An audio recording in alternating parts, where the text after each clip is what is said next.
a story I started in December of 2018 as a Christmas present of sorts for one of my friends at school. I finished it in like a little over a month, and it's part of the poorly named Teenage Journey series. I believe it is installment number 9 canonically, and it's decent length. It's 98 pages long. This is the story I have sort of... I don't know. I need to stop doing that. I need to get into the habit of not doing that. This is the story I've sort of given the most attention to. Just because I just freaking love it. For many reasons that I'll probably get into later. And obviously because it has a piano medley dedicated to it, which I have a chat command for. It's somewhere on the right side of the stream. Yeah, this thing. And, yeah. I think I'm just gonna go ahead and get started even though no one's here. I'm not gonna be, like, imitating voices or anything. I'll put some amount of effort into, like, acting stuff out, but not a whole lot. And as for, like, the playlist, I'm not going to be playing any music in the background because that would be hard to work with. But if you want to kind of see how the songs compare, you can use the chat command playlist to sort of pull up the full playlist video. And the songs do correlate to... Have I provided popcorn? No. The songs do correlate to where they are in the story. So, like, this is number 1, and so on and so forth. So, I'll just get started. Under Protection. So we'll start, this is just sort of like, I like to do these, like, I've been starting to like to do these, like, pre-opening, these, like, pre-prologue sessions, where, like, it has, like, it's like a short little introduction before we actually get into telling the story. So this is just that. These 3 italicized dashes refer to this being a third-person, I think it's third-person omniscient. The way I tell my stories is through point of views. So, so as you can see here, this is told from this character's point of view, and they're distinguishable by different fonts. Let me know if you can't. Let me know if you're having a hard time reading it, and I can see what I can do to make it look better. I am going to be reading it out loud, though, so I guess it doesn't matter too much. Anyways, let me just get started. Have you ever met someone who you think you have a pretty good understanding of, but there's just something about them you can't quite comprehend? It's a situation many of us find ourselves faced with commonly. I mean, you just want to ask so many questions, such as, where are you from? What kind of environment were you raised in? What's your family like? What happened in your past? Of course, common courtesy suggests not asking these questions when just meeting somebody. You never know what they've had to go through, and besides, who knows? They might not even be comfortable sharing certain information with you. Or, on rare occasions, they're not allowed to. Believe it or not, it is possible to end up in a situation where you can't talk about your past to anybody, or better yet, you're not even allowed to have a connection to anyone or anything from your past. You're living as someone different than the person you were born as, and no one is allowed to know. You are strictly forbidden to live as you really are. Today, you're going to be told a story about someone who's had to live like this for several years now. And to make matters worse, her past always seems to be able to track her down, regardless of how far she tries to run from it. I'll turn my volume down, yeah. Do that, like, right there. I assume I just turned it down. Okay. Prologue. So this is Kiara's, who's sort of the main character of the story. This is her point of view.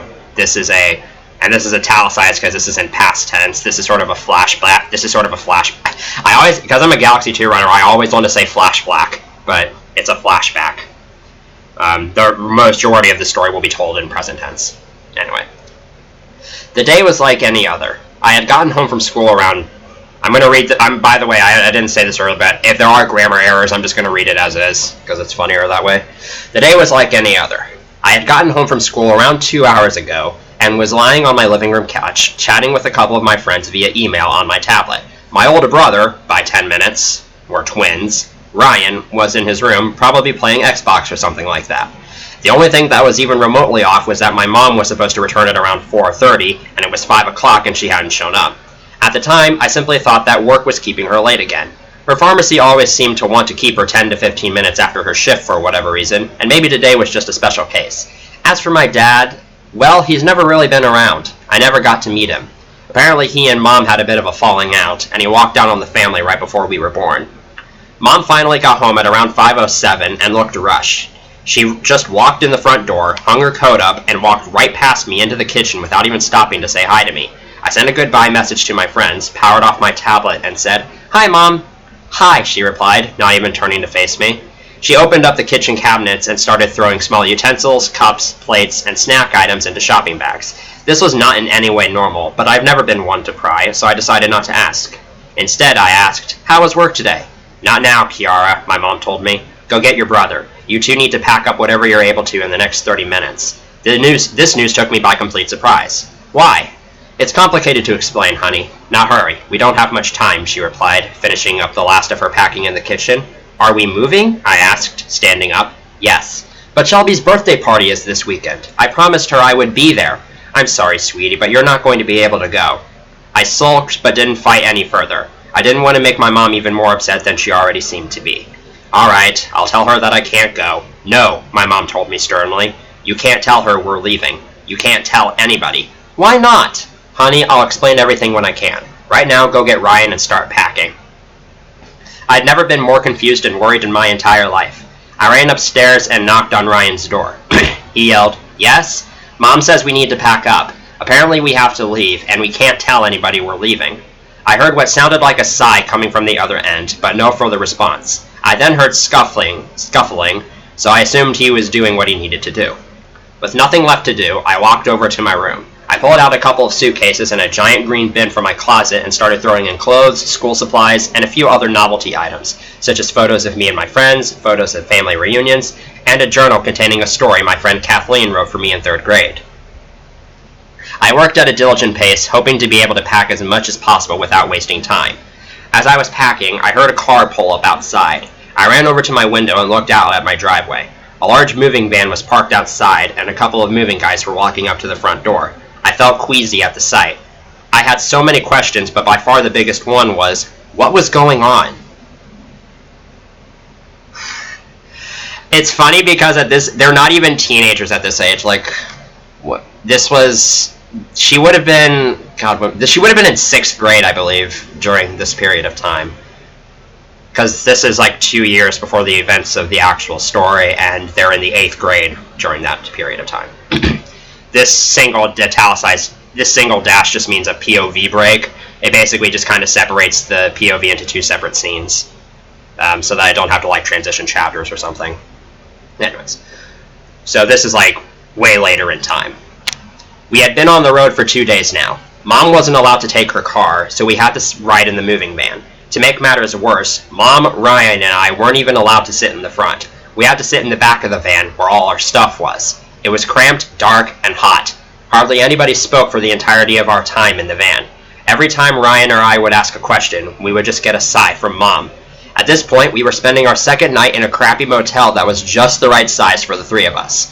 I was busy playing games on my tablet when I overheard talking in the bathroom. It sounded like it was between my mom and another man. Quietly, I snuck over to the bathroom door and put my ear next to the door. I wasn't able to make out anything said. The door muffled the talking too much. Ryan saw me and hissed, "Kiara, what are you doing?" "Shh," I replied. I was a bit too loud because seconds later, the door opened and my mom poked her head into the room. When she spotted me, she let out another sigh. "Mom, what's going on?" I asked for the 1000th time, hoping to finally get an answer. "Let's just go ahead and tell her. She has to find out at some point or another," a man's voice said. Frightened, I walked inside the bathroom. Ryan joined us a few seconds later. The man was somewhere in his mid-30s.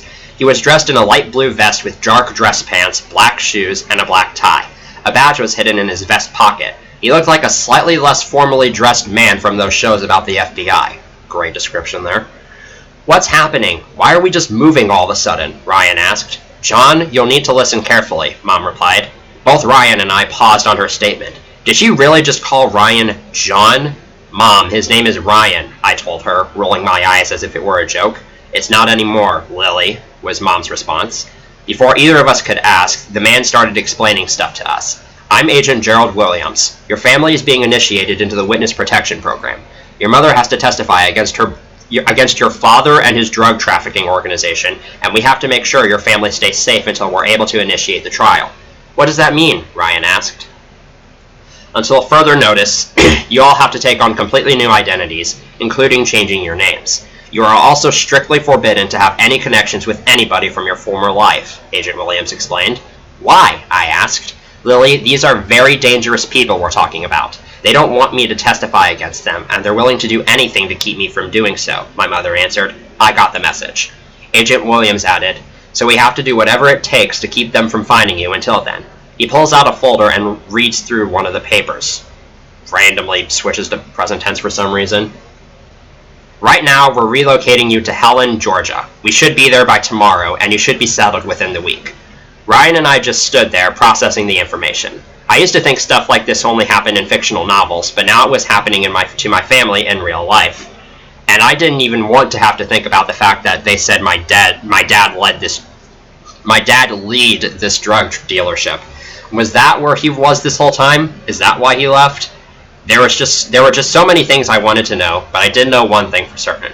My life wasn't just changing. It was being completely erased from existence and replaced with an entirely new one. They have to get relocated twice, so this is her first alias. Also, okay, I thought for a second in this instance of Lily, it was spelled with only 2 L's, and in this one it was spelled with 3 L's, but it's the same both times, so that's cool. So yeah, pretty decent start. I usually am a lot happier with my prologues, because, I don't know, it's just a lot easier to kind of get into the groove of things, but then after a while I start to stagnate in my writing ability. Anyways. So now we go 2 years into the future, and this is present tense now, so now we're in the present. So this is Chapter 1, Kiara. My mom and I walk into my new school's A gym for my brother's basketball game. Ryan, now Dan, has had a strange habit of switching which sport he's been active in ever since this whole fiasco began. Before we moved to Georgia, he was into cross-country. In Georgia, he was into soccer. Now he's into basketball. When it comes to athletics, it doesn't matter what the sport requires. He adapts quickly no matter what. Oh, okay. Ryan's always been more of the outgoing person of the two of us, and has a much easier time making friends than I do. That, and the fact that we've been relocated twice, already makes forming connections with others very challenging for me. We've only been going to the school for about a week, and he's already found his own clique, whereas I'm still eating lunch alone in my 5th hour. However, my lovely mother decided that needs to change. So here I am now. As the two of us find our seats, I get out my phone and start scrolling through my Twitter feed, checking out what's been going on with the celebrities I follow. This ends abruptly when my mom snatches my phone out of my hand and whispers to me, "Honey, go talk to some people. Make some friends." "Mom, I don't want to," I pout. "Lindsay, you need to. I know these adjustments have been hard for you, but that's no reason to keep hiding under the shell of yours. Mom, we lived in Georgia for only 1 year before we had to relocate again. I don't think it's wise for me to get attached to anybody else." "Well, I think you should at least try to make the most of whatever time we have here." On that, she ends the discussion, and I'm left to survey the room, looking for anybody to try and socialize with. I end up walking over to a group of chattering girls sitting just behind the far end of the cheerleaders, who are just doing their thing as usual. Fun fact, before we relocated this first time, I was actually wanting to go out for cheerleading myself. I don't actually talk to any of the girls. They're too deep in their conversation for me to just join in. Instead, I try to focus my attention on the game itself. My knowledge on basketball is minuscule at best, so it's somewhat hard for me to follow what exactly is going on. "You doing alright there?" A girl's voice snaps me out of my trance. I jolt in surprise, then turn to my left to find where the voice came from. One of the cheerleaders is sitting right next to me, with a friendly smile on her face. She has shoulder-length, dirty blonde hair that's put up into a mini bun, and brown, because I don't know if that's what her actual eye color is, eyes. When I don't respond right away, she asks sheepishly, "Did I scare you?" "A little bit, but I'll be fine," I reply. "I've been through worse." "Sorry," the girl mutters. Her apology seems genuine, so I nod to show my understanding. She then extends a hand out and says, "I'm Avery." Hesitantly, I accept the handshake. "Lindsay." I've been using cover names for 2 years now, and it still feels weird calling myself any name that isn't Kiara. Avery either doesn't notice my hesitance or thinks I'm just being shy. "I don't think I've seen you around here before. Are you new here?" she says. I nod. "I just moved here," I reply, trying to keep what I say short and simple. "Cool," Avery exclaims. I don't understand why she's so energetic about this, but I guess that comes with being a cheerleader. Afterward, I guess someone on our team managed to score because she averts her attention to the game and starts whooping and shaking her pom-poms like crazy. A few hints of glitter get on my jeans, and brushing them away doesn't help. I curse under my breath. Once Avery's done cheering, she turns back to face me. Alright, I have to go join the rest of the squad now. Meet me by the front doors after the game, okay? Without waiting for a response, she hops up and runs back over to the rest of the cheerleaders. As I watch her, the edges of my lips start to curve upward ever so slightly. Strangely, despite how awkward that interaction was for me, I think I might have just made a new friend. Avery. I apologize for how horrible Avery's font is to read, but hopefully I make it easier. After the game, we lost 23-15. Wasn't a very exciting game, but when you're a cheerleader, you have to pretend it is. I head over to the front entrance as quickly as I can, then wait outside on one of the benches. I text my mom to let her know that I'm waiting for a friend. About a minute later, Lindsay shows up. I flash a wave in her direction to get her attention, and she walks over and takes a seat next to me. I was starting to think you might forget, I laugh, hoping to start a conversation.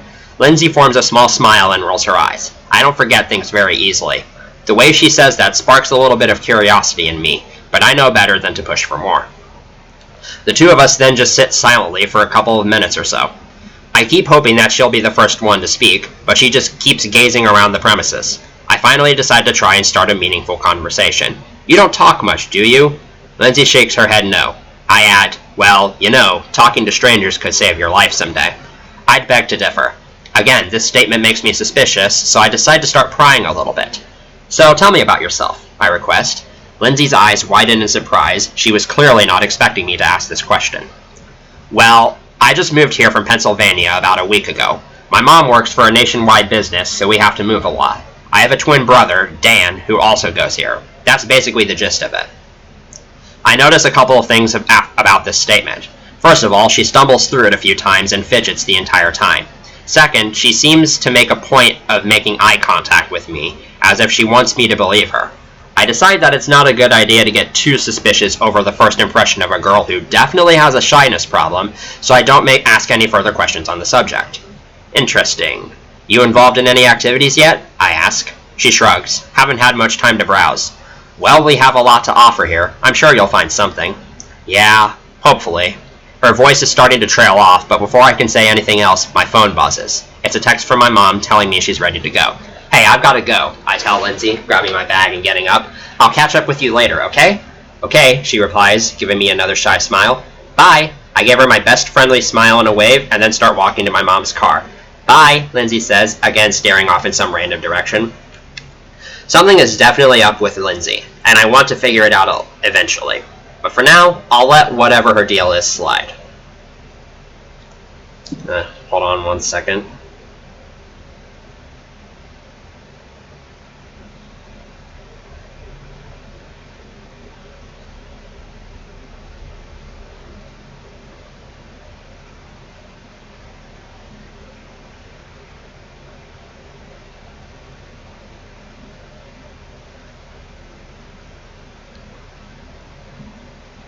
Okay. Chapter 2. Sam. The way I see it, you can divide the people at my school into 4 main categories. First, you have the so-called popular people. These are either the girls who dress slightly fancier than everyone else and post way too many pictures on social media, or the guys who have a lot of fun when they're all in one group. You can just tell who's in the cliques with these groups. These are also the people who bitch too much about their grades when they're on their phones too often during class. I personally try to avoid these people. They're too peppy for my tastes. Secondly, you have the jackasses who have almost no idea how to follow instructions or behave properly. These people are who constantly get into fights, end up with detentions or suspensions, and don't do most, if not any, of their work in class. You want to stay away from these people. They are not a good influence. And the third group is what I like to call the miscellaneous group. This includes the academic overachievers, emos, and special needs kids. They're not bad people to be around, but you typically avoid them anyway, just out of habit. It's a natural human instinct, albeit a slightly negative one. And then you have people like me and my friends, who just don't fit into any of the aforementioned categories. Ladies and gentlemen, my thought process. At my lunch shift, you can quite literally categorize tables based on these categories. The tables behind me are both designated for popular kids, the tables just to the left of our table are primarily miscellaneous, and the tables directly behind the stage are either for more miscellaneous kids or for the jackasses. And then there's the table I sit at, located smack dab in the middle of the lunchroom. I'm sitting at the end of the table, closer to the jackass/miscellaneous section. To my left is my girlfriend, Elle, who has been in a leg-nudging war with me for the past 2 minutes. Across from me is our slightly annoying meme lord, Luke, who is probably thinking about some girl's boobs right now. I freaking love that line. Next to him is Heath, the chill robot-like guy. And next to him is Skylar, the elegant, intelligent smartass. Most people look at a group like ours and wonder how we're all friends. And to be quite honest, I couldn't tell you. Roughly 3 minutes into our lunch shift, the 6th member of our clique, Avery, joins us. She takes forever and a day to leave her 5th hour for some reason, so she's always late. However, she's not alone. Accompanying her is a blonde girl roughly 3/4 of her height. Avery sits to Elle's left, and this new girl sits to Avery's left. Avery doesn't say anything about her to us, leaving the rest of us puzzled. Not to be rude or anything, but who's that friend you got there? I ask. Avery looks up from her lunch, then realization kicks her in the face. Oh, sorry. Guys, this is Lindsay. She just moved here a week ago. Lindsay gives a faint smile and a short wave. Avery then introduces each of us by name, and we respond with friendly smiles and waves. Lindsay, these are my friends. Elle, Sam, Heath, Skylar. She then pauses, shuts her eyes, and grits. And Luke. Wow, I feel so appreciated, Luke snorts sarcastically. Long story short, they have a bit of a love-hate relationship with each other. Luke has a thing with pissing Avery off. More detail on that later. Cool, Lindsay says softly. She seems to have a major shyness issue, but from past experience, I've learned that it's best to not pressure them into giving out any information they don't want to give out. Instead, I just share a shrug and a confused look with Elle. So, you still looking for friends here? Heath asks. Lindsay nods in response. Well, if you want, I think we're all available after school. We have our own little clubhouse we hang out at on a regular basis. You could join us for an hour or two if you want, Avery suggests. The rest of us nod in agreement. I'd have to ask my mom, but I think that's okay, Lindsay replies, nodding. Great, Avery exclaims. Elle turns to me and whispers, I've got to say, I think Lindsay has some good potential here. You and me both, I nod. I love it how when I can just waste half a page with just nonsense. I don't like doing it too often, but when I do, it's fun. L. My mom's car pulls up to the street where, just off the outskirts of downtown, our clubhouse, which is actually an old hunting cabin, is located. Lindsay is with me, as I offered to give her a last-minute ride to the place. Thanks for the ride, Lindsay says to my mom as she, Sam, and I hop out of her car. No problem. Have fun, my mom says cheerfully, driving away. The three of us walk to the front door of the clubhouse and enter. This cabin has exclusively been ours for almost a year at this point, and over time, we've decked it out pretty well. The original owner of this cabin made the extremely generous offer of paying for rent, cable, and internet for this place. Our group will usually meet up here anywhere between 2 and 4 times a week to hang out, and usually we'll chat, watch the news, and work on homework/study for any upcoming quizzes or tests. On occasion, we'll even eat dinner here. One of our other friends, Mackenzie, is a very talented cook, and sometimes we just order in and pool our resources for the bill. Sometimes we even have sleepovers here. It's one of the best deals ever for a group like ours. Heath, Luke, Skylar, and Avery are already there. As soon as we walk in the door, they all wave at us. What up, Sam says, joining Heath and Luke on our couch. Glad you could make it, Lindsay, Avery exclaims, smiling at Lindsay. Thanks. Lindsay glances around the place in awe. So, you guys hang out here often? We try to fit it in a few times a week, yeah, Skylar answers. How'd you find this place? All I will say is that it involved a mouse and a piece of yarn, Sam replies. Lindsay raises a confused eyebrow at Sam. Heath explains to her, that's all Sam's ever told any of us. Don't feel excluded here. I should probably explain this real quick. So, sometime, I think it was like in 2016 or something, I came up with this idea that, like, in addition to, like, the big stories, we have these, like, shorter stories that are, like, mini adventures of some kind, and they all take place at this clubhouse. And, like, the introductory POV to the story mentioned that he doesn't know how they found the clubhouse. All he knows is that it involved a mouse and a piece of yarn. And that just kind of stuck. And I still have never come up with how those things are related at all. It's just kind of become a meme for the series. Okay then.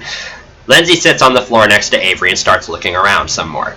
The place is somewhat small, especially for a group as big as ours is, with our living room and kitchen combined into one large room. There's an empty space behind the living room couch where we'll set up a table and eat sometimes. The cabin houses a basement that we almost never use, and upstairs are 3 bedrooms which we used for sleepovers. As Lindsay takes in everything there is to see, she eventually fixes her gaze on several group photos mounted to the wall. 2 of them are just random ones we took on special occasions, but a couple others are plaques or article headlines from our previous escapades in the past. In case you need a refresher, we have dealt with a ghost created by the Illuminati, which, yes, is a real organization.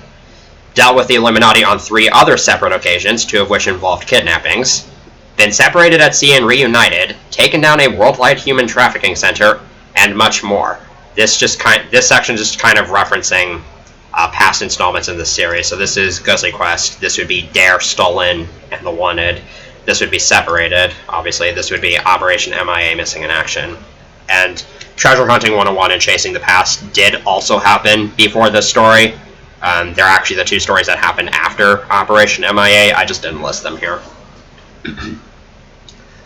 A look of familiarity crosses Lindsay's face when she spots one of the plaques. Wait a second. Aren't you that group that goes on these crazy adventures? I think I've heard about you guys in the media.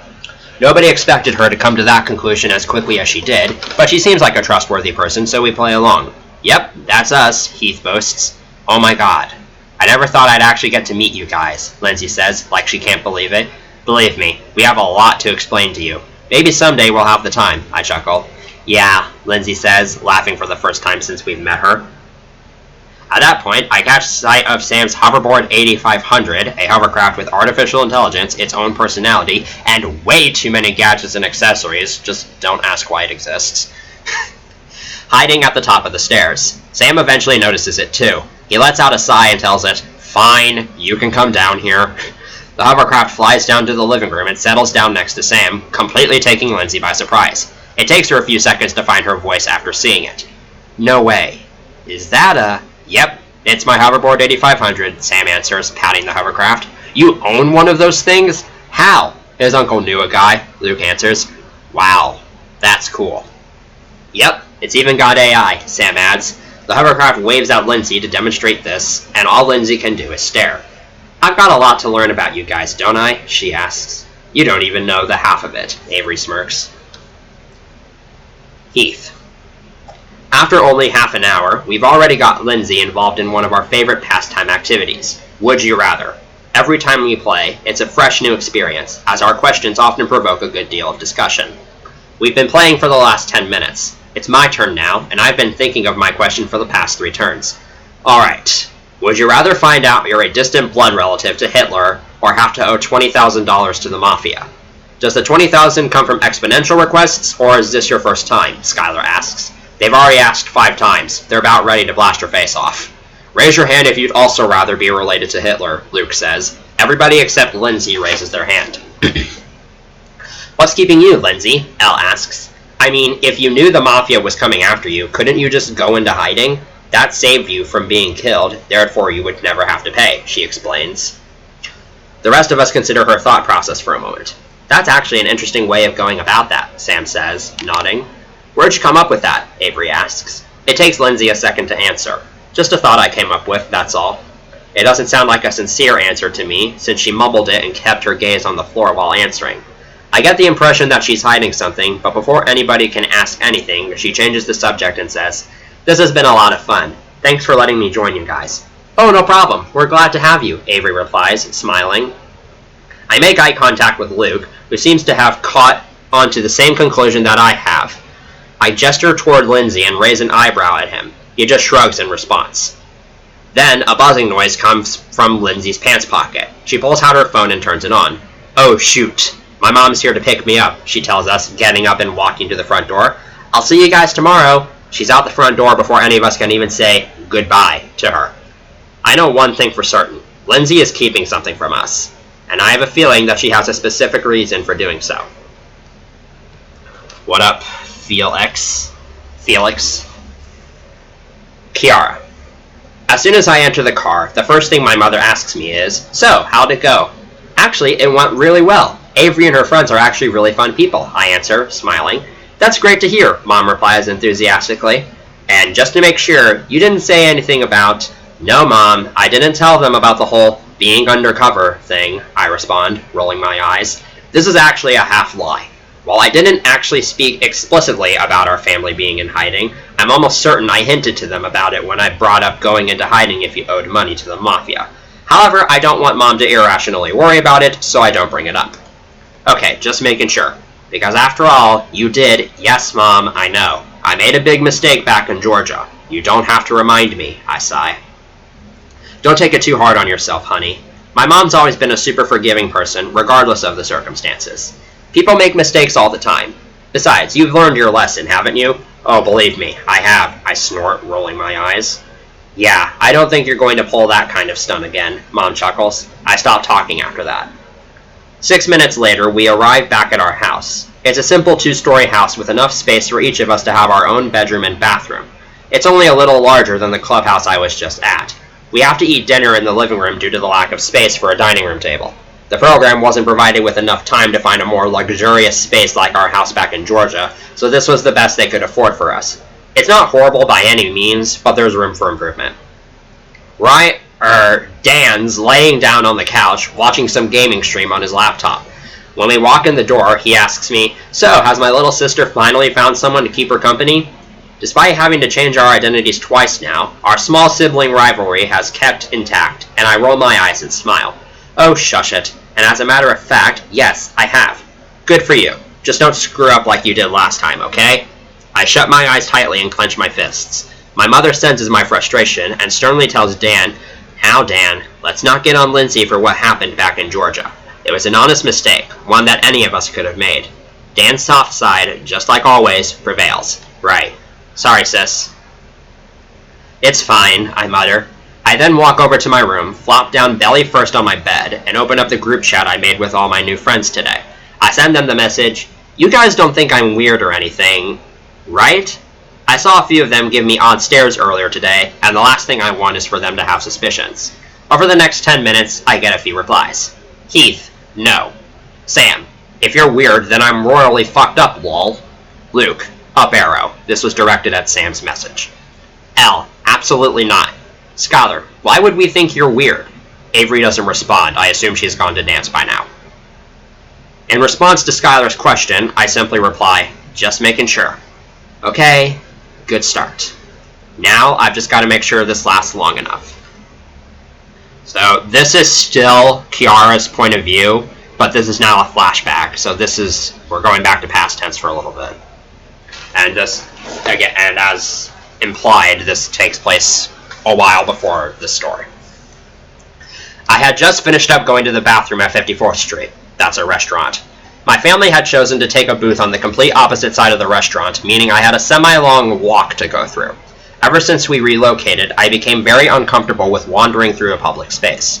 You never know what kind of attention you could attract. As I exited the bar, I ran into a large set of tables that were pushed together for what looked like a large family gathering. I didn't give it any sort of attention, I just kept walking. Until, out of the corner of my eye, one of the people sitting there caught my attention. Shelby. Okay, I just want to check something real quick. Okay. Immediately, my heart rate skyrocketed, and I felt goosebumps all over my body.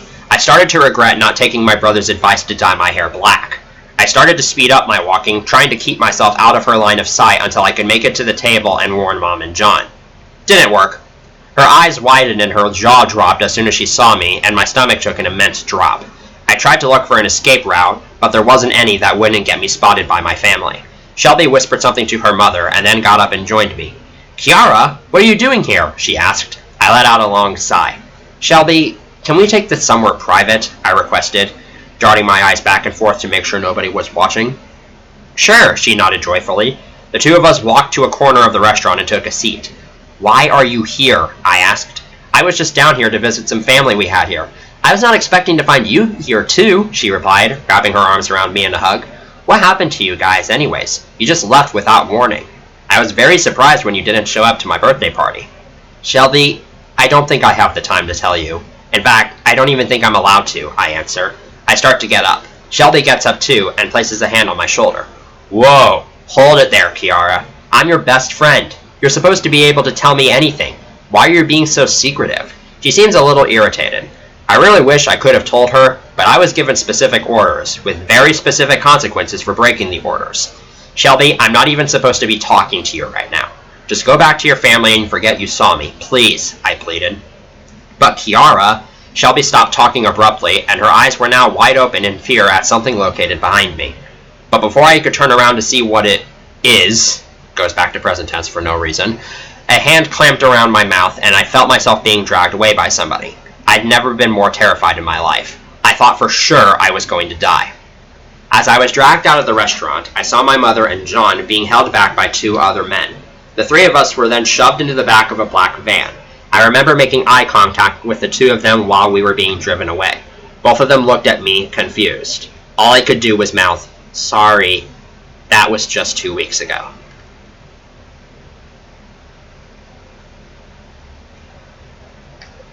Chapter 3. Skylar. Lindsay has been going to our school for 2 weeks now.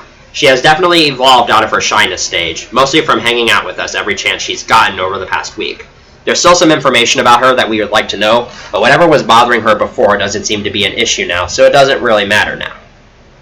I'm in my 3rd hour Algebra 1 class along with her and Heath. We've just gone over and graded our homework from the previous night.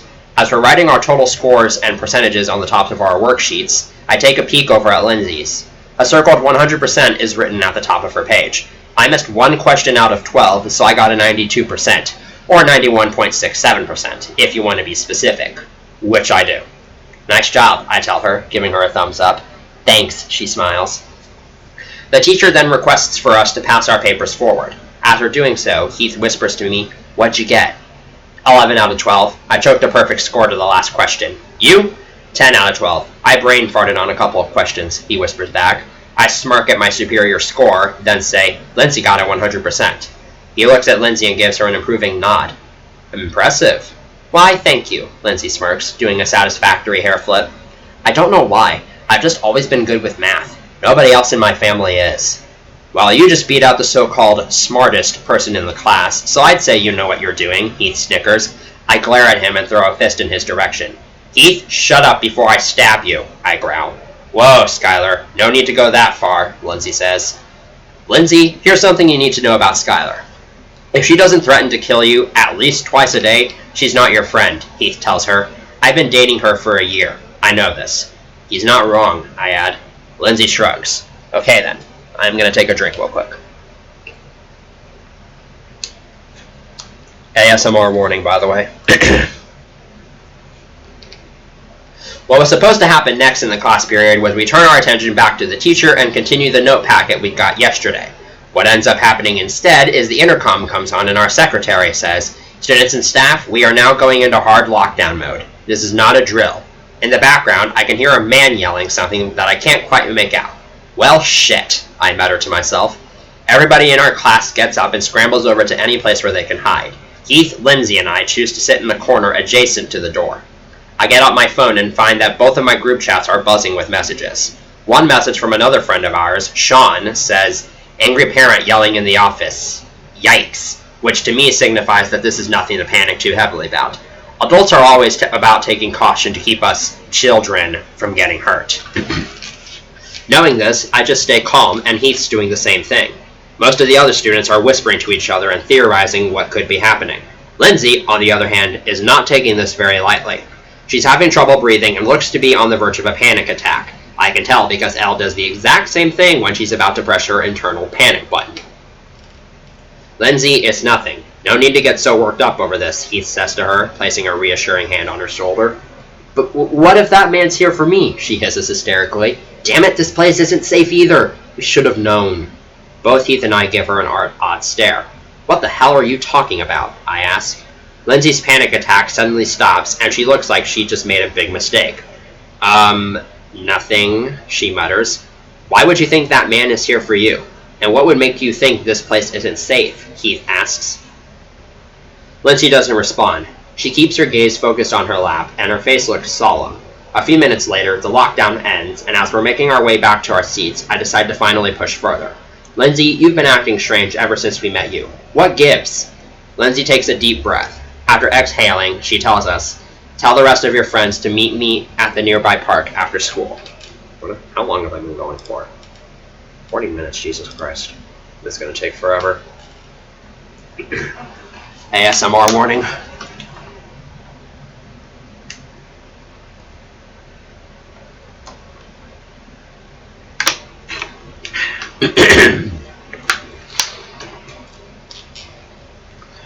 Luke. At 2:51 p.m., roughly 5 minutes after school let out for the day, I find myself walking to a park located through a chair behind our middle school. Sam actually lives in the neighborhood next to the park. With Heath, Skylar, Avery, Sam, and Elle. Apparently, Lindsay has some big secret she wants to share with us, and she wants to do so in a place where there's almost no chance no one will hear us. Once we arrive, we walk past the nearby tennis court located right next to the park and around a racquetball/handball court. We park behind the wall closest to the nearby forest, at which point Sam texts Lindsay to let her know where we are. She shows up less than a minute later, looking frazzled. "Are you sure no one will hear us here?" she asks as she joins us. Sam shrugs. "It's as good of a place as any, honestly." "Okay." She takes a seat, and the rest of us do the same. Lindsay takes a deep breath to prepare herself before she starts talking. "Okay, I'm just going to get this out of the way first. My name isn't actually Lindsay. It's Kiara." Already, all 6 of us are gawking at her with the news. She then continues, "And I'm not from Pennsylvania. I'm from Minnesota." "Okay, so you've been lying to us this whole time about who you are? That's cool," I snort. I get a couple of irritated glances from other members of the group for this remark. "I had to," Kiara replies, looking at the ground in shame. "Or, I have to. My family's been in the witness protection program for 2 years now because my mother's testifying against my dad and his drug trafficking organization. We just got relocated a second time 2 weeks ago." The reactions to this news are somewhat mixed. Sam, Elle, and Avery look very stunned. Heath and I are both somewhat confused, and Skylar looks at Kiara like she's lost her mind. "Do you realize what you just did? You just revealed information to us that you didn't need to. All you're doing is making the situation worse," she hisses. She keeps her voice quiet just in case anybody's close by and could hear us, but her tone shouts annoyance and her face screams bloody murder. Guilt stinks Kiara's face, and it looks like she's about to cry. Doing her best to keep her strength together, she says, "I know. And that's why I can't stress enough that you guys keep this information secret. You cannot tell anybody what I just told you. Not your families, not your teachers, nobody. I've already been the cause of our second relocation. I don't want to cause the third as well. I'm trusting you guys with this." Heath gives Kiara a reassuring nod and tells her, "Well, don't worry. We're all good with keeping secrets. Despite what you may believe, this has actually held true." "Good. And please, just keep calling me Lindsay, even when we're in private. I don't want you guys to get into a bad habit of calling me Kiara, and..." "We get it," Al replies, nodding her understanding. "Your secret's safe with us," Sam adds. The rest of us nod in agreement. "Alright, good. I'll catch up with you guys later, okay?" She gets up and starts running back to the trail leading to the middle school. None of us can take our eyes off of her until she disappears into the trees, outside our field of vision. Kiara. Walking into the front door of my house greets me with the fresh aroma of meatloaf, one of my favorite dinners. However, that's not enough to deprive me of the guilt I now face. I knew I was going to have to tell them someday, but I'm certain that this was too soon. And now that they know, I wish I had never made the offer in the first place. And worst of all, I have to make sure my family never finds out about my secret.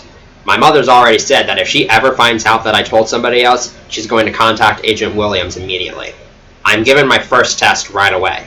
"It took you quite a while to get home, didn't it?" she asks me as she walks into the living room. Luckily, being in the witness protection program for 2 years has made me an excellent liar on command. A teacher wanted me to stay after so we could talk about something. "Sorry, I forgot to tell you," I respond. "That's okay." I place my backpack beside the front door and start walking to my door. Right as I step foot into the hallway, my mom calls out to me, "Lindsay, come here for a moment." There's no way she could have found out about what I just did, but my body still stiffens for a brief moment before I walk over to her. She gives me a warming smile and places both of her hands on my shoulders. "You doing okay? You look like you've had a rough day." Again, I come up with a quick lie on the spot. I look Mom in the eye and tell her, "There was a lockdown today during third hour. I'm still a little shaken up from it." "Yeah, Dan told me about that." She pulls me a step closer to her. "Just listen to me. We were hard on you a few days ago about what happened back in Georgia, but the truth is, it wasn't entirely your fault. I know that this adjustment has been very difficult for you, but you've been doing a great job handling it. I'm very proud of you. Thank you, I tell her, giving her my best smile.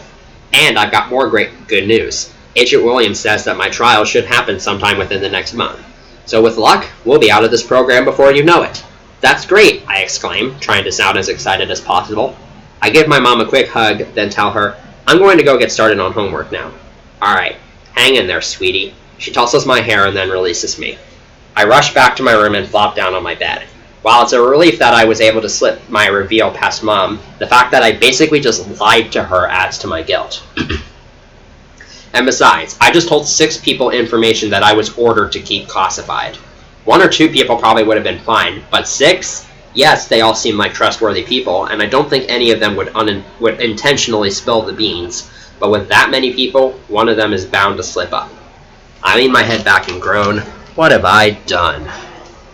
ASMR warning.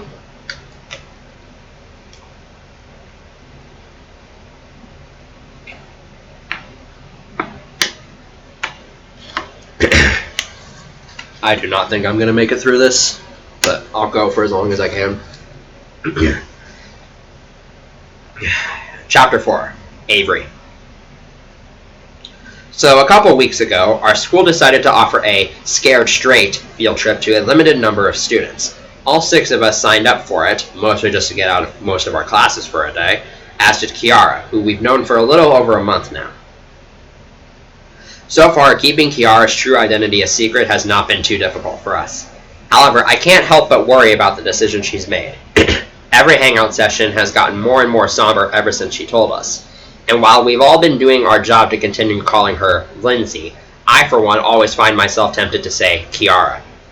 I just know one of us is going to slip, and when that happens, it's all over for her. Anyways, if what I said earlier didn't convey it well enough, today's the day of the field trip. After first hour, we are released to go wait in the cafeteria for our buses to show up. Around 5 minutes later, we board the buses. Obviously, all 7 of us opt to sit near each other on the same bus. Sam and Elle sit with each other in seat 11, Heath and Skylar take seat 12, and I take seat 13. Luke walks up to us and glances at the empty space next to me, and then at me. I shake my head no, not a chance. Damn, guess I'm sitting alone, he mumbles, taking seat 12. No, taking seat 14. The numbers are so hard to read in this font. Lindsay follows him and takes the space next to me. She points to the window, and I scoot closer to the aisle so she can have the window seat. Out of my peripheral vision, I see Luke giving me the middle finger. Are you excited, Lindsay? I ask Lindsay. She's gotten better with her shyness, but every so often, one of us has to break her out of her cocoon. I just really quickly want to point out that earlier in this POV, Avery refers to her as Kiara, and then for the rest of this POV, she refers to her as Lindsay. My excuse is that, like, she says here, they've been making efforts to continue calling her Lindsay. So you could maybe imply that this is just like her trying to stick to that, but I don't know. They go back to just calling her Kiara really quickly though. Lindsay shrugs. I mean, I guess. You know, you don't hear about these kinds of field trips that often anymore, Heath muses. I mean, it makes sense with the growing intensity of crime these days. Quit your yapperin', Heath. Nobody fucking cares, Skylar smirks, playfully nudging Heath. This initiates a typical exchange of nudges between the two. I roll my eyes.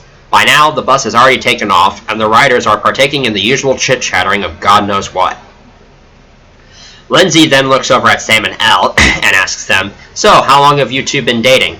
Almost 2 years at this point, Elle answers. Since 6th grade? What happened that got you two in a relationship at that age? We survived a bear attack together, Sam replies. Lindsay stares at the couple in sheer disbelief. Yep, nothing like being faced with danger and the possibility of death together to bring you closer, Elle adds, smiling up at Sam. The couple then nose kisses, and I have to use willpower to not roll my eyes. They flaunt their relationship all the time. You get used to it, Heath whispers to Lindsay. Oh, you're guilty of the same damn things, Sam snorts. Hey, we haven't kissed in public, Heath comments, glaring at Sam. Skylar raises an eyebrow at Heath. We haven't kissed ever. You two haven't kissed yet? Luke asks, looking disgusted. Out of annoyance, I extend my foot over to his seat and kick him in the shin as best as I can. Grimacing in pain, he clings onto his knee and winces. Okay, that was really uncalled for. I know, I just felt like doing it, I smirk. Lindsay looks at me and asks, "What's your problem with him? Do you hate him or something?" "I consider it more of a love-hate relationship," I reply. "It's more love though, right?" Luke asks, a wink-wink tone to his voice. I snort and roll my eyes. "In your dreams, jackass." Realizing he's been defeated, Luke doesn't respond, and a small burst of pride surges through me. Kiara. I've visited a prison before. Not for a good reason, of course. In fact, it was the culminating moment of terror that came with some traumatizing events from a couple of months ago. I probably shouldn't be on this field trip right now, but I'd rather take any measures I can to stay with my support system as much as possible. Besides, I have a feeling they'd be able to protect me on the off chance that something does happen. At first, I'm a little hesitant when walking through the front doors of the prison. What keeps me going is reassuring looks from my friends and a small nudge forward from Sam and Elle. If you've never been in a prison before, there's actually a lot more to them than you might expect. The first room we get the chance to view is one of the common areas. Throughout the room, inmates are having casual conversations, playing poker, and even watching TV, which hardly any of my friends knew was even an option in prisons. Some are trading cigarettes. There's roughly a ratio of 2 guards to 20 prisoners in the room. None of the guards possess weapons other than nightsticks, understandably. Afterward, our supervisors lead us into the area that reminds me the most of our secondary location, where the actual cells are. Something I didn't take notice of before was the variety and levels of security for the cells. There are cells both with and without bars, and the number of inmates in each cell seems to vary from around 1 to 3 per cell. Some cells look more like dormitories than actual prison cells. At one point, an inmate walks by who's being accompanied by 4 other guards. His facial expression is grim, and his eyes give off the impression that he's willing to strike at any moment. That guy must have gotten solitary confinement. Poor fella, Skylar says, shaking her head in sarcastic pity. One cell we pass by gives off a good deal of noise. Upon closer examination, we find a group of men wearing blue coveralls tucked into military boots and plastic face shields crowding around a prisoner thrashing around wildly. One of them is spraying a fire hose at the prisoner. Rapid response, Heath immediately observes. Our supervisors eventually stop us in front of a minimum security cell with 2 middle-aged men inside. They both walk up to the sliding glass door, and one of them tells us, "Well, looks like our visitors have come."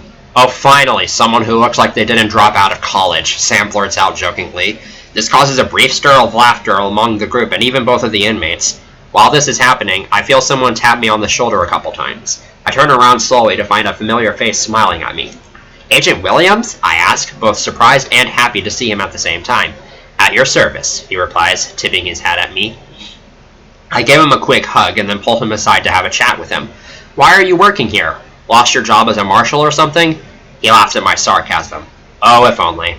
"Well, I'm here to interview a witness for a murder that happened just a few weeks ago. Besides, I've got to stay near you guys in case something happens," he explains to me. "Makes sense," I nod. "So, how have things been going?" I give a wimpy shrug. "Fine. Nothing to report. Fine, I guess. Nothing to report. Or rather, nothing I want to report." "That's good. Did your mother get to tell you about the trial yet?" As a matter of fact, yes, she did. "Good. We're hoping to have it scheduled by next week."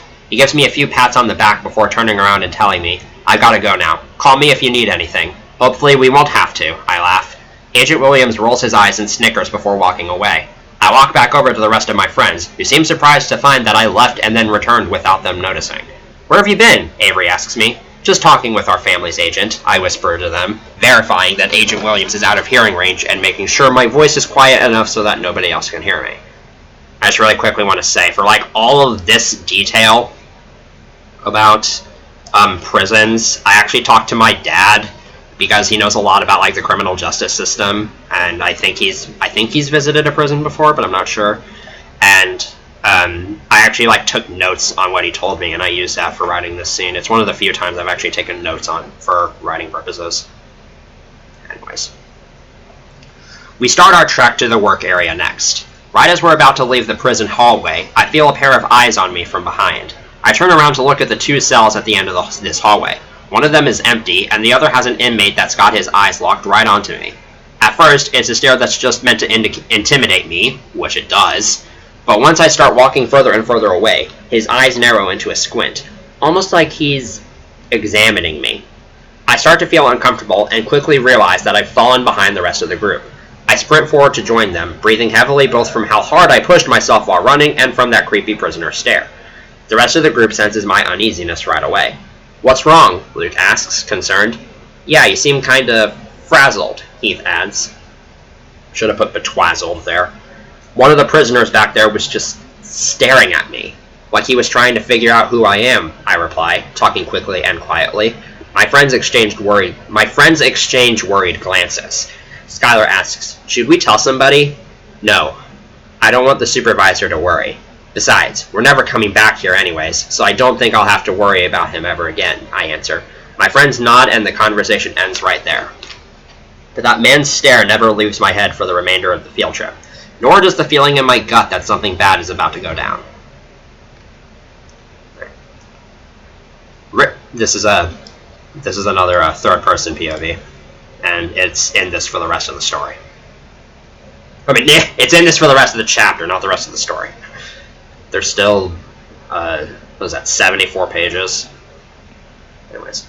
Richard O'Hara, his shortened name is Rick, for some reason, has been on the lam for the past 2 years. Ever since his drug dealership was busted thanks to his petty wife, he's been in hiding just like the rest of his family, except he's hiding from the feds. He's floated around the country a few times, and thanks to a couple of his old friends from the organization, he's got a new look and a very convincing fake ID to help him avoid capture. While lying in his apartment bed at 8:42 p.m. in the city of Dayton, Ohio, Rick gets a phone call from an anonymous caller. He answers the call with, "Hello? Rick? You there? Well, it's about damn time you called me. What the hell took you so long?" Even though Rick's the only one in the room and has his door shut and locked, he keeps his voice low to ensure nobody either in the hallways or in a neighboring room can hear. Couldn't find the time to get to you until just now. To be honest, I'm surprised you haven't been caught and thrown in jail yet. In spite of the rude comment, Rick laughs it off. Man, you know how to get to me. Alright, so what do you got for me? The other man starts talking quieter, with a more serious tone than before. Your family's here. I saw your daughter at the prison today. She goes by the name Lindsay Parks now. Still hasn't changed her look. She'll be easy to spot then, Rick mutters to himself. Where? The caller tells Rick the location, because I was too lazy to come up with it. Rick writes down the city and state on a small notepad. Okay, I've got the city written down. You got an address? Not at the moment, no. Rick thinks about his next move for a few seconds. Alright then, I'll be down there as soon as I can be. Sounds good. What do you want to do about the family until then? Rick's always been one to think ahead, so he already has an answer. Leave that to me. Gotta make another call now. Have a good one. You too. With that, Rick hangs up and begins dialing a different number. Transitions to a different scene. It's an unusually quiet and eerie night. Normally, this is the time of night where families have finished dinner and parents working office-related jobs finally return home, and activity in the town starts to settle down as everyone's getting prepared for bed. The sky is mostly clear, with the only lights available being streetlights, the headlights of an occasionally passing car, and a half moon shining from above. Deep in the depths of a large forest surrounding a cornfield, a 19-year-old girl dashes by at remarkable speed. Leaves fly all around as the girl runs by them. The figure stops in the middle of a trail, evaluating her possible options at escape. She chooses to continue running through the trees, carefully but quickly making her way through bushes, tree branches, and twigs scattered all about the area. Just a few paces behind her is a man just a few years older than her, carrying a sharp metal blade in his hands. The girl exits the trees, now on the other side of the forest. She turns around sharply to get an idea of how close her pursuer is, only to find him closing in on her at breakneck speed. Thinking quickly, she grabs a stick from the ground and thrusts it at his stomach. The stick doesn't successfully penetrate the skin, but it knocks the wind out of him. Using this diversion to her advantage, the girl then trips her pursuer and continues onward. He quickly recovers, however, but not before the girl is able to increase the gap between the two. Knowing what failing his duty will cost him, he picks up the pace in an effort to close the gap. His target realizes this, and starts looking for any possible ways to throw him off. Her first decision is to run through a few more trees for a brief moment of cover, then make a quick right turn and hop a nearby fence. Out of breath, the girl comes to a stop right at the edge of the cornfield and takes a seat to use the time to regain her composure. Big mistake. Mere seconds later, she's pinned to the ground by her pursuer. She starts kicking at him to try and knock him away, but all that ends up happening is him resorting to sitting on her legs to keep them down. The girl starts squirming to try and escape, but the weight of her captor is too much for her to overcome. Please, you don't have to do this, she begs, staring up fearfully at him. The man stares into her eyes, and just like every other time he's had to do this in the past year, he wishes he could just let her go and walk away. Working as a hitman for a drug dealership was one thing, But this is an innocent girl who's done nothing to deserve this. Just because she wronged somebody he knew very well doesn't mean they deserve to be brutally murdered like this. That being said, he knows the consequences he'll receive for not abiding, so he doesn't really have a choice. After inhaling a big breath to prepare himself, he cocks his arm back and prepares to strike. I just needed some space from him. Please, just let me talk to him. He doesn't wait for her to finish. Instead, he plunges the knife right into her gut. Blood squirts out like a water balloon, and the girl starts gasping for air. The man digs the knife deeper into her, wiggling it around to do as much damage as possible. Soon, the girl's eyes roll into the back of her head, and her breathing ceases. That's not enough for him, however. He pulls out two things from his jacket pocket, a small jar of gasoline and a box of matches. He opens the jar and dumps the entire contents all over the girl's body, then starts walking away. Right before he's out of range, he lights a match and throws it behind him. The flame ignites the gasoline, and soon the girl's body bursts into flames, spreading to the corner around her. It's only a matter of time before her body is nothing but ashes. Sighing to himself, the man leaves the scene. Nobody suspects a thing. He wishes that didn't have to be the case. Now we again transition to another scene. To celebrate his serving of justice to a cheating bitch, as his friend called her, the killer chugs a can of Budweiser while watching the news, waiting for when they inevitably cover the fire and or the disappearance of his victim. Sitting on the table in front of him is his phone, which goes off unexpectedly. He expects it to be a text from his friend, but instead it's a call from an unrecognized number. Reluctantly, he answers the call. "Colin, you there?" Colin breathes a sigh of relief. "Oh, it's just you. Didn't recognize your number." "Yeah, got my number changed a couple months ago. Sorry for forgetting to tell you." "It's all good." "So, long time no talk, Colin. How's the hitman business been going?" As per usual, Colin doesn't like being reminded about the horrible business he got himself roped into. He doesn't want Rick to know that, though. Colin rolls his eyes and grumbles to himself. "Rick, I've told you this before. I don't like being called a hitman. I prefer the name Nuisance Exterminator. And I've told you before that that name is stupid. Well, let's agree to disagree. Anyways, what do you want?" "I need you to stage kidnapping for me. Just for a few days." This is an unusual request for Colin. He normally saws with murder, not abduction. "Okay. Of who?"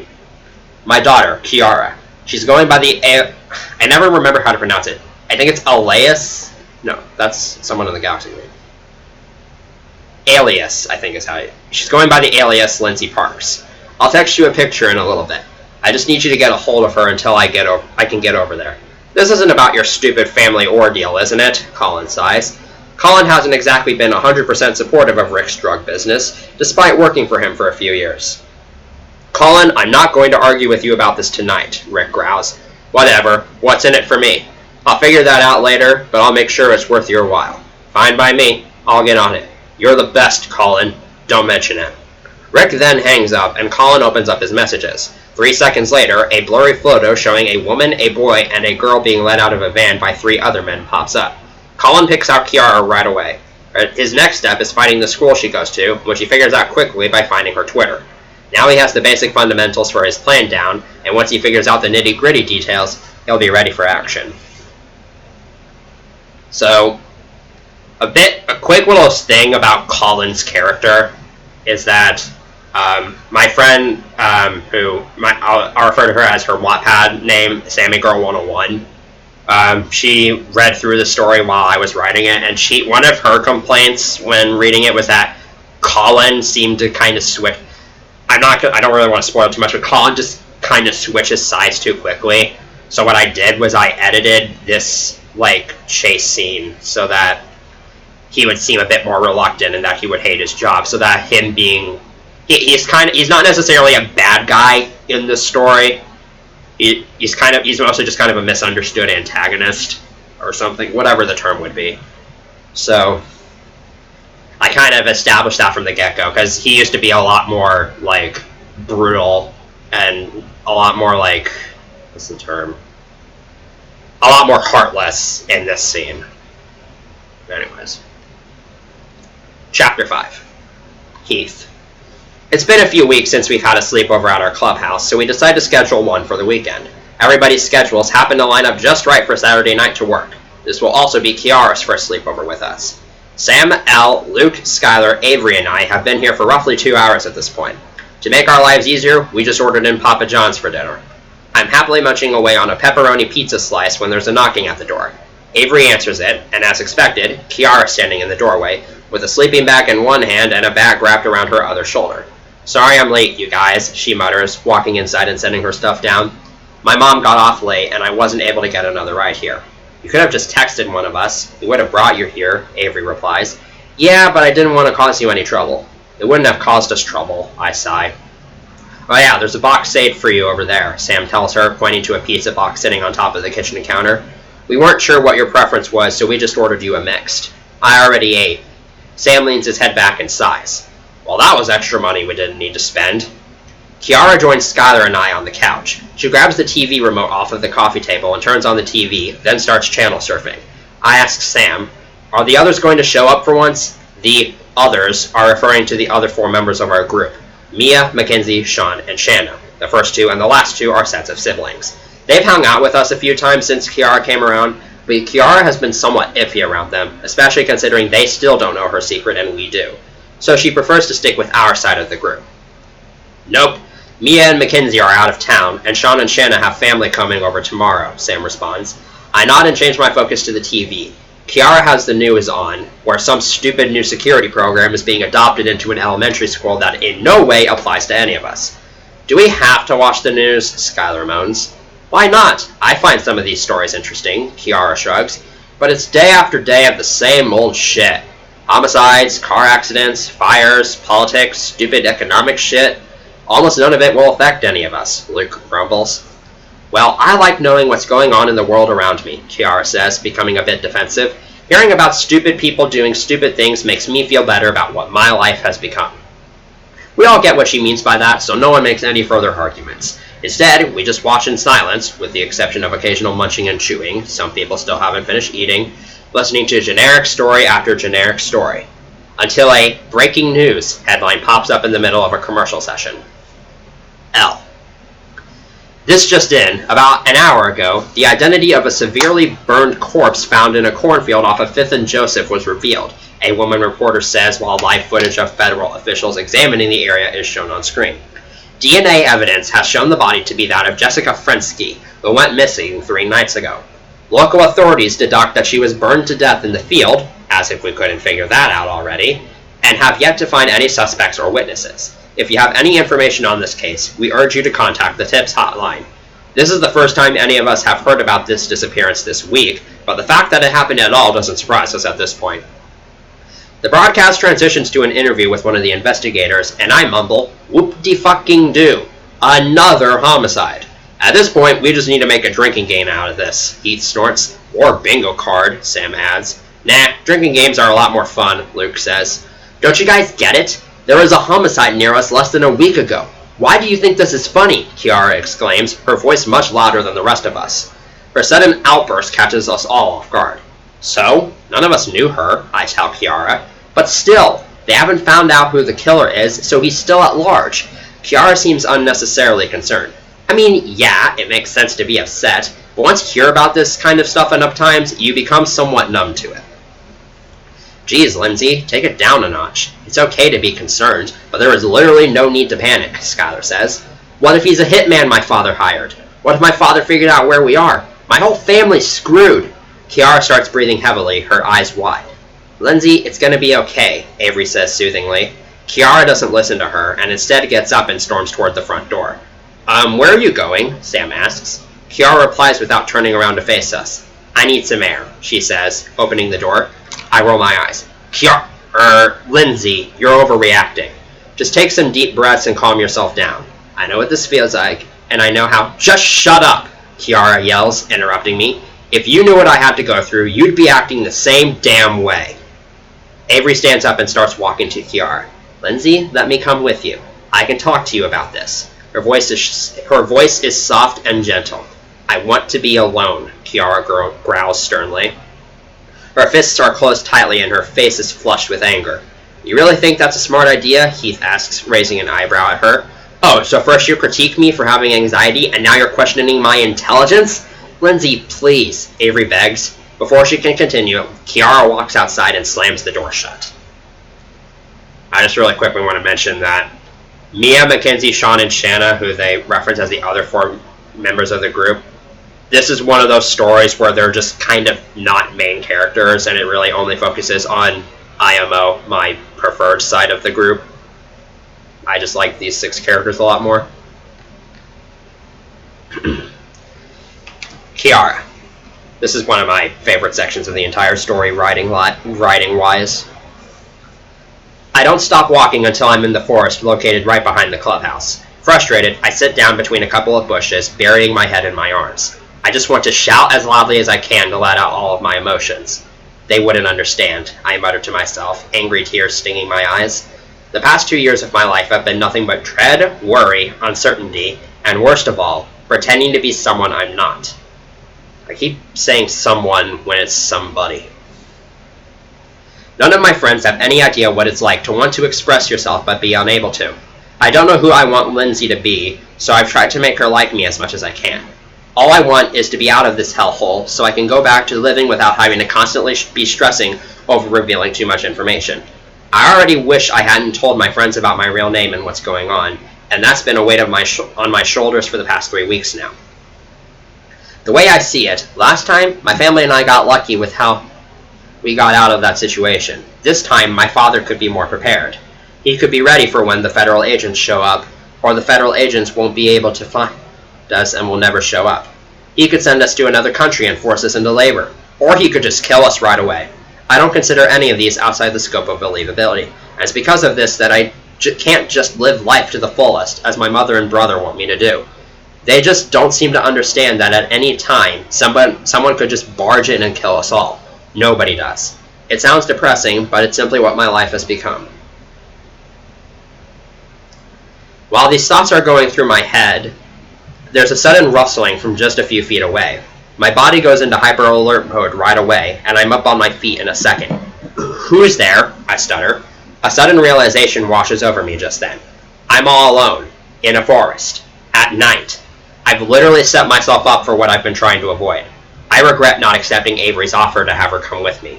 I'd probably be much safer. I debate going back to the clubhouse, or at the very least, texting them to let them know where I am, but there's no way that they'd want to listen to me after my dramatic outburst earlier. I have no choice but to fend for myself. The rustling happens again, this time from behind me. I grab a rock and make my way in the direction of the sound.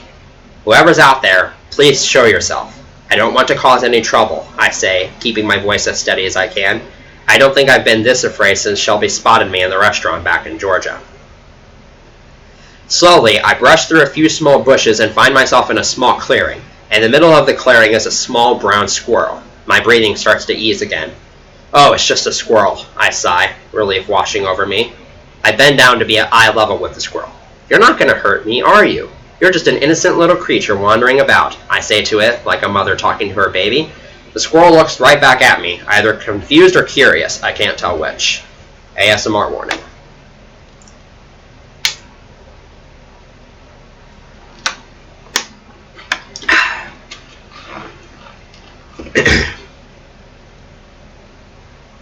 Suddenly, a loud bang rips out, and the squirrel flops to the ground, covered in a pool of blood.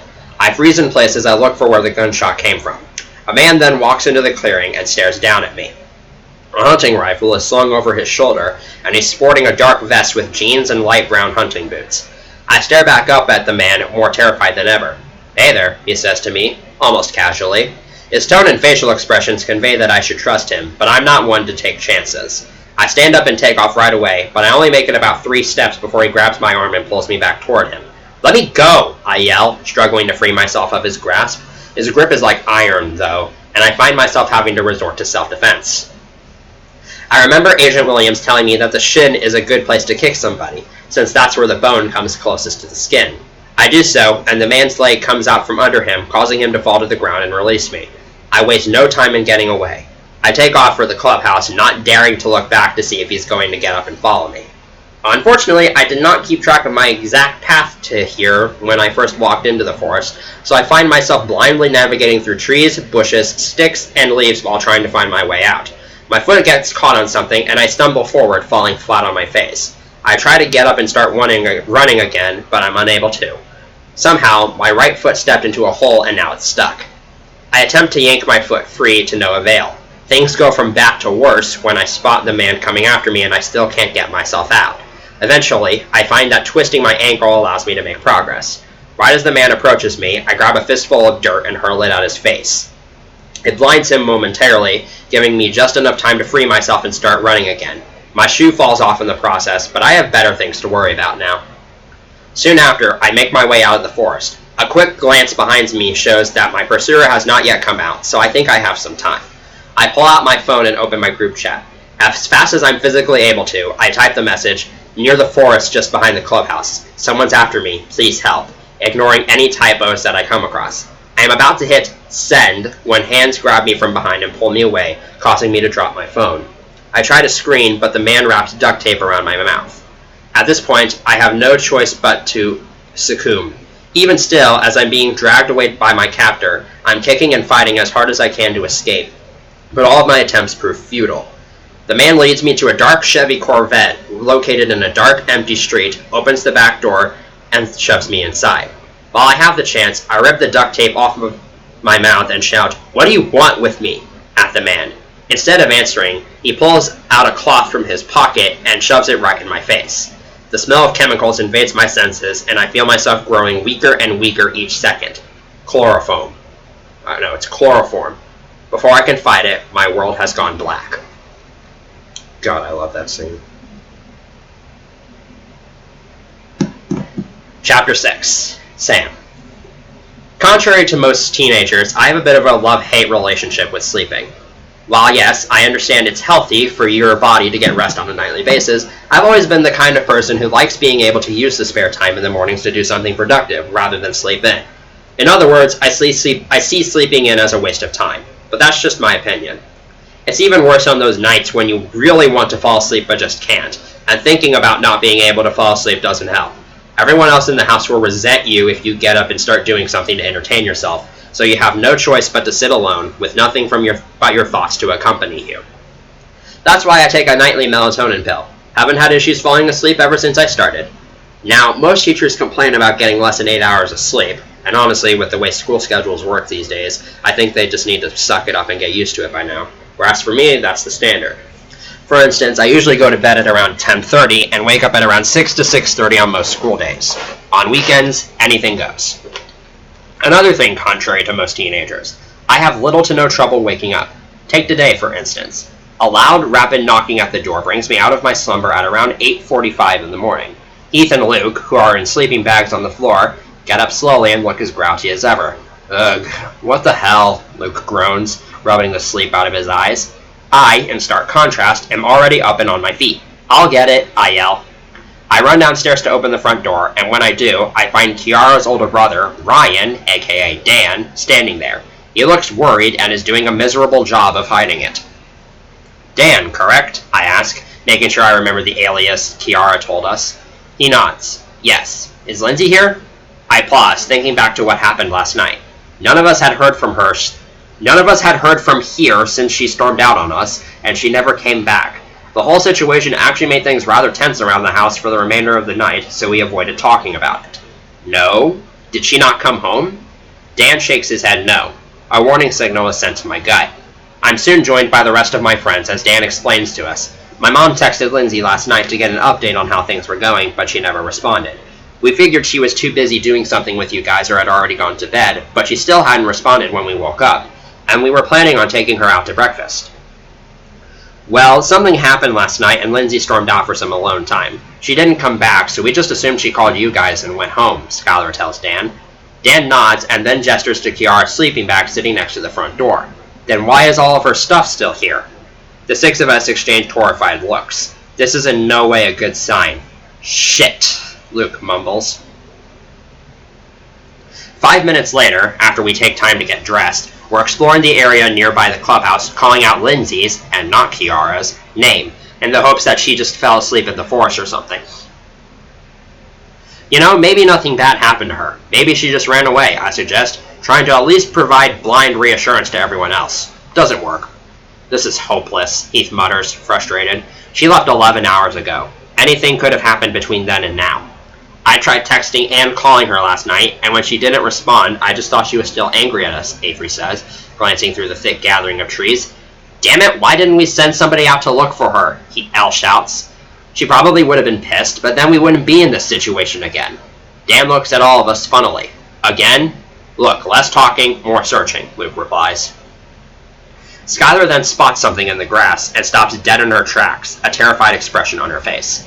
She points to where she's looking at and says to us, not to jump to any conclusions here, but is that her phone? The rest of us join her and follow her gaze.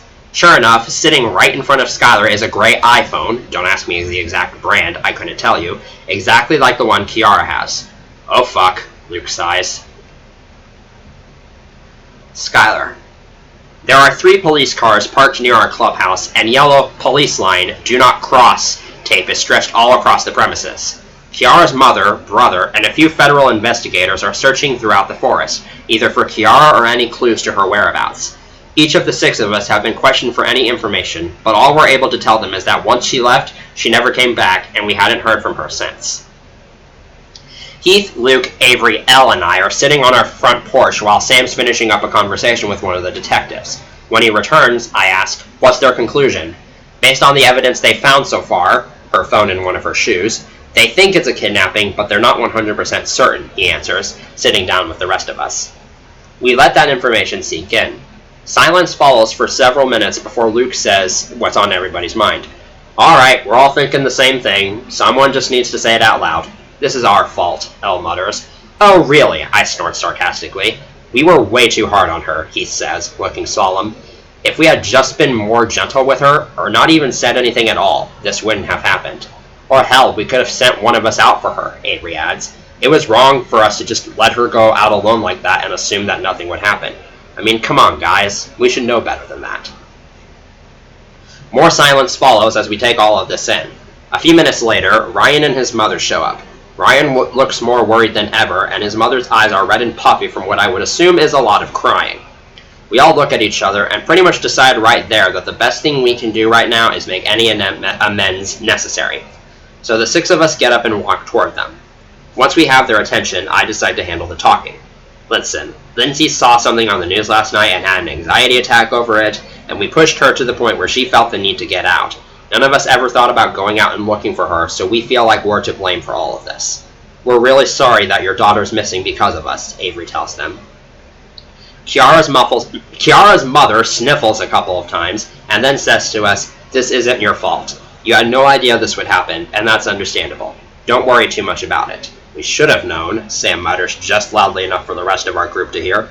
We promise we'll do anything we can to help, Elle offers, and the rest of us nod. The slightest glimmer of a smile forms on Miss Park's tear-streaked face. I appreciate that offer very much. Thank you, she says before walking away to talk to another police officer. Ryan just kind of stands there, looking at us blankly for a few extra seconds before going off to join his mother. Once they're gone, Luke whispers, we're getting involved again, aren't we? Sam nods. I think so. Normally, I'd be pissed by the thought of having to do another search for somebody. But whether anybody else wants to believe it or not, Kiara's disappearance was still indirectly caused by our neglectfulness and disrespect towards her. So it's our obligation to do whatever we can to make up for it. Not only to Kiara and her family, but to ourselves. Keep in mind, this is the 9th installment in the series, so they've had to save a bunch of people already. And ASMR warning.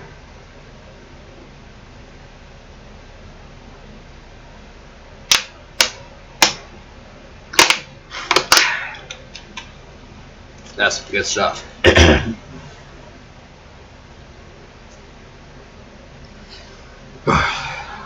Chapter 7. Kiara. When I come to, I don't have the faintest idea of where I am. My head is throbbing with pain, and I feel weak from fatigue. My first observations are that I'm in something that's moving at a relatively moderate speed. I'm also lying on what feels like leather, so I can safely assume that I'm in some sort of vehicle right now. I rub open my eyes to try and get a better vision of my surroundings, but it takes a little while for the blurriness to subside. In the driver's seat is a man whose figure looks familiar to me, but I'm not able to fully make it out until my vision clears. That's when it all comes back to me. The events of last night flash through my head like a movie, and I go into panic mode again. I rise up sharply and immediately wish I hadn't, because I bang my head on the ceiling, increasing the intensity of my headache. Hey, be careful back there, the man says, keeping his attention on the road ahead. Don't want you hurting yourself. His voice has a somewhat nasal tone to it, almost like a teenager still going through puberty. I ignore his subtle concern for me and growl, "What are you doing this for?" He doesn't respond. He just keeps on driving like he didn't hear me. "Answer me, damn it!" I yell. I'd suggest not getting too hostile with me. "I'm only doing this because I was asked to, and believe me, I'm not too thrilled about it either," he says sternly. A certain part of his statement catches my attention. "Who asked you? That is none of your concern." "It is too. If you're kidnapping me, I have a right to know what's going on here." For the first time this entire car ride, he turns to face me. "Look, kid, you'll find out everything later. I don't even know the full story, so for now, keep the questions to yourself, okay?" His expression doesn't seem that threatening, and neither does his voice. In fact, he seems rather calm and subdued, something I'm greatly thankful for. However, I still presume that this is the kind of guy you want to avoid pissing off, so I nod. He nods in approval as well. "Good. You don't seem like you'll be that much trouble."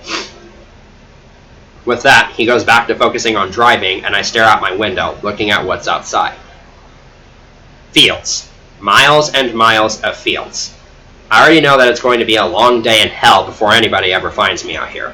This entire area seems devoid of life in general, and even less so for civilization. Curious, I ask, "Do you live out here?" I switch between here and the urban life every few weeks. I always get bored of one or the other after a certain amount of time, he answers. Most people would probably find that odd, but so far, this guy actually seems pretty reasonable considering that I'm now his hostage. I just nod and say, "Mm-hmm," then go back to not talking. No, there is not going to be Stockholm Syndrome in this story. Around 20 minutes later, and judging from the time of day, I'm pretty sure we've been on the road for way longer than that, we finally pull into the driveway of a lone house. The exterior doesn't look too shabby for a rural house. There's hints of chipped paint here and there, but overall, this would be a place I'd be fine living in, as long as I'm not being forced to live in it. My captor gets out of the car first, then walks over to my door and opens it. "We're here, you can get out now," he tells me. I refuse to budge or even look at him. "Look, please don't make my job any harder than it already is," he sighs. Grudgingly, I step out of the vehicle.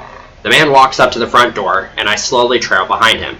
I quickly glance at the road behind me, hoping a stray car will pass by so I can get help, but nothing ever shows up. Grunting to myself, I follow the man into the house.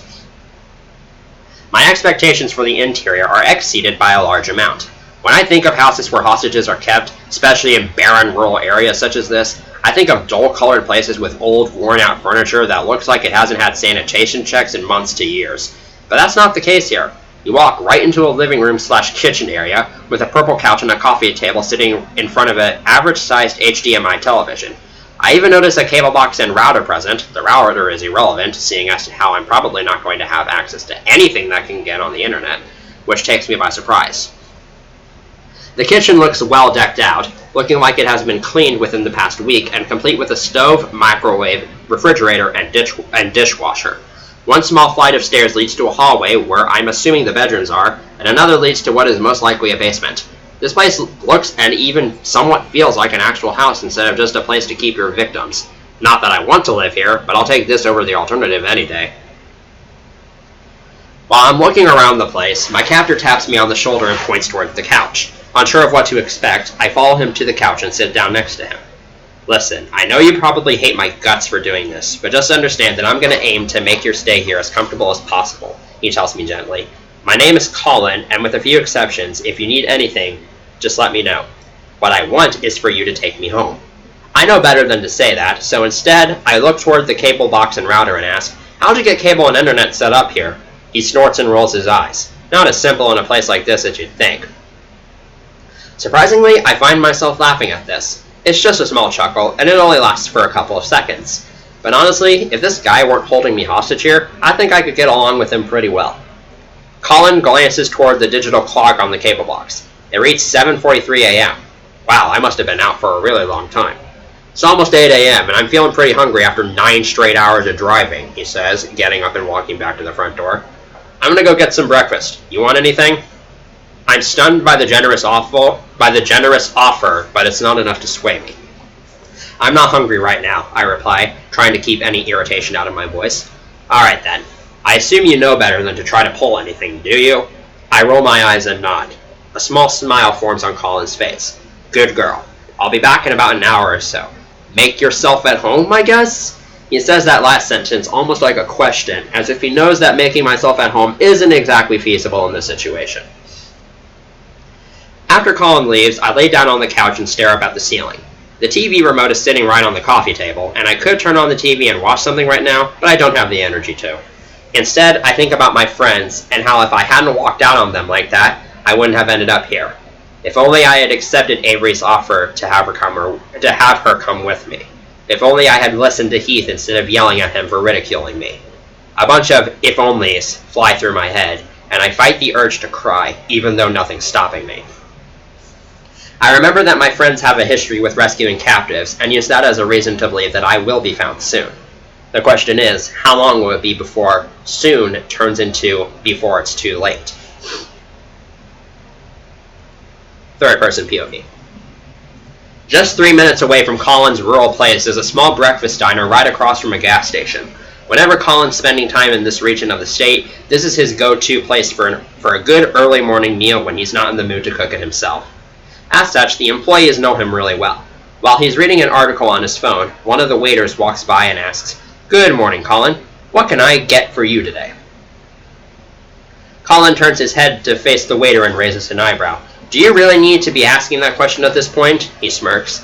"Hash browns and waffles it is," the waiter says, writing down the order and walking back to the front counter. Colin smiles peacefully and goes back to reading the article. Mere seconds later, his phone rings. It's from Rick. Grumbling, Colin gets up and walks to the bathroom so he can answer the call without being seen or heard. ASMR warning, I need to drink.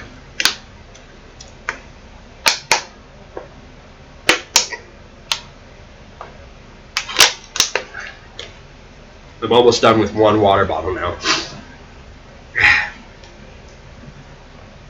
Rick, what do you want? You got Kiara? Yes. Colin refrains from saying too much when he responds, just in case an employee or somebody else walks in and overhears the phone call. Fantastic. Where are you holding her? On the outskirts of Joplin, Missouri. Colin gives Rick his address, then adds, "It's in a very rural area. The house shouldn't be too hard to spot." "Alright, I'm on my way." Just when Colin's about ready to hang up, Rick then asks, "Have you harmed her in any way?" "No," Colin sighs. "Good. Please refrain from hurting her in any way for any reason until I get there. I'd rather not have to worry about her already being traumatized when I get there."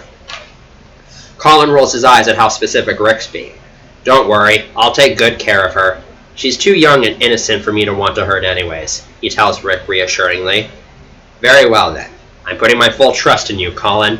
Then you're making a mistake. I'm a hitman, not a kidnapper. I thought you didn't like being called a hitman." Colin cringes at how he just played himself. "Remind me to punch you in the stomach when you show up," he growls.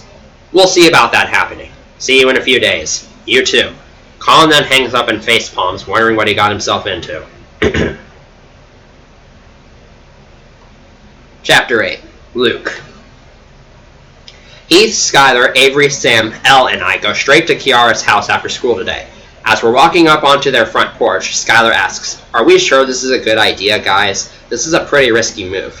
"Yes, Skylar, we have to," Heath replies, knocking on the door. Kiara's mom answers less than 10 seconds later. "Hello," she greets us with, smiling pleasantly.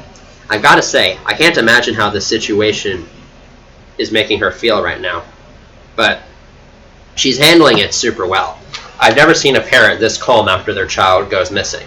"Hi, is Dan home?" Avery asks, being careful to use Ryan's alias and not his real name. Miss Parks nods. "Yes, he's in his room, second door on the right." Following Miss Parks' instructions, we locate Ryan's room. I knock on his door this time. Ryan opens the door and looks rather shocked to see us standing there. Hello, he says. "What are you all doing here?" "Can we come inside? There's something we want to talk to you about," Elle asks. Ryan nods. "Yeah, sure." The 6 of us pile into his room, and Elle shuts the door so that Miss Parks can't eavesdrop on us. Once everyone has taken a seat, or finds a place to stand, in Avery's case, I look at the rest of my friends, and they all have the same nervous expressions that I do. We have no way of knowing how Ryan is going to react to what we're about to do, but we have to give it a shot. After what feels like hours, but is less than 5 seconds, I take in a deep breath and tell Ryan, "We know who you are. Ryan. Just like we expected, Ryan is taken aback by us referring to him by his real name. So much, in fact, that he stumbles off of his bed and scoots backwards to his door, staring at us fearfully. How do you know my real name? He stutters. Kiara told us everything, Sam answers. Now Ryan looks even more terrified. This is not good. I've got to tell my mother, he stammers, getting up to open the front door. No, don't, Avery yells. We're letting you know, we know, so that you know you can trust us. Ryan looks unsure of himself. Despite this, he takes a step away from the door. How long have you guys known about this? About a month at this point, Skylar replies, and none of us have said a word to anybody. Well, until now, I add. Ryan nods slowly. Then he asks, Okay, so why do you care if I trust you? Because we want to help you guys look for Kiara, Heath responds. We're planning on starting a search and rescue mission for her this weekend, and we figured we'd ask you if you wanted in. It takes Ryan a moment to formulate his answer. How can I be sure that I can trust you guys? He asks, still seeming uneasy. Just look at our records, Skylar smirks. Ryan thinks for a moment and then nods. Well, okay, I guess. Avery. With everything settled, the six of us take our leave. As we're walking through the front door, Ryan stops us and whispers to us, Okay, just to make sure, downtown by Neighborhood Cafe on Saturday at noon, correct? You got it, Sam replies, giving him a thumbs up. Ryan nods and runs back inside. After we exit, Heath asks, Alright, so where are we going to plan at? Can we do my house this time? I ask. I have to leave for dance in a couple of hours. Will do, Sam nods. Once we arrive at my house, thanks to Sam's hovercraft, we get down to business immediately. The six of us are in my room, with Sam and Elle working to track Kiara down on Sam's hovercraft. With Sam and Elle working to track Kiara down on Sam's hovercraft, Heath and Luke writing down a checklist of supplies, and Skylar and I working on missing posters on my school Chromebook using Google Slides, which we're going to print out tomorrow at school. As we're working, Heath asks us, Do you really think it's a smart idea to let Ryan in on this? Sam looks at him, confused. What makes you say that? Well, the kid doesn't look all that tough. He seems scared as hell simply by us mentioning his real name. I imagine that's just a personal fear. We don't know what that family's been through, Skylar concludes, looking on her phone for a good picture of Kiara. Well, we kinda do, Luke replies. She's told us most of it. I doubt she's told us everything, I say while trying to think of a reasonable amount for reward money. I eventually decide that $500 is a fair amount, so I put that down on the poster. Unlike most of Luke and I's interactions, this one doesn't turn into an argument. Good point, he says in reply. He then turns to Sam and Elle and calls out, Got anything yet, Sam? Sam shakes his head no. We don't have Kiara's real last name, and because Lindsay Parks technically isn't a real person, the hovercraft can't track her. One of the many features on Sam's hovercraft is what we like to call the human GPS, where if the hovercraft can recognize a person by name, how exactly the recognition system works, we have no idea, then it can track them down basically anywhere on the globe. This does come with some exceptions, however. If the person isn't in the hovercraft's memory, which Kiara isn't due to the reasons Sam gave, then it can't find them. It also can't locate people near high abundances of trees or water, because those inhibit the satellite signal for some reason. Are we keeping the search local, or, Heath asks. Most of our searches in the past have gone as far as being worldwide. Sam thinks for a moment before answering. For now, yes. I don't think it'd be a wise idea to throw too much at Ryan right away. Yeah, and besides, we don't think whoever took Kiara is that sophisticated, Elle adds. They definitely can't be as smart as that trafficking organization, I murmur. Yeah, those guys were way ahead of their time, Skylar smirks. At that moment, my older sister, Brielle, walks by my room. She stops when she notices the rest of my friends and takes a look inside. What's going on in here? Oh, just preparing for a search and rescue mission, I answer. Brielle seems confused. I add, you know, the usual. Brielle just stands there for a few seconds before shrugging and saying, Okay then, and then walking off. Are we bringing any weapons? Luke asks. Usually on our missions, we only resort to violence if our enemy is really dangerous, which usually ends up being the case, or we have no other choice. Again, Sam gives the question thought before giving a response. I think pepper spray for the girls is fine. Elle, Skylar, and I are masters of using pepper spray in defense.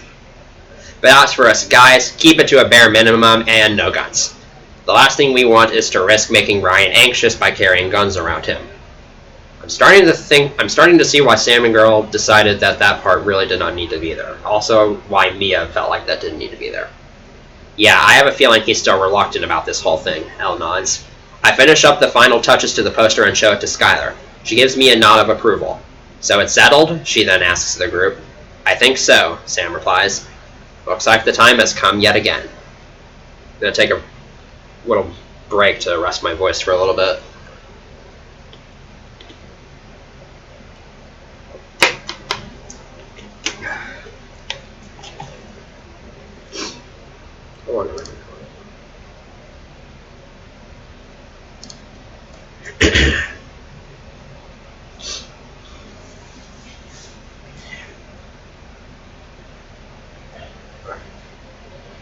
Chapter 9.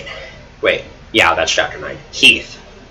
Luke and I are riding in my mom's car to the neighborhood cafe located in downtown. Like most of our expeditions, our excuse for meeting up isn't exactly a lie, but it's far from the truth. We've all told our parents that we're just going to have a quick lunch and then walk around downtown for a little while. Technically, we are doing exactly that. It's just that we're leaving out the part that the walk around downtown is actually going to be a search for Kiara. Hidden in my jacket pocket is a pocket knife. Sam said no guns, and I wasn't sure what else to bring. And I know Luke's got a flashlight with him. All three girls are bringing pepper spray, and Skylar and Avery are planning on bringing the posters they made the other day to hang around town. Right before my mom drops us off, she asks, So, what time should I expect you boys ready to go? I shrug. Not sure yet. I'll text you when it's time, I guess. That answer is good enough for her. Alright then, she replies as the two of us are stepping out of the car. Have fun! Thanks, I reply, waving goodbye. My mom drives away, and Luke and I make a direct beeline for the cafe. Upon entering, we discover that Sam and Elle are the only other ones present. They've claimed one of the booths near the front window and already have drinks with them. Luke and I slide into the other end of the booth, and I pull out my phone to check the time. 11:57 a.m., just ahead of schedule. I like that. Skylar said she and Avery are coming together, Elle tells us, as if she thought one of us were going to ask. They should be here in about 5 minutes. Both Luke and I nod to show comprehension, and then browse the menus for anything interesting. At noon sharp, a waiter comes by and asks if we want to order. Sam tells him that we're waiting on a couple other people, and he leaves. Right after that, I spot Skylar and Avery walking through the front door to the restaurant. They scan the area for a few seconds before eventually spotting us and walking over. Skylar slides in next to Luke and I, and Avery sits next to Sam and Elle.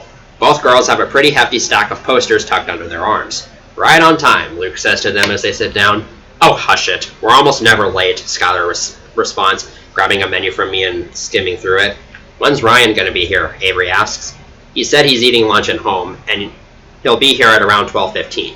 That gives us enough time to eat and make last-minute preparations, Sam answers after taking a sip of his water.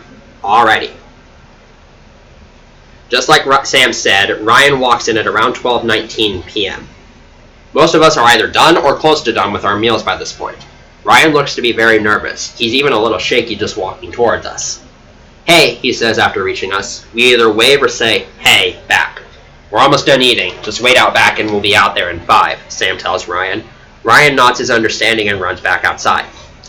Exactly 5 minutes later, the 6 of us walk out to the back parking lot and find him leaning against the backside of the restaurant.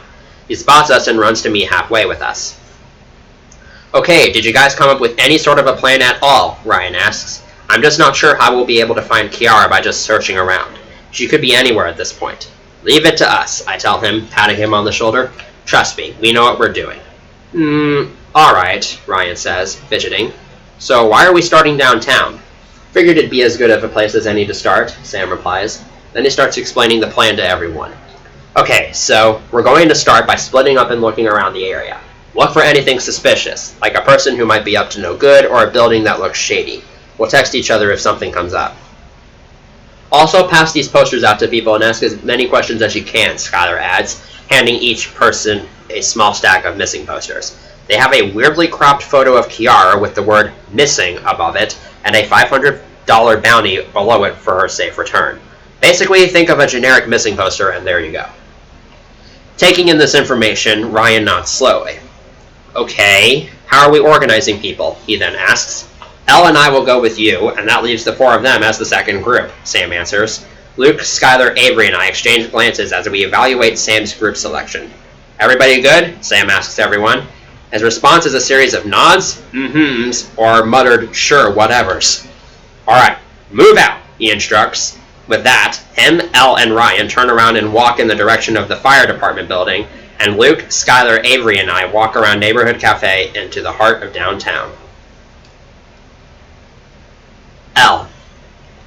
On our side, the search starts out as expected, slow and barely exciting. First off, the three of us walk into a coffee shop located near the downtown train station. The shop itself is pretty busy, with multiple booths filled with mid-teens and adults sipping beverages and having joyful conversations.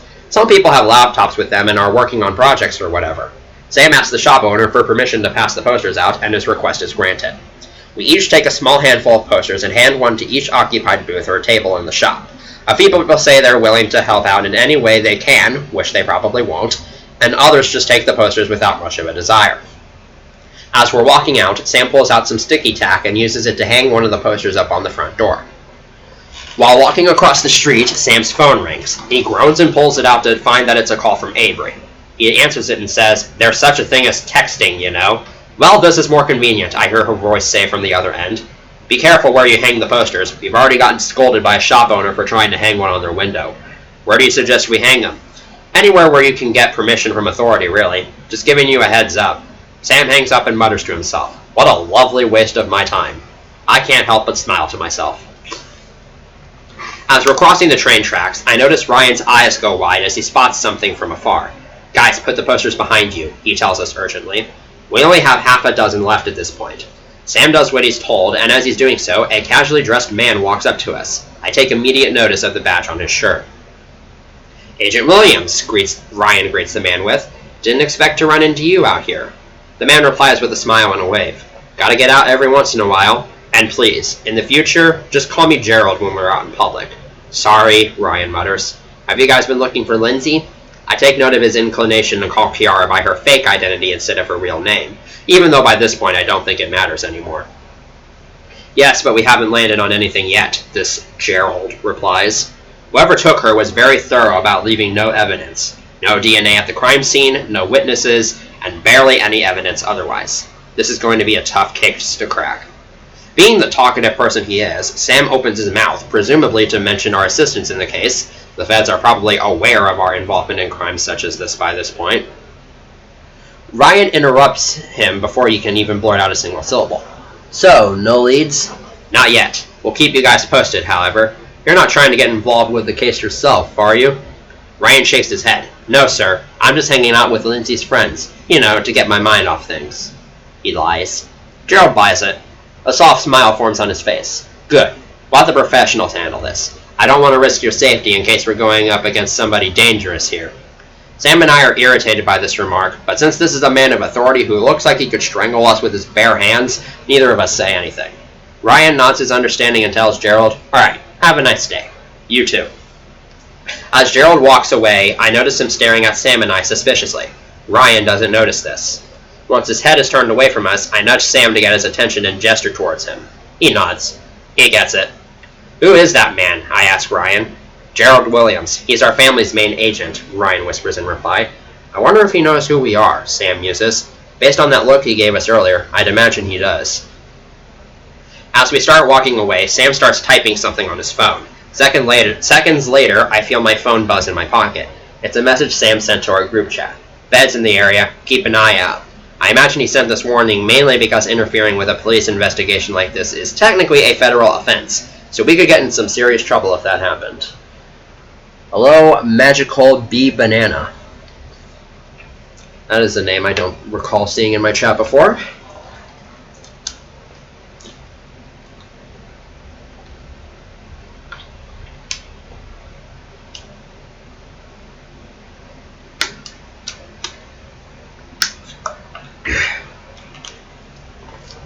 Forgot to get the ASMR warning that time, but whatever. Kiara. Boredom sucks. There's literally no better way to say it. I've been hanging out with Colin's place for a week at this point, and I'm already starting to lose my mind. Colin doesn't allow me on any device that has internet access, and just to spite me, all of them have passwords anyways, so I can't even sneak on them while he's at work. And there's only so much amusement you can get from cable television. I will say that I'm starting to understand why my friends were so against watching the news. After a while, it starts to feel like all they're doing is repeating the same stories over and over again. I lost count of how many times my disappearance has been brought up in the media. Lately, I've been entertaining myself with a rather large variety of books Colin owns. For a man like him, he sure finds joy in a lot of fictional novels. Most of them are criminal-based mysteries, but there's a few fantasy-styled books and quite a handful of other realistic fiction novels. Thankfully, reading is something I enjoy in my spare time, otherwise I'd be going insane at this point. Over the past few days, I've learned a little bit about Colin. He's got some sort of bachelor's degree in college, for what subject he hasn't told me yet, and his main occupation these days is a construction worker. Considering how strong he proved to be when he kidnapped me, I'm not surprised. He's actually not half bad of a guy for a kidnapper. He also only knows of me as Lindsay, and not Kiara. But, of course, that doesn't mean I don't want to get out of here. I haven't yet lost hope in anybody finding me, but just in case, I've been trying to theorize an escape plan. The main issues are that my resources are very limited, and I need a proper amount of time in order to get anywhere. Colin's only gone for 3 to 4 hours on a workday, which is the only real window I've got. I've tried sneaking around the house at night, but the man has the hearing of an owl. I'm sitting on Colin's living room couch, you might as well glue me to this thing, it's the main place I've been for the past week, reading through a pretty riveting murder mystery. On the TV is yet another news update on my disappearance, which I'm only half listening to. Without warning, the front door opens and Colin walks in. I quickly shut off the TV. Colin gets mildly irritated at seeing my disappearance mentioned on TV. In Colin's hand is what looks like a Dairy Queen bag. I brought you some food, he tells me, waving the bag to get me to notice it. I'm not hungry right now, I respond.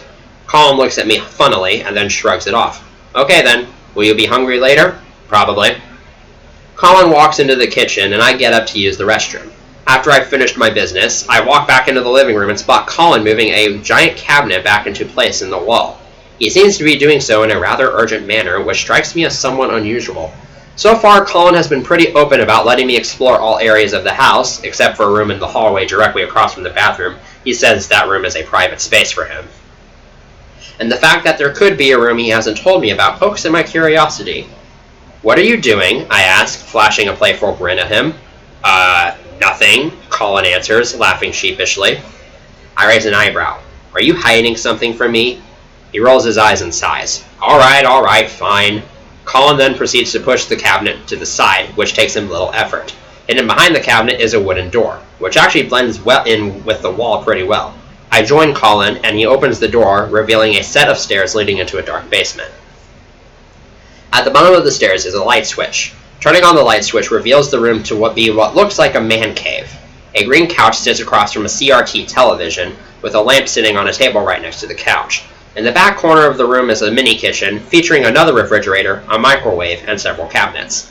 The floor is gray and mildly dusty, and other than the light bulb, the only source of light comes from a lone window at the other end of the room. I keep that in mind. You like this place? Colin asks. I nod and he continues. Built it myself a few years ago. Anytime I have company over, I go here when I need some me time. You have company over? I ask in disbelief. As soon as I say it, I wish I could take it back, because it does sound kind of rude. Luckily for me, Colin doesn't take it as such. Happens 1 or 2 times a year. I start walking around the room, taking everything in.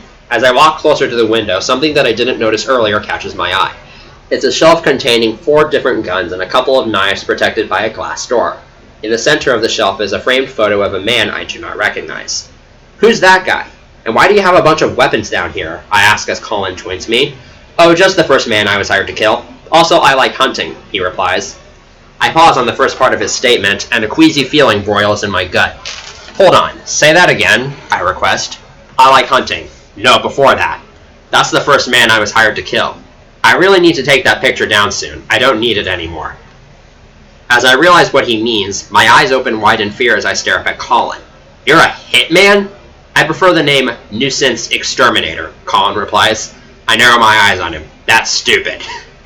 Colin sighs. You're not the only person who thinks that. I'm so glad I did that. I want to ask who else thinks that, but I have a more important question in mind. So, people hire you to kill people and pay you for it? It's not my main source of income. I only get to do it once every few months, Colin answers. He must sense my uneasiness, because he then adds, but now that I have you, I have to take a break from that for the time being. And don't worry, I don't plan on hurting you for any reason. Him saying that doesn't make me feel much better, but it's better than nothing. Okay, I stammer. You can hang out here as much as you like, if you need some alone time as well. Colin tells me, walking back toward the stairs. Your food's on the kitchen counter when you're ready to come up. I'll be moving the cabinet so that you have easy access to this room. I nod and Colin walks back upstairs. When I hear the door shut, I walk toward the window. It's too high for me to reach normally, but there are several pieces of furniture that could give me that extra bit of height that I need. A small grin forms on my face. My plan is coming to fruition. Alright. Chapter 10, Luke. This is probably one of my favorite chapters in the entire story. Half an hour into our search, Heath decided that searching downtown for any longer was pointless, so he signaled in Sam's hovercraft so our group could go somewhere different. Although Sam is the primary owner of the hovercraft, Heath and I also pilot it from time to time, and Heath is our current pilot. During our flight, Avery asks, "Should we tell Sam that we're switching locations?" "Do you really think any of us give a shit about what Sam thinks?" Skylar sighs. "Good point." Heath parks us in a near-empty field, pretty close to Mia and Mackenzie's neighborhood. Most of the area along the road here is just fields, with an occasional house or other building here or there. Another neighborhood exists on the other side of the street, and if you were to keep going that direction, you'd eventually come across the church I attend. As the four of us step off, Skylar suggests, "There's a lot of ground to cover here. Maybe we should split up?" Heath nods in agreement. "Good idea." The rest of us also give our approval. Skylar walks over to Heath and says, "I'll go with Heath." "Skylar, you're really going to leave me with that perverted dickhead?" Avery hisses, pointing at me. Although this is an insult, I don't take it as such. "Hey, that's Mr. Perverted Dickhead to you," I yell, laughing. I freaking love the Luke and Avery moments. That's like one of the best parts about this series, just how much they hate each other. Avery shakes a fist at me and growls, "Shut the fuck up, Luke." Heath and Skylar just start laughing, and I can feel a disturbance in the force from Avery. "Have fun, you two," he snickers as he and Skylar start walking in the direction of Mia's neighborhood, leaving Avery and I behind. Avery shuts her eyes, takes a deep breath to keep herself calm, and then asks me, "Where do you want to look first?" I point across the street. "Over there is probably our best option," I reply. With that, Avery and I cross the street and start walking toward the other neighborhood. Almost every house in this region is white or some other really bright color. The houses actually blend in somewhat well with the gray clouds in the sky. While we're walking, I ask, "Do you think whoever took Kiara knows her true identity, for the sake of keeping a conversation going?" Avery shrugs. "I'd say it's likely. Although, if it were, say, her dad, I think by now we'd have heard a ransom demand or something. Typically, things are okay between us until I say or do something that aggravates her, so my goal is to hold off on that for as long as possible, since we do have to focus on our task." "That makes sense, I guess," I say. "Yeah." I then decide to push my luck. "You know, I think this is the longest we've kept a conversation going without screaming at each other.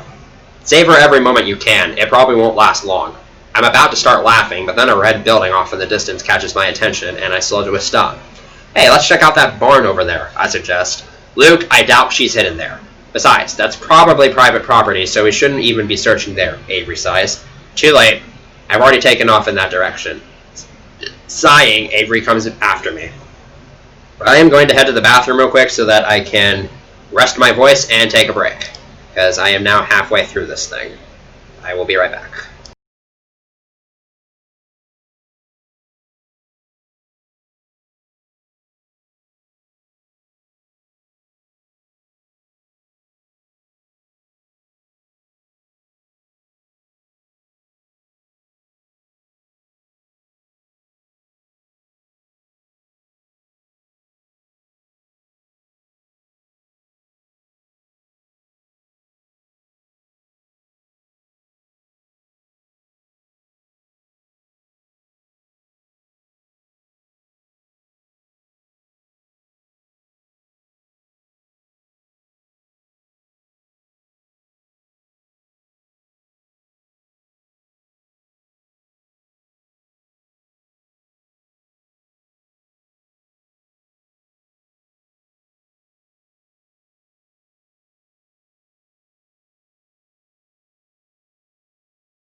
Alright, I'm back. Just got another half of this story to do. Jesus. This is taking really long. Already 2 hours in and I'm only halfway through. Avery. I swear, Luke has the dumbest ideas sometimes. And, me saying this about him might be somewhat shocking, he's usually a pretty smart guy when it comes to these types of things. When I manage to catch up to Luke, he's already opening the front doors, which are weirdly unlocked. He walks inside without hesitation, and I have no choice but to follow him. I do attempt to talk him out of this crazy idea, though. Luke, this is stupid. We could get in trouble for this. But if Kiara's in here, then that won't matter, he smirks in reply, continuing forward. I let out an annoyed sigh. There's not much to say about the interior of this barn. It's dark inside, and it's a pretty wide open space, with a few stacks of hay scattered about and a couple of balconies with no way to get to them. There doesn't seem to be any sign of life here, human or otherwise. I get out my phone and turn on the flashlight to illuminate the place, and Luke does the same. Luke, I just don't see how Kiara could be hidden in here, I whisper. Then a horrifying thought comes to my head. Unless... Avery, don't jump to that conclusion just yet, Luke tells me. Well, I mean, given the circumstances, it's a reasonable assumption. We don't know that she's dead. We don't know that she's not dead. Luke thinks about my response for a second. You're probably right. I smirk and do a sassy hair flip. You know, you should agree with me more often. It'll probably save your life someday. I don't think a situation like that will ever come up, but we'll see, he mutters. We always spend about 5 minutes poking around and find nothing but a whole ton of nothing. Love that sentence.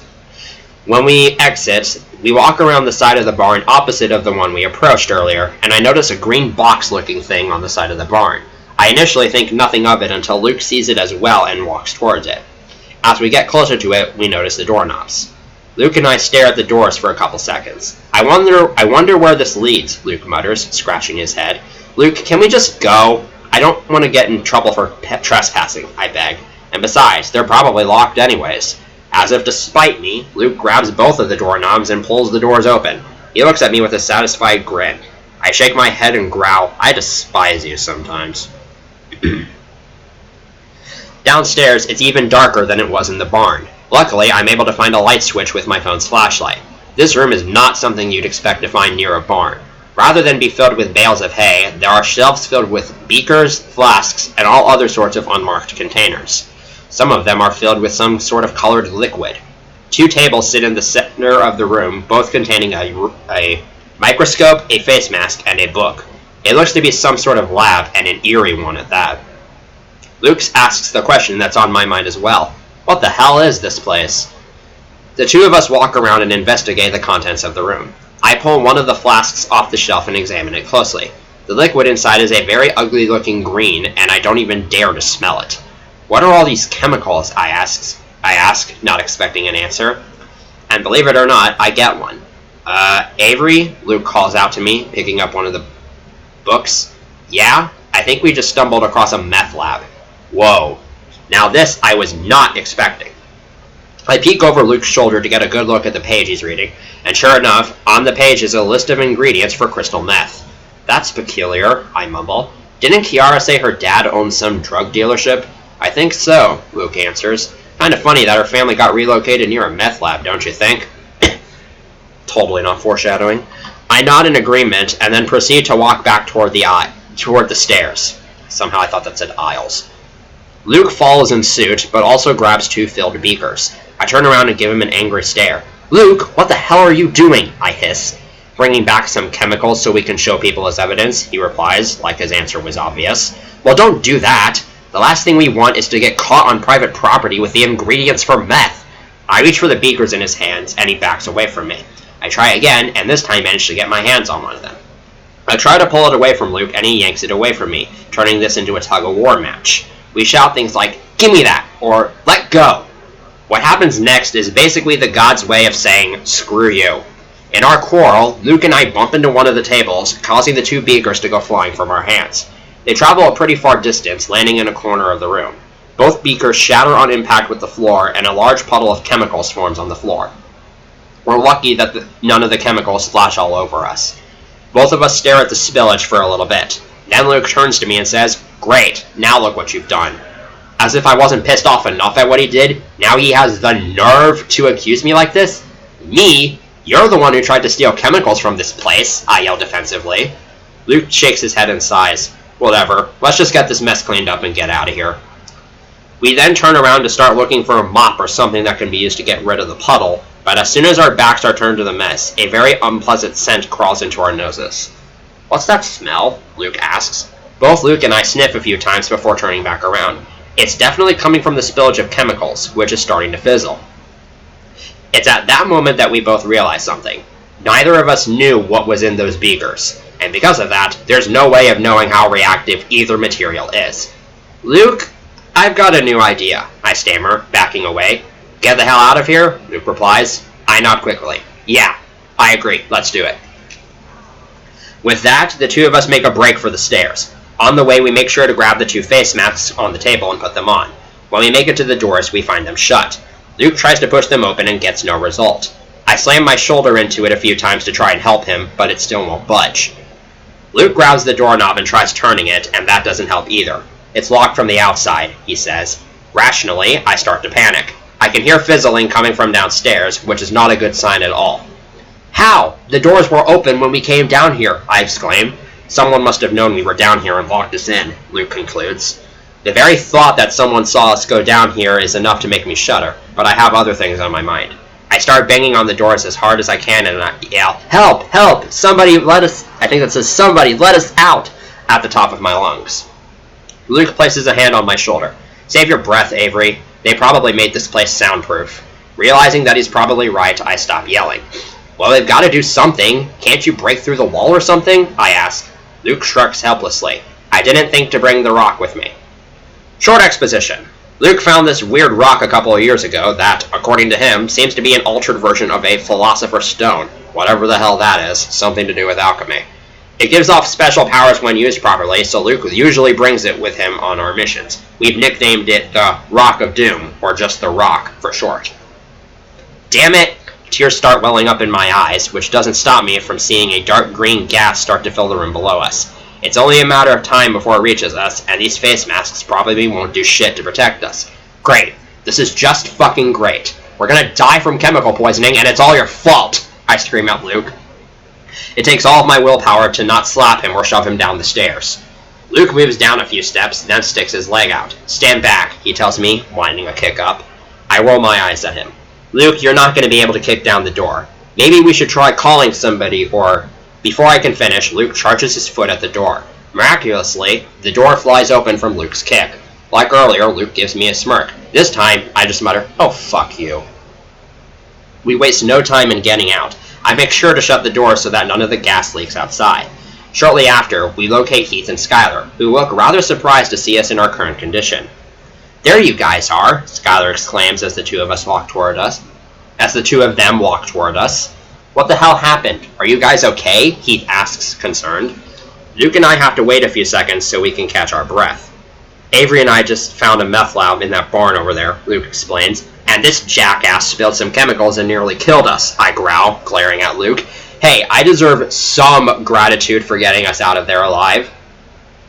I shake my head and facepalm before saying, Luke, I underestimate you at my peril. And believe me, that is not a compliment. Look, how about we just move on and we can talk about this later, Skylar suggests. Neither Luke nor I are willing to put up a fight anymore at this point, so we agree, and the four of us take our leave. Third-person POV. Not too far away from the search team, a man walks into his house, shivering from how cold it was outside. He hangs his coat up and calls for his brother. The brother arrives seconds later, carrying a beer can. Yo, Finn, what can I do for ya? We've got a situation. A serious situation, Finn says quietly, a heavy amount of stress in his voice. Alright, let's talk. The two brothers walk to their dining room and take a seat at the table. The brother opens his beer can and starts sipping from it. Okay, so I was heading over to the barn, alright, to check on our lab and see how it was doing, but I heard these two voices coming from downstairs. They sounded like young teenagers to me, Finn explains. His brother nods along, although the amount of alcohol consumption he's had today is already starting to get to him, impairing his ability to fully comprehend. So some kids were snooping around in our lab. Big deal, he says. It's not just that. Finn leans into the table and motions for his brother to do the same. Then, in a low whisper voice, probably just for dramatics, Finn tells his brother, "I think I heard one of them bring up Rick's daughter." Hearing this causes the brother to spit out the beer currently in his mouth, which gets all over Finn's clothes. "Hold it. You can't be serious," he sputters out. Choosing to ignore his beer-stained clothing, Finn replies, "Yeah, Joe. The family must have been relocated by now, and it seems as though she's already made some friends. I think they're part of some search party that's looking for her." Joe nods slowly and then asks, "What'd you do?" "Locked him in there. I don't think they'll be there for very long, though. So what do you say we call up Rick and let him know?" Joe gives him a nod of approval. Finn pulls out his phone and calls Rick's number. It takes 2 rings for him to answer. "Finn! Haven't heard from you boys in a while. How have things been over there?" "Not now, Rick," Finn says. "We think there's a search and rescue team looking for your daughter. I found a couple of the members snooping around in my lab earlier today. Got an opinion on the matter?" It doesn't even take Rick 5 seconds to come up with his response. "I can't have any interference with the plan. If you find them again, get rid of them, please. I don't care how." "Will do. How much longer till you're down here?" "Only a couple more days, boys. Don't you worry. We won't. See you soon." Rick ends the call, and Finn takes a look at his brother. The two make eye contact and share an excited grin together. If all goes according to plan, they'll be back in business in no time. This is a pretty good chapter, not gonna lie.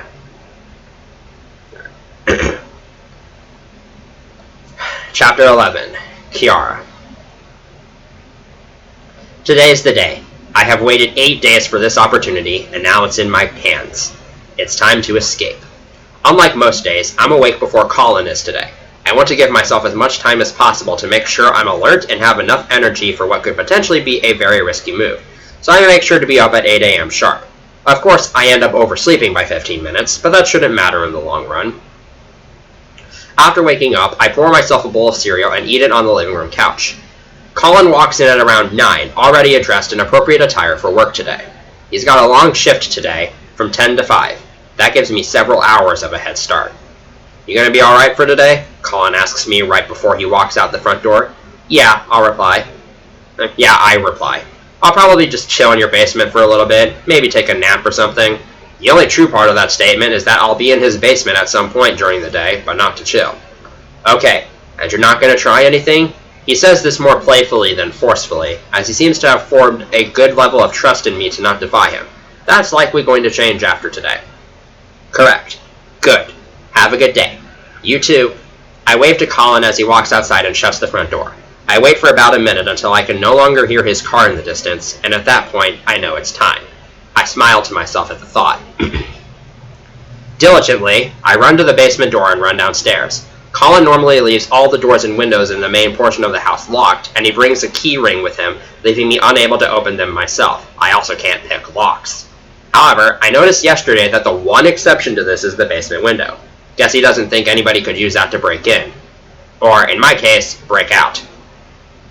I push one of the lamp tables closer to the window to give myself some extra height, and push the window open. I then compare my waist length to the length of the opening in the window to make sure that I'll fit. It'll do.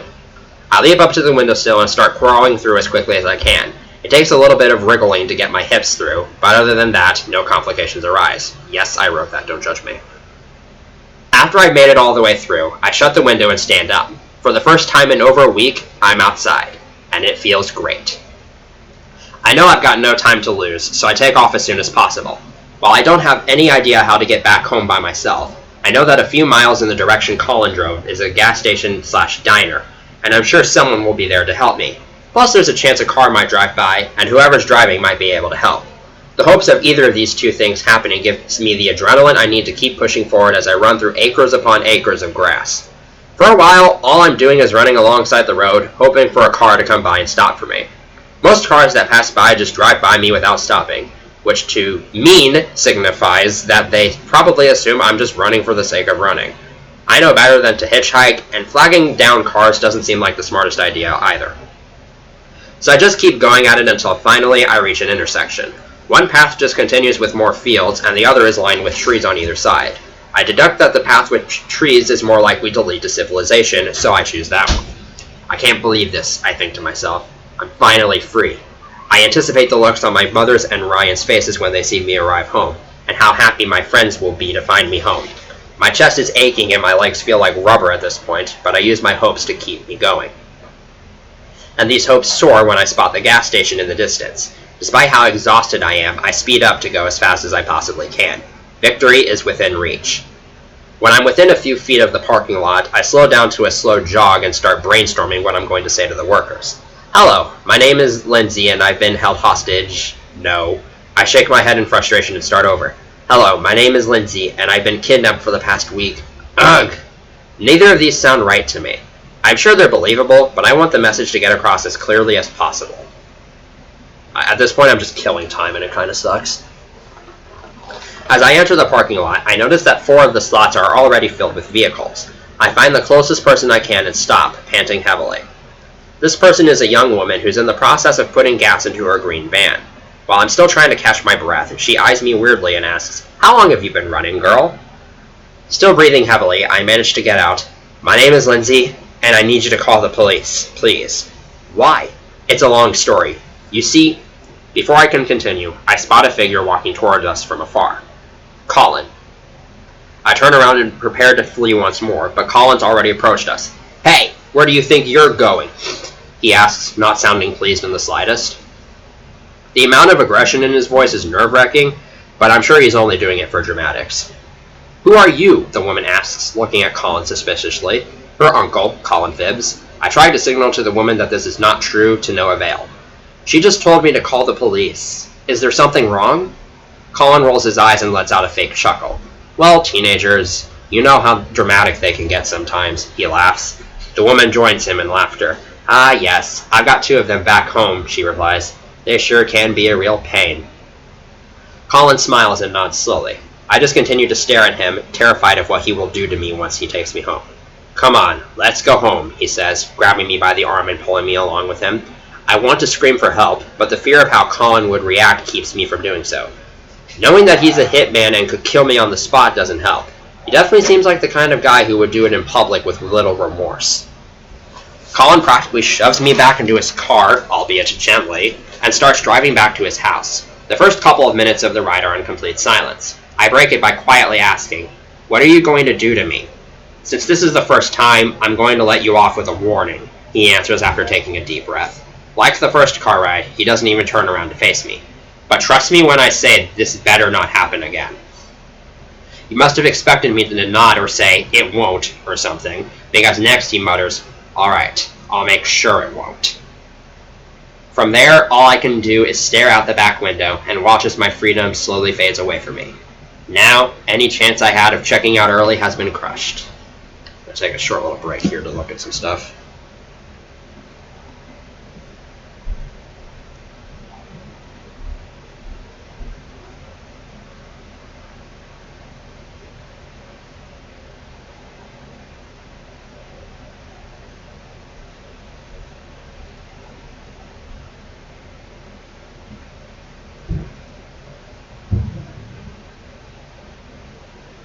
Okay, whatever.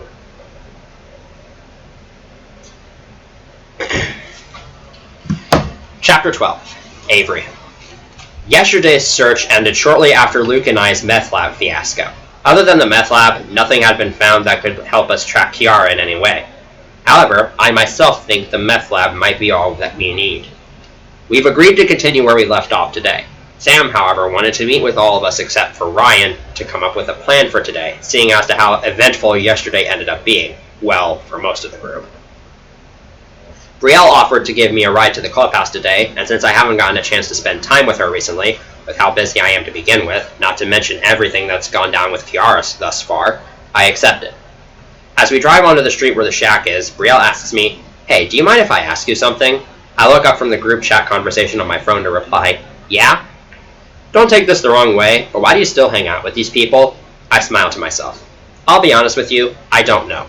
"Fair enough." By then, we've reached the clubhouse, so I get out of Brielle's car and run inside.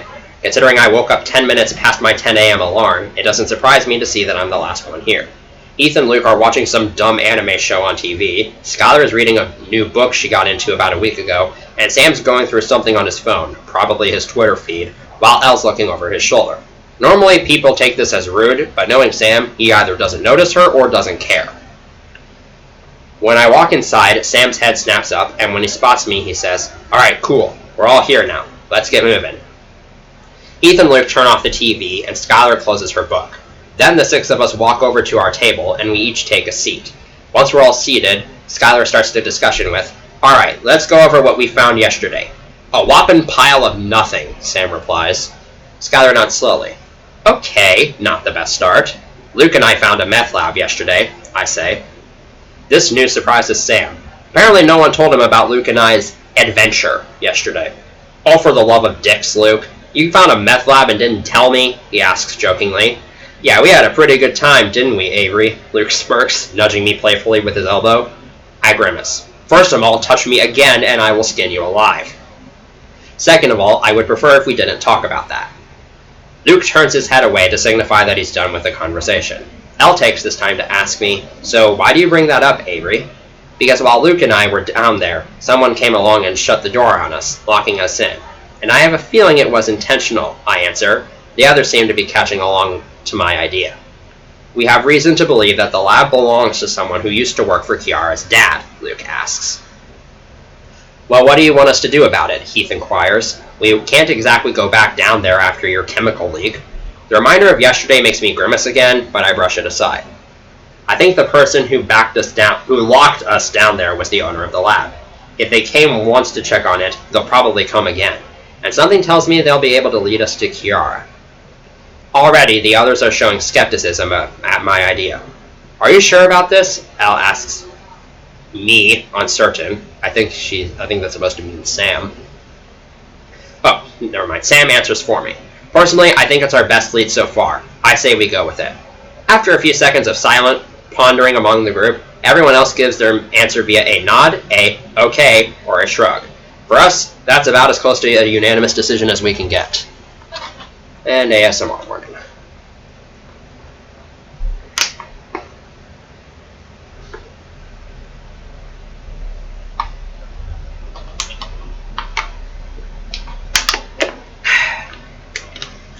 Skylar. Just like yesterday, my mom offers to take both myself and Avery to our rendezvous location, which today is Mia and Mackenzie's house. They think we're just going there to hang out with them today, but in all actuality, they're not even home right now. This was just the closest location to the barn we could think of that wouldn't seem off to our parents. When Avery and I are dropped off, we don't even go inside the house. Instead, we walk around to the backyard, where Sam, Elle, Ryan, Heath, and Luke are already present. "Are you guys sure that using their backyard as a meeting point without them knowing is a good idea?" Avery asks as we join the rest of the group. Sam shrugs. "What they don't know won't hurt them." "Fair enough," I reply. "Alright, so what's the plan for today?" Ryan asks, looking ready to get down to business. Luke does the talking. "There's a barn nearby that has a meth lab that Avery and I found yesterday. My plan is to scout it out and see if whoever owns the lab drops by at some point." Ryan looks dumbfounded by our idea. "That's it?" he exclaims. "Look, it's our best lead as of now, so we're just going to go along with it," Sam says, trying to keep his composure. Ryan hasn't exactly been the easiest person to deal with on this mission. He just doesn't seem to understand that sometimes there's no better option but to start small and hope that something turns up, which is typical for our searches. It's usually a bunch of guess and check work before eventually making a major breakthrough that ultimately leads to victory, and our hope is that this will be no exception. A short 10-minute walk later, we set up camp roughly 20 feet or so away from the barn. And by set up camp, I mean just sitting on the curb and watching the barn from afar. If you don't think that sounds exciting, it isn't. 5 minutes turn into 10 minutes, which turns into 20 minutes. Yeah, you get the picture. The only action that's observable is the passing of cars every so often. Some drivers slow down slightly to get a good look at us, shake their heads in confusion, and then proceed onward. At one point, Ryan starts observing Luke and notices the prosthetics for his right arm and left leg. He asks Luke, "You don't have to answer if you don't want to, but what's with the prosthetics?" Luke is surprised by this question. He gives the brief answer of, "I got into a car accident a couple of years ago."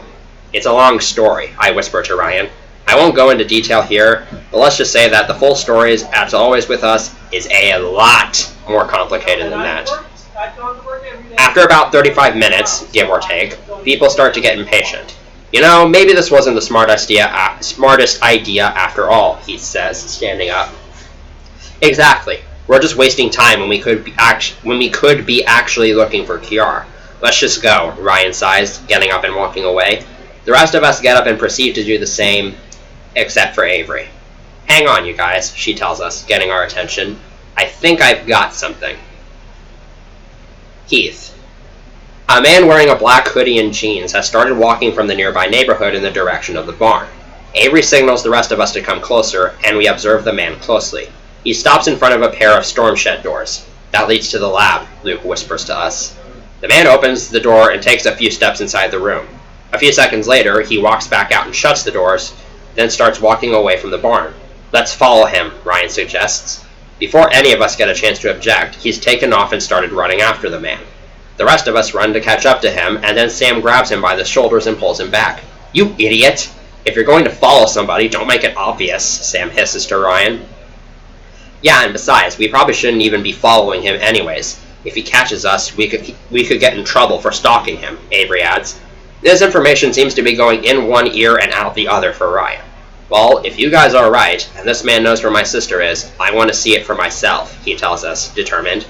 Realizing that there's no talking him out of this, we continue to trail behind the man as he walks through the neighborhood. He stops at the 5th house he walks past, which looks the same as all the other ones. Mostly white with stairs leading up to the front porch and 2 garage doors.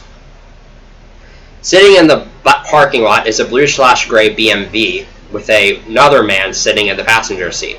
The 7 of us stop at the house next door and take cover behind a small tree near the garage, peeking our heads around it to get a better view of the action.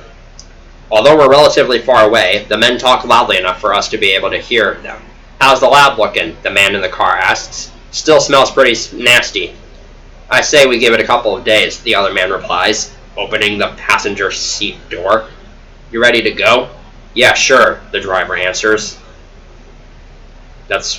I'll point this out. So it says another man is sitting in the passenger seat, but then the man who's outside the car goes into the passenger seat, and now all of a sudden the other man is the driver.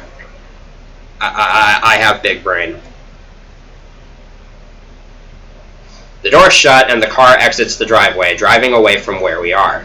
We come out from behind our tree and run over to the front door of their house. I grab the doorknob and pull on it. As expected, the door's locked. Figures as much, I sigh. Hold on, let me find a rock, Ryan says, searching the ground. Avery rolls her eyes. Ryan, this is idiotic. We need to call the police and... Before she can finish, Ryan's thrown a rock through a window right next to the door. It's a miracle that no alarm goes off or that nobody else notices. Ryan uses his arm to knock off a few more shards of glass, then steps inside. The rest of us have no choice but to follow. This is technically breaking and entering, you know, Skylar says as she climbs through the window. Once we're all inside, we disperse and start searching around the house. Sam, Elle, and Avery search around the living room/kitchen area. Luke, Skylar, and I take the hallway rooms, and Ryan walks downstairs. My group checks 2 bedrooms and a bathroom, none of which contain anything, or anyone, useful. Judging from the frustrated looks on Sam, Elle, and Avery's faces when we return, we don't need to ask to know that their search ended the same way. Ryan's search, however, has gone differently. Guys, come down here, he yells to us. The 6 of us join him downstairs. Apparently, the 2 men who live down here don't have the slightest idea of how to keep a room sanitary and organized. There's random papers, books, and a few cans and bottles of beer lying all over the floor, beer stains all over the rug and furniture, blankets sprawled across all over the 2 couches, and a foul odor, as if there hasn't been any room freshener sprayed here in months. Those men must hang out down here often. Very often, Elle concludes. Ryan starts looking in the bathroom, and Sam and Elle join him. Luke, Skylar, Avery, and I enter some sort of storage room. A few boxes are scattered among the floor, and the shelves are full of pictures of the men, some of which date back as far as 8 years ago. Luke and I examine the photos while Skylar and Avery look through the boxes. Guys, there's more beakers and flasks in here, Avery says, looking inside one of the boxes. I take a look inside the box myself, and sure enough, inside the box she's looking at is filled with all sorts of containers that would be perfect for holding chemicals. By the way, hello, Castle Warrior and Penumbra. Luke seems to have more interest in the photos than anything else. I wonder who this 3rd man is, he ponders, holding a photo showing 3 men in front of a large office building. Maybe just a good friend of theirs? Who knows, Skylar answers. After we've finished going through all that there is to go through, we go back into the main room and meet up with the others. We've got nothing. What about you guys? Sam tells us. No signs of Kiara, but Luke pulls out the photo he was looking at earlier and shows it to Ryan, pointing to the man on the right. Does this man look familiar to you, Ryan? Ryan takes the photo and looks at it for a few seconds. Suddenly, his eyes shoot wide open, his grip on the photo tightens to the point where he crumbles it up, and he nearly loses his balance. Ryan, you okay? Elle asks, putting a hand on his shoulder. That's my dad, Ryan gasps, having trouble catching his breath. The rest of us exchange nervous glances. I thought I saw something. These men must have worked for your dad, I theorize. A few people not in agreement with me. Of course, this doesn't mean they would know where Kiara is, but I don't get to finish because right then we hear the sound of a door opening upstairs. Sam. All movement and conversation halts when we first hear a door opening and then footsteps coming from upstairs. Oh no, they're back. What do we do? Ryan panics. Hide, Avery hisses urgently.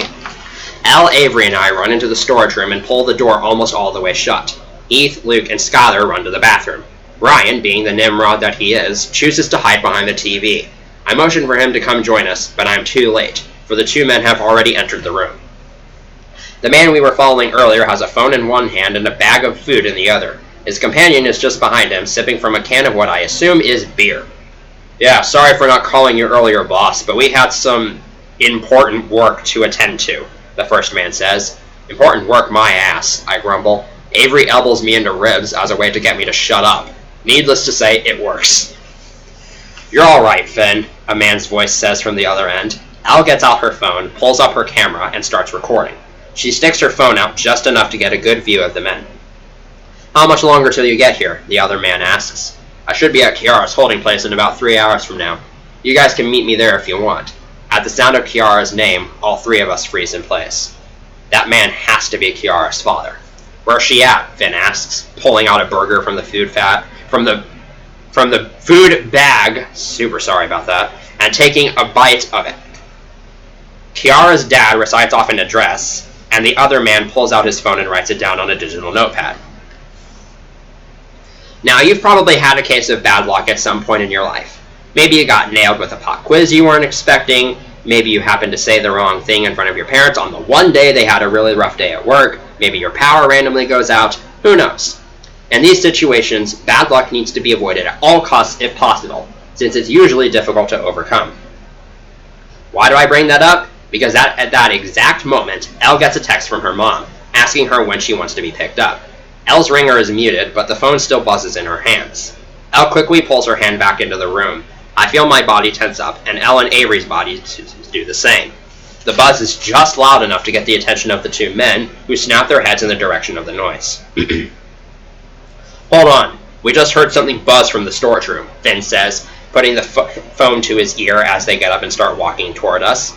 Through the small slit of vision we have in the door, I spot Heath giving a "come here" signal to Ryan. Some scuffling persists, which is then followed by a soft thud.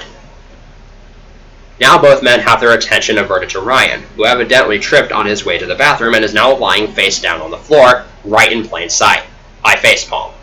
Rick, we'll call you back, Finn says, hanging up the call. After getting to his feet, Ryan shoves his way through the men and makes a break for the door, but the men catch up to him easily and have him pinned to a wall within seconds. Well, well, if it isn't Rick's little boy, Finn sneers. Where's my sister? Ryan asks as bravely as he can. He doesn't do a very good job of concealing the shakiness of his voice. Neither of the men answer.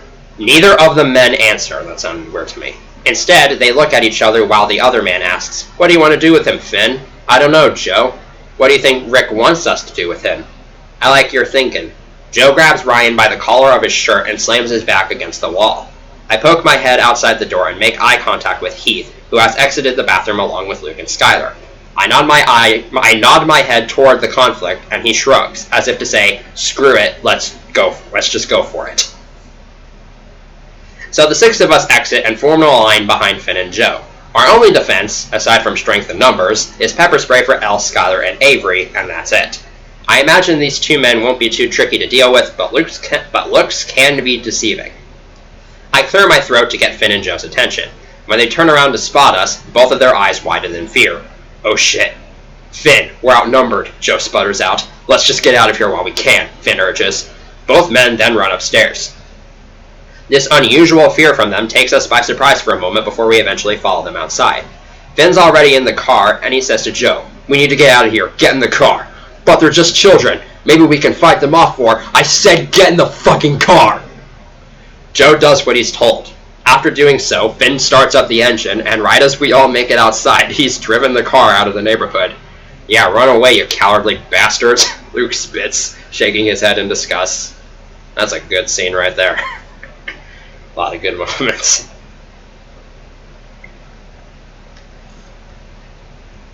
Alright. This long chapter is almost done. L. Once the car is out of sight, Ryan lets out a groan.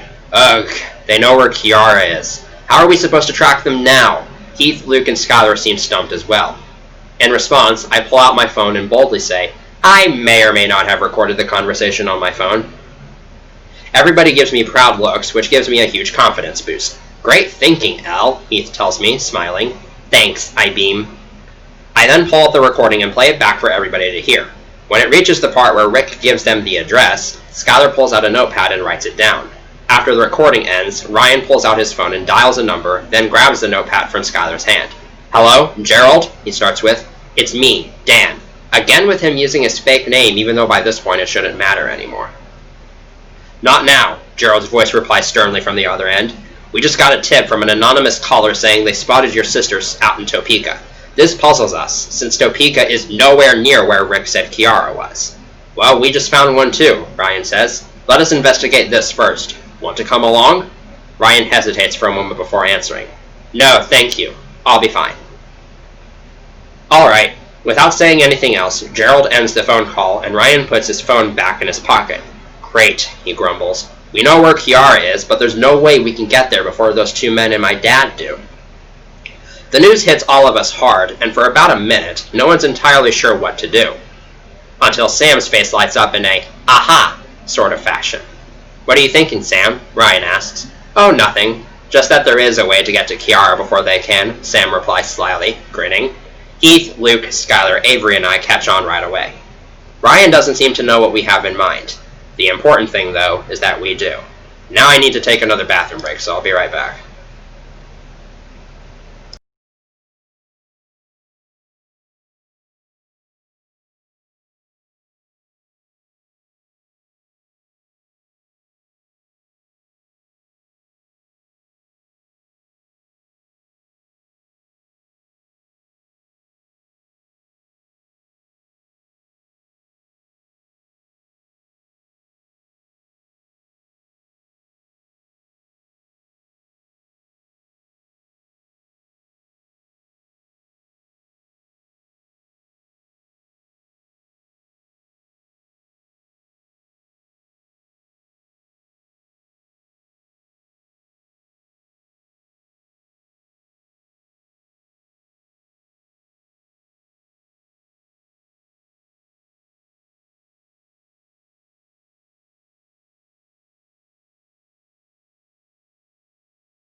God, I still have so much more of this to go through.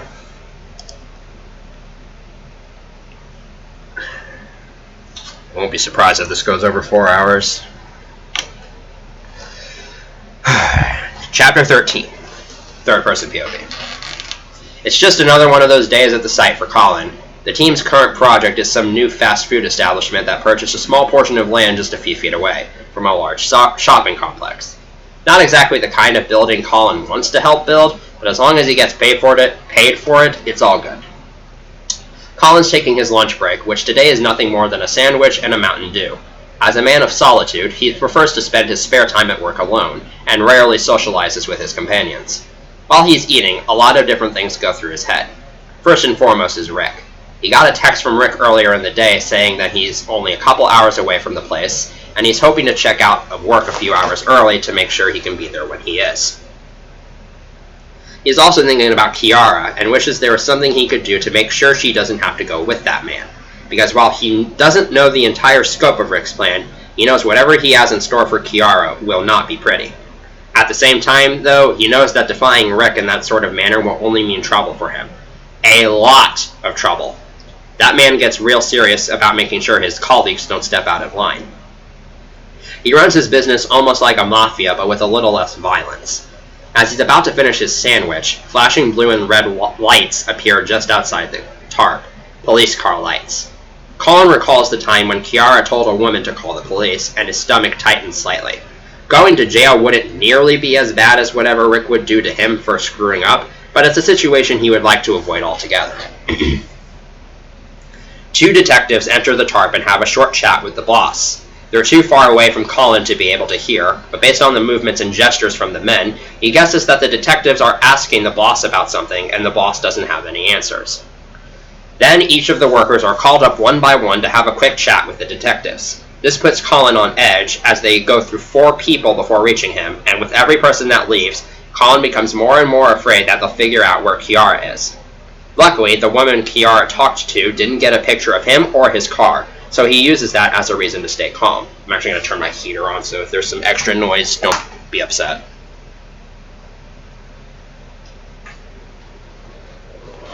When he is brought in for questioning, it's nothing more than just sitting at a bench outside of another restaurant.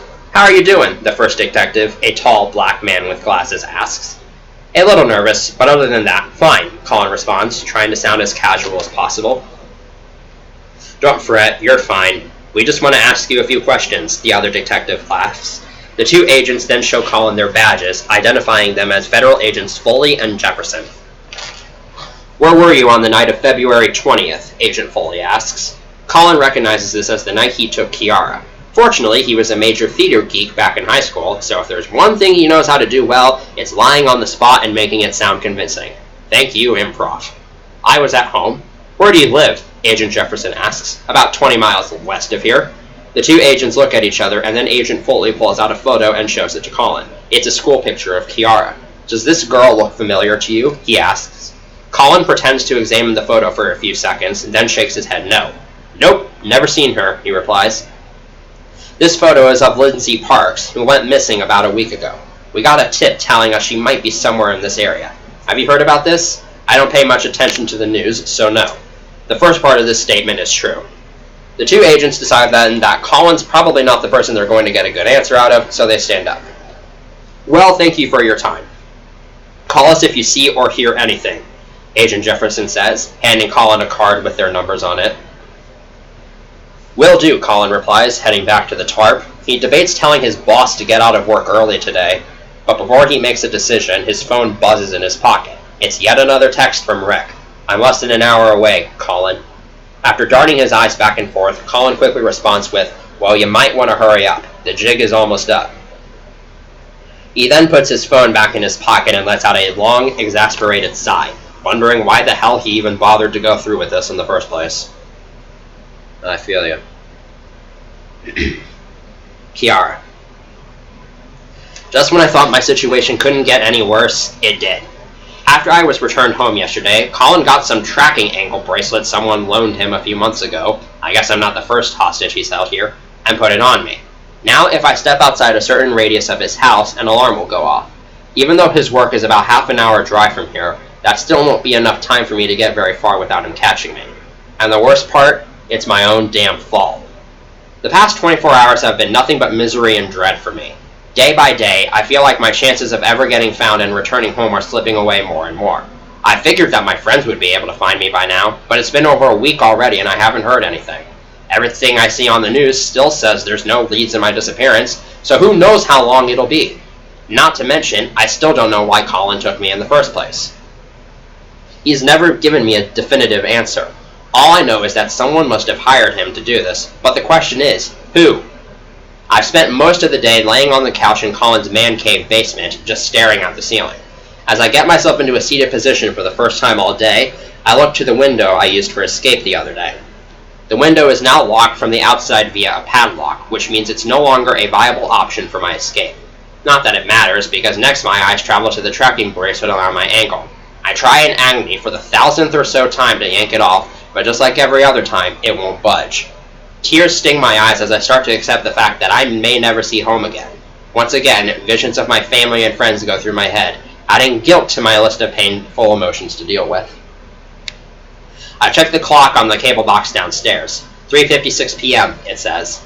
Although I don't really have an appetite at the moment, I decide now is as good of a time as any to go fix myself a snack, seeing as to how I have nothing better to do. When I enter the kitchen, I first open the cabinet originally used to block the door to see what I'd be willing to eat. I find a bag of chips and start walking over to the living room couch when, out of the corner of my eye, I spot the forbidden room, as I have called it, in the hallway. I saved that room for personal reasons. I'd appreciate it if you didn't go in there. Colin's words ring through my head. He didn't explicitly give any consequences for defying this rule, but that doesn't mean there aren't any.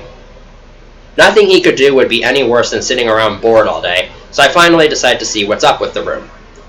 I set my chips down on the living room table and walk up to the door. Not surprisingly, it's unlocked. At first glance, the room itself looks like nothing more than your average messy office. The walls are tinted blue, and a lone desk sits on the far end of the room with papers, a photo, Colin's laptop, and utensils scattered on top of it. There's a hat stand by the door for some reason, and a single light bulb on the ceiling. Out of all this content, the only thing that interests me is the photo. I walk over to the desk and pick it up to look at it. It's a photo of Colin and another man.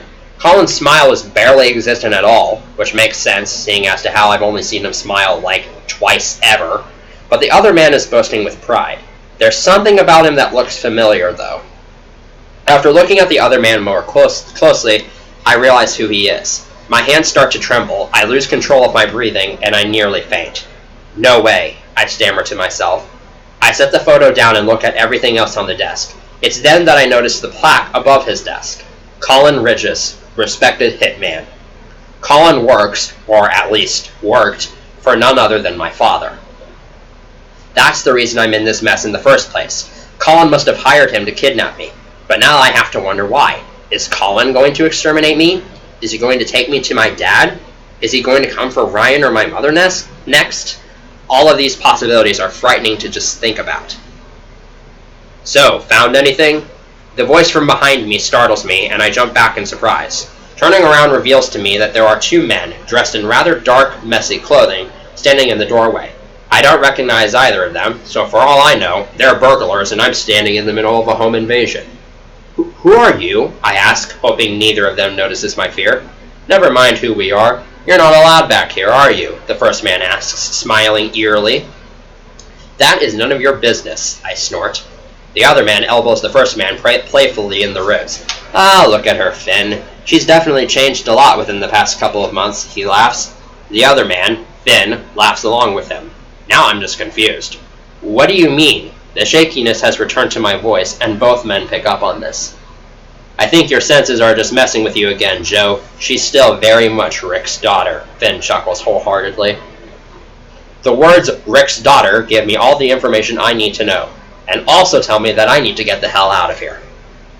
Thinking quickly, I pull out a drawer from the desk and throw it at the two men, knocking them both down. I bolt past them out of the room, but one of them grabs me by the ankle, causing me to fall forward. I struggle to free myself of his grasp and get away, but the more I struggle, the harder his grip becomes. Soon, I'm hoisted up onto my feet and have both arms pinned behind my back. It's a scenario I remember all too well. You just made a big mistake there, Kiara. Our job is to punish anybody who steps out of line, Finn growls, shoving me forward. This is the first time in 2 months that anybody has referred to me by my real name. And the last time someone did, it was my dad. I'm forcefully led to the door that leads to Colin's man cave, all the while fighting to get away from these men. Colin isn't due for another 2 hours, so I can't rely on him to get me out of this, if he even would. After Joe opens the door, Finn pushes me down the stairs, and I tumble down each and every step. By the time I reach the bottom, my whole body aches to the point where moving is a challenge on its own. But it doesn't stop there. I'm once again forced onto my feet and dragged to the couch, where I'm shoved onto it belly first and once again have my arms pinned behind my back. I crane my neck to get a good look at my captors and notice that Finn has pulled out a knife. By now, my eyes are flooded with tears and I'm screaming as loudly as I can. Not to get any attention, but just to let my terror out of my system. Finn inches the knife closer and closer to the back of my neck, and I begin to wince. This is it, I think to myself. I'm going to die. Right when the knife is less than an inch away from my neck, Finn pulls it back. My screaming has subsided and become quiet whimpers. I see smirks form on both Finn and Joe's faces. Tisk tisk, Finn snickers. You try and act tough, but you're still the same frightened, easily manipulated little girl you were back in Georgia. As he's saying, I feel rope being tied around my wrists. I try kicking at the two men, and all that earns me is a slap to the face. Rope is then tied around my ankles, and before long, I'm forcefully lifted to my feet for the third time. I don't even try to fight anymore. There's no point in doing so. I let the two men lead me to a closet door and throw me inside. Joe exits, and right before Finn leaves, he tells me, "Oh, and by the way, you'll be receiving a visit in about half an hour or so. It doesn't take a genius for me to figure out who he's talking about." Finn then slams the door shut and locks it. By this point, there's nothing left to do but cry softly in the darkness. Any hope I had of there being a happy ending to this has been crushed. It's over, both for me and my family. That was a good chapter.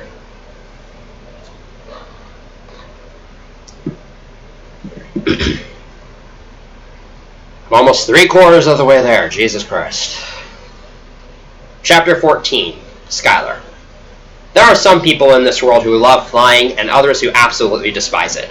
I fall somewhere in the middle. I love traveling by any means, be it land, air, or sea. That is, when it's for vacation purposes. For anything else, that's where it gets sketchy. As we've established before, Sam's hoverboard 8500 tends to be our primary source of travel when it comes to our adventures. It's not bad if you don't mind having the feeling that you might fall off at any given point in time. Luckily, this thing has mechanisms to keep that from ever happening, or else we'd all be fucked. The thing isn't necessarily massive, but considering that its maximum person limit is 11, and there's multiple different kinds of settings for all kinds of flights, I've grown to tolerate it over the past year. For Ryan, however, this is his first time. Much like Kiara, he can't seem to get over the fact that Sam owns this thing at all. Whoa, he marvels while we're flying to the address Rick said Kiara was at. Where did you get this thing? Long story, we'll tell you later, Sam, our current pilot, replies. His tone doesn't make it very clear if his reply is just because Ryan annoys him. He's been asked this way too many times. I mean, our expeditions don't exactly go unnoticed. Or if he's just trying to focus on flying. Knowing him, and trust me, I know him quite well, it's probably a combination of all three. Sam currently has us going at a moderate speed, which for most of us is the most comfortable way of flying. It gives us enough time to look down at the landscape below and observe sights you normally have to go on a plane to view. It's honestly an amazing experience if you ever get to try it. We all love it to the point where on occasion, our entire group of 10 will take a weekend trip, where for an entire weekend we do almost nothing but fly around and tour various sites around the globe.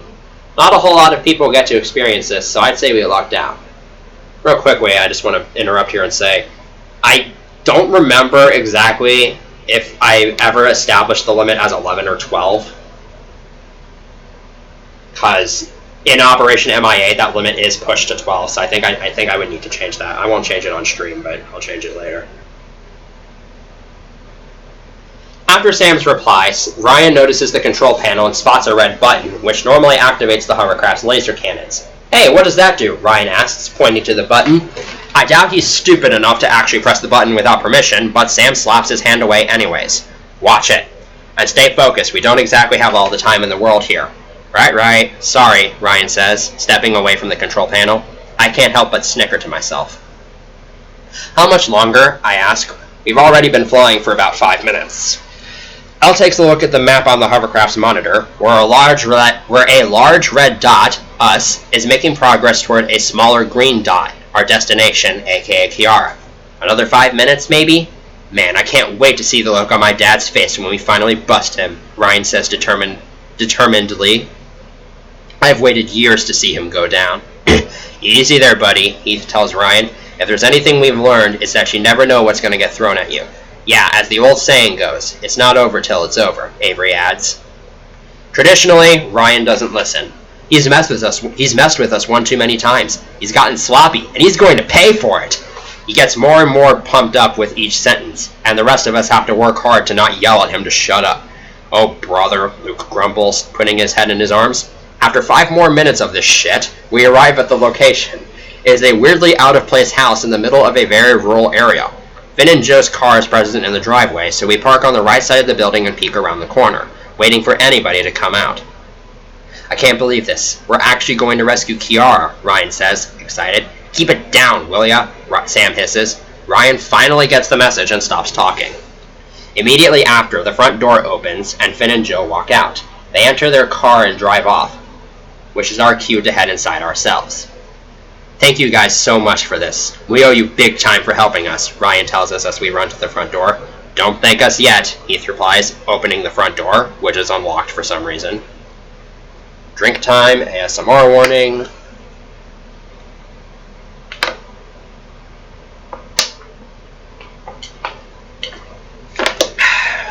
That's 2 water bottles down, only 1 left. Luke.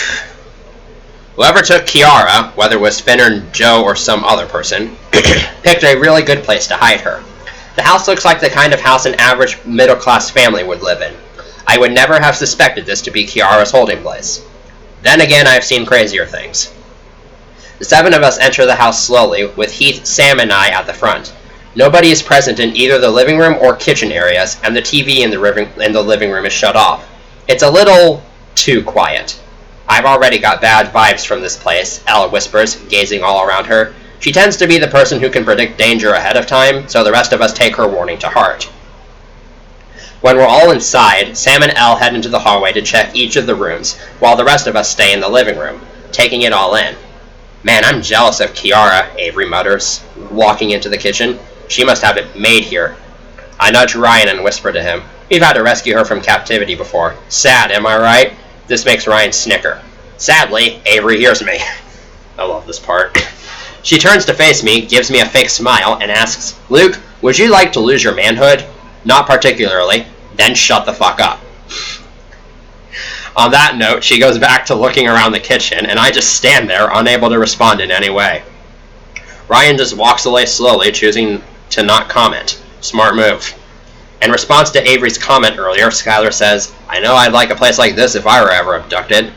Yo, Luke, come help me out with this, Heath calls out to me. I run over to him to find him looking at a cabinet in the kitchen. $5 says this cabinet's hiding something. Deal. Heath and I then move the cabinet off to the side, and wouldn't you know it, there's a large gray door behind it.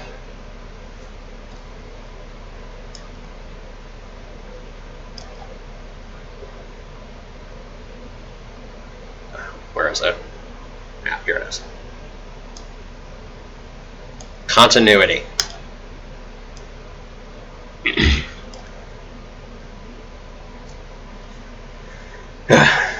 Cough it up, Heath smirks, holding a hand out. Later, I sigh. First of all, I don't have the money on me right now, and second of all, we have a more important matter to deal with. After calling Sam and Elle back here, we all walk downstairs into what looks like a man cave-styled basement. Much like everywhere else in the house, this room is devoid of any other life. Just a couch, a TV, and a mini-kitchen. Okay, cool, she's not here. Can we go before those men come back? Elle urges. Hang on, we've still got time to investigate more thoroughly, Sam replies, walking toward the mini-kitchen. Heath, Ryan, and I walk over to a gray closet door and press our ears to it. At first, all we can hear is silence. Then, a light sniffling can be heard from the other end. Heath grabs a hammer from a nearby table and uses it to break the padlock on the door, and then opens the door. Kiara. Lightness comes from the doorway, which momentarily blinds me after a long period of time of sitting in darkness. I hear footsteps slowly walk toward me and can make out 3 silhouettes in front of me. At first I think it's those 2 men from earlier in either Rick or Colin, but pretty soon I realize that the shadows are far too short to be any of those men. Then I feel a hand lightly stroking my hair and a soft voice saying, Kiara. Ryan? I stutter out, still recovering from what I went through half an hour ago. As my vision clears, I can now make out Ryan's face looking down at me, a mixture of worry and relief washing over his face. I can also make out Heath and Luke next to me, who are both working on cutting the ropes tied around my wrists and ankles. Avery, Skylar, Sam, and Elle appear in the doorway a few seconds later. Smiles appear on their faces when they see me. "Hi," Avery says softly, walking to my side and sitting down next to me. "How are you doing?" In response, I break down. The combination of the trauma Finn and Joe put me through, the events of the past week, and the knowledge that my dad is coming for me is simply too much for me to handle at this point. Ryan's arms wrap me in a welcoming and comforting hug, and Avery's hand gently rubs my shoulder. My crying slows down almost as quickly as it had begun. "Shh. It's okay, sis. I've got you," Ryan tells me, patting me on the back. I continue to cry into his shoulder, relieved to finally see people I trust again. I feel the restraints on my wrists and ankles being removed, returning the gift of free movement to me. I finally lift my head out of Ryan's shoulder and tell everyone, "Quick, guys, we need to get out of here. My dad will be here any minute now." "Then let's get you out of here quickly," Sam nods. Ryan and Avery help me to my feet, and we walk out of Colin's basement. Ryan holds my hand tightly and gives me a warm smile every time I look at him. "Hey, bro," I croak out, trying to give even the slightest impression that I'm happy to see him. Ryan just tussles my hair in response. This normally bothers me, but this time around, it pleases me. While we're walking to the front door, Heath comments, "You know, this wasn't actually that bad." "I wouldn't say that if I were you," Elle warns him. "It's been easy so far, but I just know a wrench is about to be thrown into our path." She's right to believe that, because right as we exit Colin's house, we run right into Colin himself. He looks just as surprised to see us as we are to see him. Though I will say, I'm glad it's him and not my dad or those other two men. "Oh great, a rescue team," he sighs. "Colin," I exclaim. "What are you doing home so early?" "Managed to get off work a couple hours early," he replies, talking quickly. He then leans closer to me and says, "Now, there's something I gotta tell you.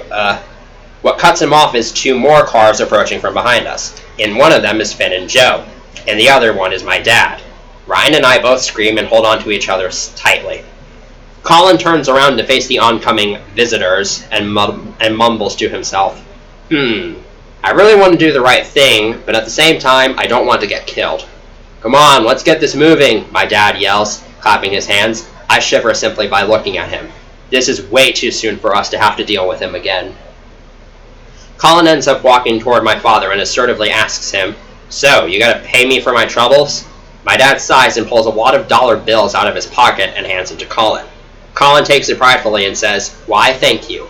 He then declares, "Well, since I'm no longer needed, I guess I'll be heading out. Later, losers." Before he enters his car, he stops by me, gives me a smile and a wink, and says to me, "It was fun hanging with you, kid." Then, in a much quieter and darker tone, he mutters under his breath, "And good luck." I do my best to wave back to him, but it feels like my arm is barely moving. I can't believe I'm saying this, but I actually find myself wishing Colin would have stayed instead of just walking out and leaving me to deal with these monsters. Right when his car disappears off the horizon, my dad's hands grab me by the shoulder and turn me around. I can barely muster up the courage to stare right into his menacing eyes. As always, his face has a mischievous look to it that makes me want to run just from looking at it. "So, we've got some unfinished business, don't we, darling?" he asks devilishly, looking between me and Ryan. I gulp. "Lay a finger on either of them and you're going to regret it," Sam threatens. Unlike Ryan and I, Sam and the others don't seem scared of my father at all. Clearly, they have no idea just how insane this man is. And apparently, my father isn't scared of them either. I keep switching between either and either. I don't know which one it actually is. "Your threat amuses me," he laughs. Police sirens then wail from behind us. Everyone's eyes avert to the police car that has just arrived on the scene. Agent Williams emerges from it. "Agent Williams!" Ryan exclaims, running toward our sacred helper. Agent Williams has a distasteful expression on his face, but weirdly, it doesn't seem to be directly because of my father. He also isn't making a move toward my father, even though we're literally right next to them. This baffles Ryan. "Well, aren't you going to do something? My dad's right there with Kiara," he yells, pointing to us. "Yes, I know," is all Agent Williams says. He seems unfazed by the news, and he continues to just stand there, not doing anything. I also notice that my dad does not seem worried at all about his presence. In fact, he seems pleased to see Agent Williams here. Something isn't right here. Plot twist time! Sam. Rick releases Kiara and walks towards Agent Williams, expanding his arms out. "Hey, Gerald," he exclaims happily. "Good to see you again, Rick." Agent Williams replies, accepting the hug from Rick. Kiara looks like she's about to throw up. Ryan's jaw is on the floor, as are the rest of ours. "No fucking way," I say, taken aback by what's happening right in front of my eyes. "You two know each other?" Al shouts in disbelief. "Yeah, Gerald and I were good pals back in college," Rick smirks, patting Gerald on the back and throwing an arm around him.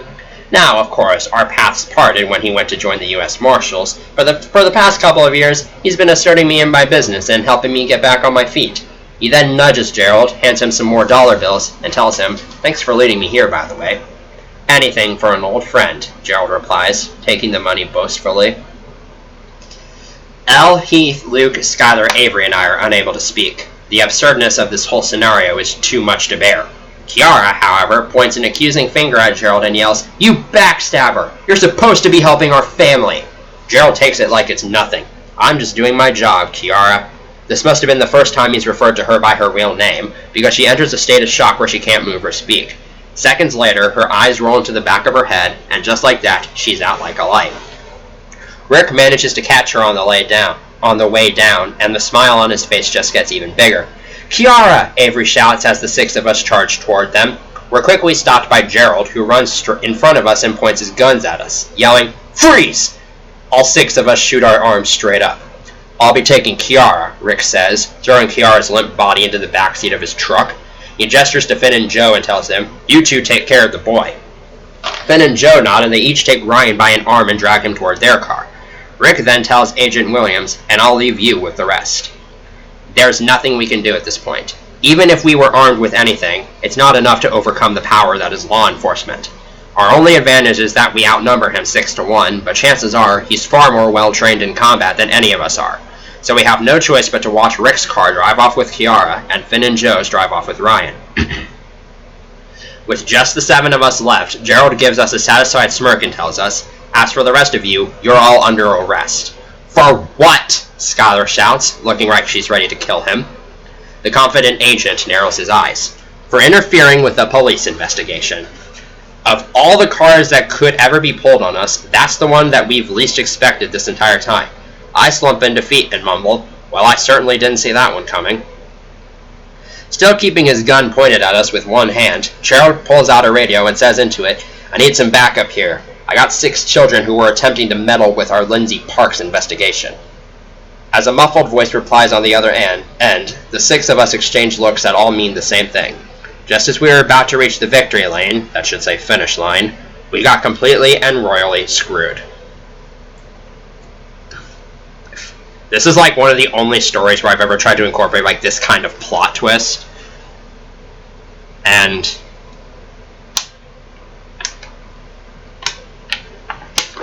not only that, I included a bunch of like false misdirections.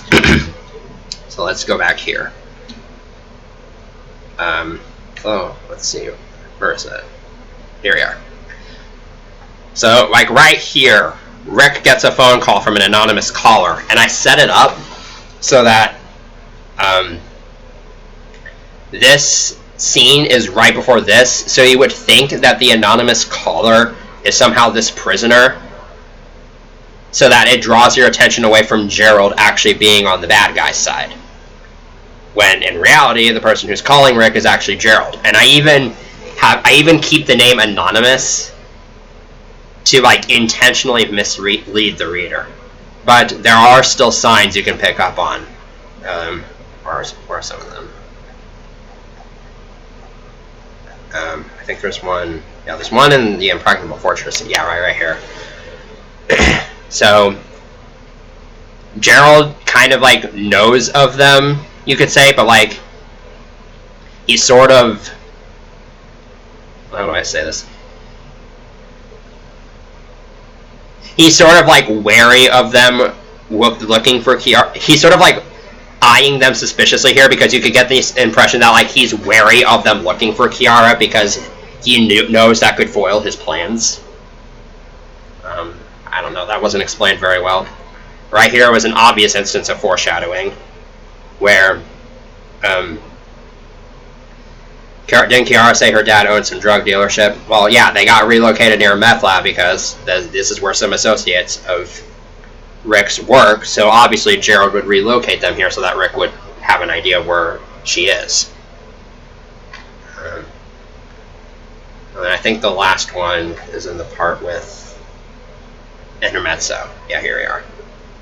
Or like, Gerald claims that they have a tip from an anonymous caller when that is nowhere near where Kiara actually is, which is kind of like bait for their family. Anyways, let's move on. No. Okay.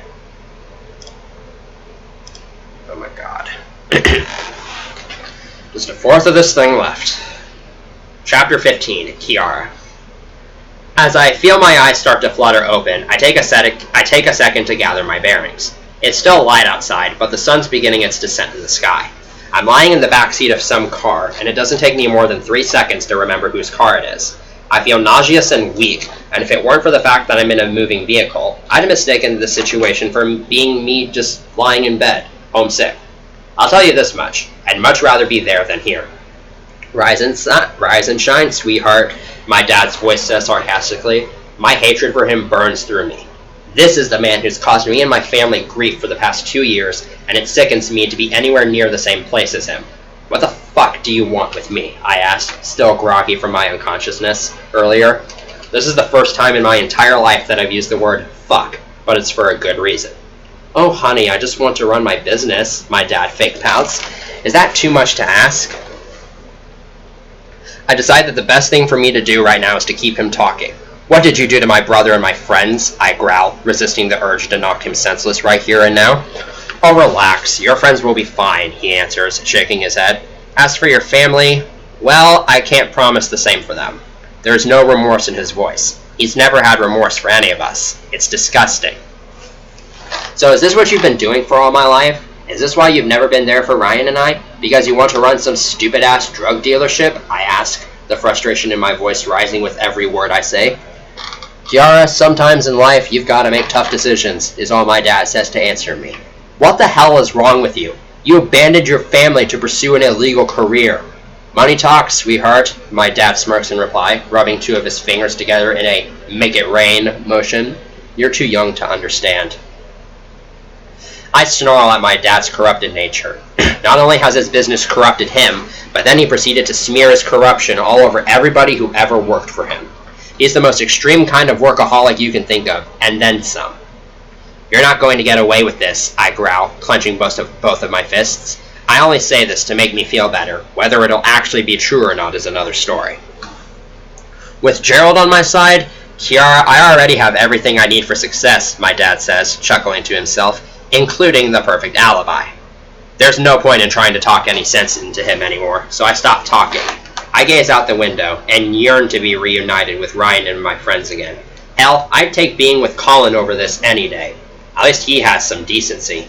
My dad lost his decency before Ryan and I were even born. Another 2 hours pass before we reach our destination. It's the same place my father took Ryan, my mother, and I when he found us back in Georgia. His HQ for his dealership, located somewhere in southern Iowa. I forgot the city. It's actually in a secret basement of an office building, which is why it took so long for the police to find before my mother initially gave them the tip. My dad gets out of the car, and I refuse to budge. Get out, he says sternly. No, I fire back, my arms crossed. Careful, Kiara. You remember what happened the last time one of you got snappy with me, my dad warns me. Ryan and I still have the bruises from that. Grudgingly, I get out of the vehicle. I realize that my best bet is to just go along with it and wait for the right opportunity to fight back. Otherwise, I won't be alive for much longer, and neither will the rest of my family. My dad takes me inside the office building and leads me to a hidden elevator that goes down to the secret basement. Had this been my first time being here, I'd be a lot more terrified than I am now, but I'm more determined than ever right now. As long as I have the strength to do so, I will continue to fight against this man and his ruthlessness until either he goes down or I go down. It's just a matter of which happens first. We walk into what used to be the main base of operations for the company. The police confiscated most of the materials, chemicals, and products back when they originally raided the place, so that all that remains are a few empty desks, tables, and shelves. A lone light bulb illuminates a chair located almost dead center in the room, which I'm forced to sit down in. Rope is then tied around my wrists and ankles, binding me to the chair. I don't even bother struggling. Now is the time to be planning, not to attempt. Once I'm secured in place, my dad pulls out his laptop and pulls up a video recording website. He puts the laptop's camera. He puts the laptop's camera at me and starts recording a video of me sitting in the chair while he gives a message to my mother. Hello, Karen. Yes, it's me. As you can see, I have your daughter in custody right now. I have no intentions of harming her as long as you don't show up to court to testify. If you do, it will be her life. He's placing a bargain on my life so my mom won't testify. See what I mean by him feeling no remorse? After he stops recording, I grumble. My mother will never give in to that. To this, my dad just laughs. Kiara, if there's one thing I know about your mother, it's that she will do anything to keep her children safe. She's always put her loved ones before herself. You're a manipulative freak, I shout, fighting against the ropes. Alas, but that doesn't matter now, does it? He sneers. I don't respond. Now, if you'll excuse me, I have work to do. He then walks out of the room and slams the door shut on the way out. I lower my head in shame. Judging from what I know so far, my guess is that he plans to send that video to Agent Williams, who will then show it to my mother, and I don't think she knows that he's secretly working for Rick. She'll then be convinced to not go to court, and my family will have to be relocated again. If all of this goes through, then my father's business will skyrocket, and my family will be forever trapped in the witness protection program, with no way out. My only hope is that somehow, some way, my friends will find a way out of whatever problem they have to face and get me out of here before any of that happens. But with how my luck has been recently, that doesn't seem very likely. I am going to take a break for about a minute to rest my voice again.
Okay.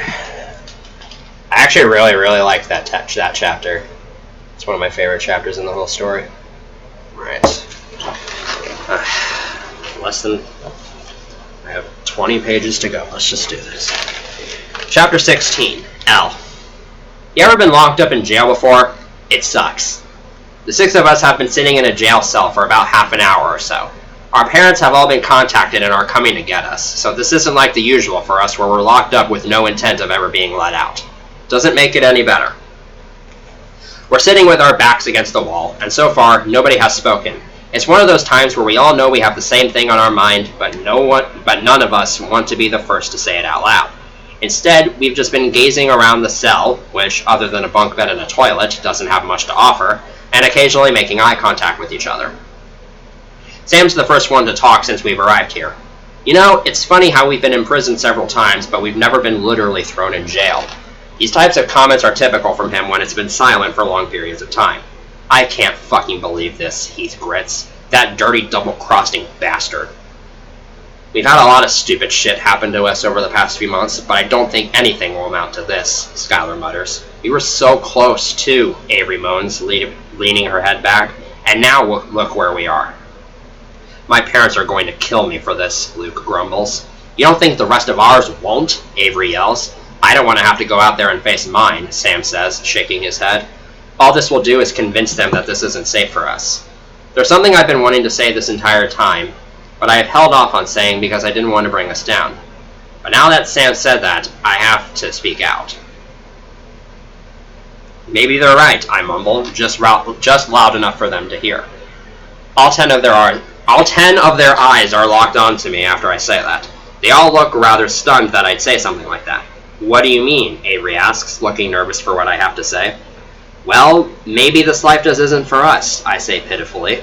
You know, doling out vigilantes and stopping these bad guys in big organizations and whatnot. It's dangerous work, especially for our age. Are you actually saying this?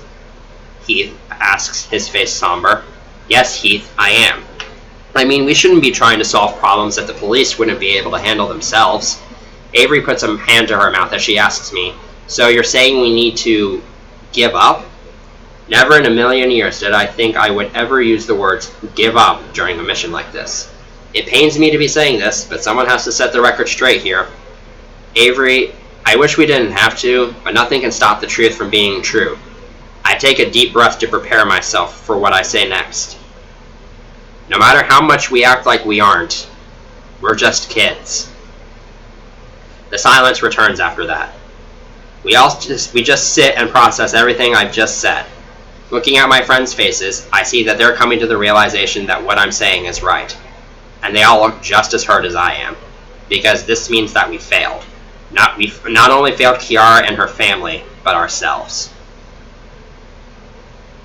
Avery. Alright, a little bit of quick exposition before I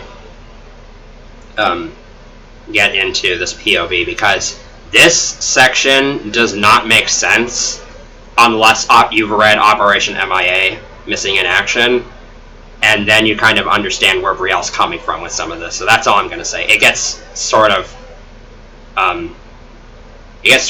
explained in this section, but anyway, whatever. Avery. Minutes later, a warden comes by to let us out of our cell. We follow him back into the lobby, more miserable than ever. Everyone's parents are all sitting in the lobby, none of them looking pleased when we arrive, which is exactly what I was afraid of. In addition, most people's siblings are here as well, including my older sister, Brielle, who promptly stands up upon our arrival and tells us, "Hey, let me talk to you guys outside." Reluctantly, all the 6 of us follow her outside to the back of the building. When we stop, I say, "Brielle, we already know where you're going to say." Brielle crosses her arms and glares at me. Alright, amuse me. I take in a deep breath. That it was stupid for us to even get involved in the first place, that we just wasted our time, and that this kind of work is too dangerous for kids like us. My sister's always been skeptical about our expeditions, and for a while tried to keep crazy shit from ever happening to me again. Then, a few months ago, our ordeal with the Human Trafficking Center happened, and that time we actually had to rescue her from captivity. Since then, she's gotten a lot better, but every now and then she gets freaked out when hearing about this kind of stuff. To my surprise, however, Brielle looks at me like I'm the stupidest person she knows. That is not what I was going to say at all, she says. All 6 of us lift our gazes off the ground at this. She continues with, "Look, you got part of that statement correct. This kind of work is dangerous for people your age. But," she pauses, probably trying to think of how she wants to phrase her sentence, "you guys have proven time and time again that you can handle it." Her words are moving, but not enough to sway our opinions. But these are jobs for the police to handle, not kids like us, Heath mutters, sticking his hands in his pockets and looking down at the dirt below. Are you kidding me? You guys are smarter and tougher than any cop out there. You can solve cases in 2 days that most federal agents wouldn't be able to solve in years. Contrary to what I've seen of her throughout the past year, she's telling us this with passion in her voice and a bit too much excitement.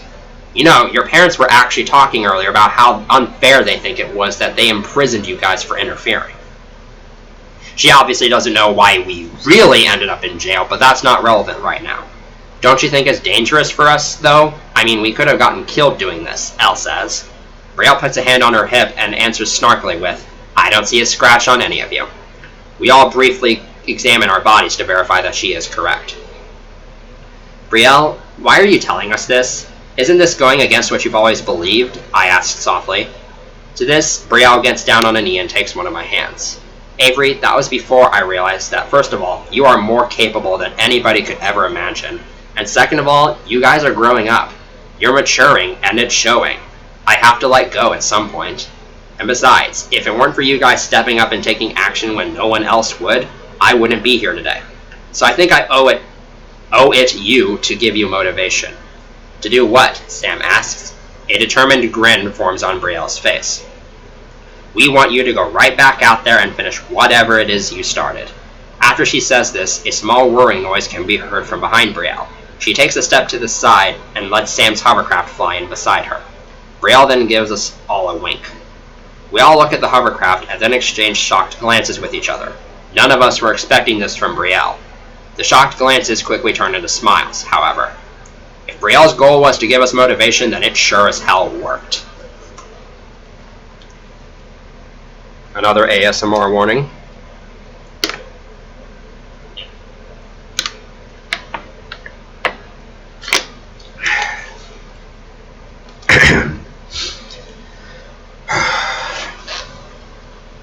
Heath. Within minutes, Sam has Ryan's location being tracked on the human GPS and has us all set up for a flight. Just the 6 of us are going. We gave Brielle the offer to join, but she politely declined.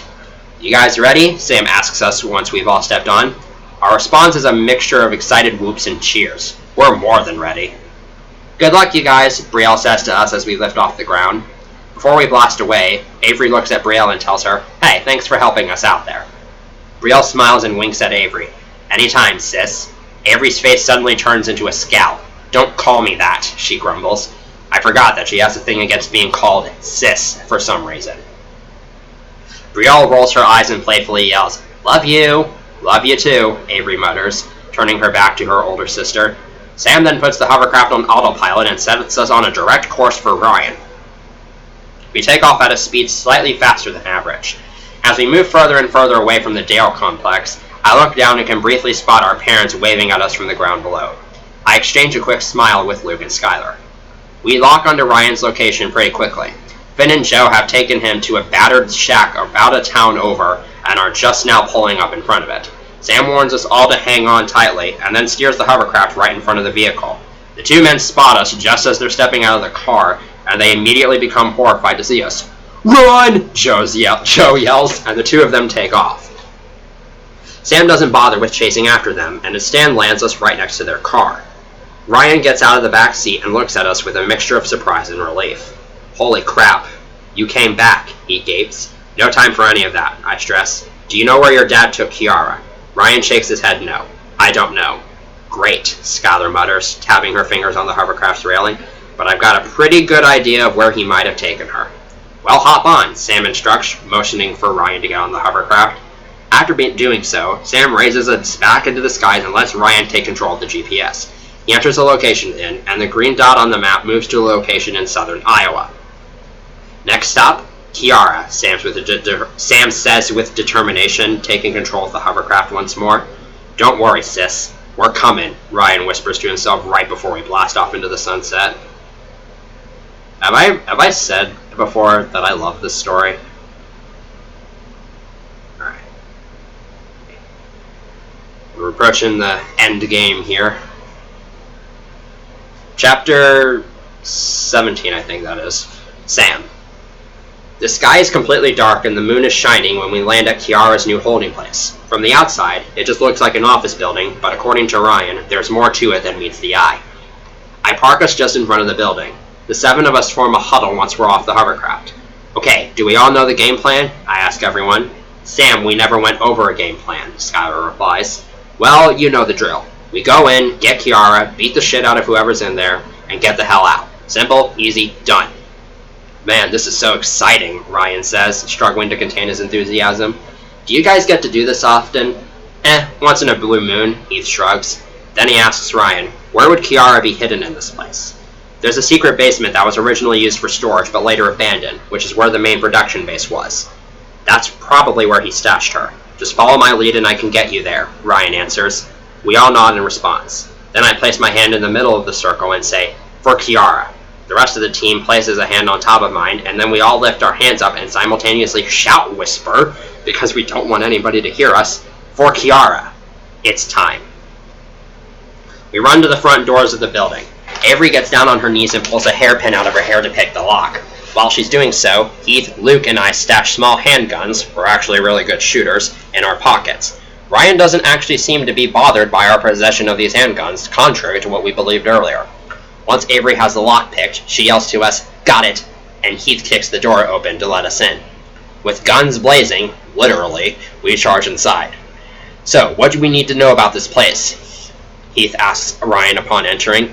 Any security measures to be aware of? Any defense mechanisms? There hasn't really been a need for security ever since the organization went under, Ryan explains. However, my dad's always been one to think ahead, so keep your eyes peeled in case he has any tricks up his sleeve. Got it, I nod. Ryan leads us through the main lobby of the office building and up a flight of stairs into a hallway full of meeting rooms. We take 2 rights before eventually coming across a janitor's closet, which Ryan tells us to enter. He brushes through a few cleaning supplies and moves a shelf out of the way to reveal a rusty old elevator. But there's a sign on the button saying it's out of order. Fuck, Avery sighs. I think there's some stairs on the bottom floor that can take us to the basement, Ryan tells us. Follow me. So we have to double back and return to the main lobby, and this time run over to an unmarked door just as rusty as the elevator. This door is also locked, so Avery resorts to picking it once more. Suddenly, a loud bang comes from out of nowhere. A bullet flies into the door and lodges itself in, missing Avery's head by a hair. Stunned, we turned around to see where the gunshot came from. Agent Gerald Williams. And another ASMR warning.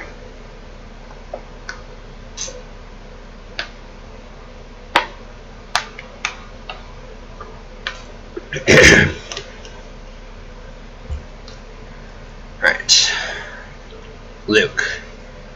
Behind us is Agent Gerald Williams, the man who betrayed Kiara and her family, holding a black gun in front of him with both hands. To his left is Finn, and to his right is Joe. Wanna know what's funny? Rick had a suspicion that you'd be back soon, Agent Williams tells us, lowering his gun. Too bad it's gonna be all for nothing. Prepare to eat your words, Sam growls as we get ready to fight. Avery makes the first move. With a loud battle cry, she runs up to Joe and pepper sprays him right in the face, blinding him. Then she tackles him and starts doing work on his face. Sam and I both fire a shot at Agent Williams. Sam's shot is completely off, but Agent Williams has to dive behind the front desk to avoid my shot. From there, he pops back up and fires a couple of rounds at Sam and I, so we also take cover behind some plant vases near the front door. Skylar chooses to take on Finn and manages to get in a couple of good blows to his face before quickly getting overpowered and slammed onto the ground. Unfortunately for Finn, their struggle is quickly noticed by Heath. He promptly runs up to Finn while he has Skylar pinned down on her back, places the barrel of his gun right next to his temple, and pulls the trigger. Blood sprays out like a sprinkler from Finn's head, and he's out like a light. Skylar rolls out from underneath him and pants, "Thank you," to Heath. Joe manages to muster up the strength to shove Avery off of him, and when he spots Finn's dead body lying on the floor, he cries, "You killed my brother! How could you?" And then gets stabbed in the gut by a pair of scissors being carried from Ryan. Joe staggers and gasps for air a few times before dropping to the floor like a dead weight. Ryan smiles proudly at his accomplishments, but this distracts him long enough to prevent him from noticing Agent Williams sneaking behind him, now carrying a much larger assault rifle. Avery spots this before the rest of us do. She runs toward me, rips open a compartment in my prosthetic leg, and pulls out my 3D MG Plus grappling hook. That stands for three-dimensional maneuvering gear, for those who don't know. "What are you doing?" I ask. Avery doesn't answer. Instead, she files the grappling hook at the ceiling, takes a few steps back, and starts swinging on it right toward Agent Williams. Right when she passes by him, she sticks a foot out and kicks the gun right from his hand. The startle this move gives Agent Williams is enough to give Ryan the opportunity to notice him and run. Agent Williams growls and leans down for his rifle, and while he's doing so, Al comes from behind him with a vase and smashes it on his head, which knocks him out cold. It takes us a few minutes to recover from the short battle. Finn, Joe, and Agent Williams' unmoving bodies are now all lying on the floor, and blood covers about half of the floor. Almost all of us have bloodstains somewhere on our bodies or clothing, but none of us care. Okay, let's get back to business, Sam tells us. We walk back over to the door leading to the secret basement and let Avery finish picking the lock. When she finishes, Ryan takes the lead and opens the door. Be very careful here, guys, Ryan warns us before we walk through. There's no way of knowing if my dad's still here or not, so just be ready in case he is. The rest of us nod quietly, unable to speak both from the action from 5 minutes ago and the uncertainty of what to expect from this point forward. Ryan takes in a deep breath. After exhaling, he walks through the door and starts making his way down the stairs. The rest of us follow slowly. It becomes pitch black and darkness very quickly, so Skylar gets out her phone and uses it as a flashlight. Nobody talks or makes any noise during this time, which makes the only sound audible the sound of our footsteps walking down the linoleum stairs. At the bottom of the stairs is an empty hallway that stretches out for almost as far as we can see. Ryan puts a finger to his lips to remind us to stay quiet, as if we need a reminder, before we advance. The eeriness of this environment is already enough to spook us, but what makes it even more stressful and terrifying is the fact that we're so close to possibly finding Kiara. It's thrilling to see victory in our sights, but at the same time, anything can happen between then and now. Elle grabs a hold of Sam's arm for comfort. Heath and I have our guns out and ready to fire at any moment, and Avery's clutching onto her pepper spray vial like it's a prized possession. Even with these measures being taken, there's still no way of knowing who or what could jump out at us next. So saying it's a relief that we managed to make it all the way to the other end of the hallway without getting attacked is a bit of an understatement here. Another door greets us at the other end. Ryan places an ear next to the door. Got anything? Sam whispers. Ryan waits for a second before answering. I think I hear Kiara in there. Heath and I place our ears to the door as well, and sure enough, what sounds like a girl fighting against something can be heard. Stand back, everyone, Heath tells us as he prepares to kick open this door. This could get ugly. Heath and I look at each other, and I give him a nod to tell him I'm ready. Heath turns back to the door and kicks it wide open, and we leap inside, guns drawn. Thankfully, that wasn't necessary from us. The only things present in this room are a single light bulb on the ceiling and a few empty tables, desks, and shelves. And a chair in the center of the room, with Kiara tied to it. Kiara. When I hear the door being slammed open, I panic for a moment. It's only when I see who slammed the door open that I start to calm back down. Oh my god, you guys are here, I say softly, about ready to cry tears of happiness. Hell yeah, we are, Luke replies. I laugh at his enthusiasm. Heath and Avery walk over to me and start untying me while Sam asks me, What did your father do to you? Nothing other than tie me to this chair. Did he do anything else? Ryan asks. Well, he's putting a ransom on my life so that my mom doesn't testify. That bastard, Ryan murmurs. Well, you're not going to have to worry about that any longer, Skylar tells me. Heath and Avery then finish untying me, and I rise to my feet once more. Elle is now on the phone with the police, telling them where we are and that I'm here.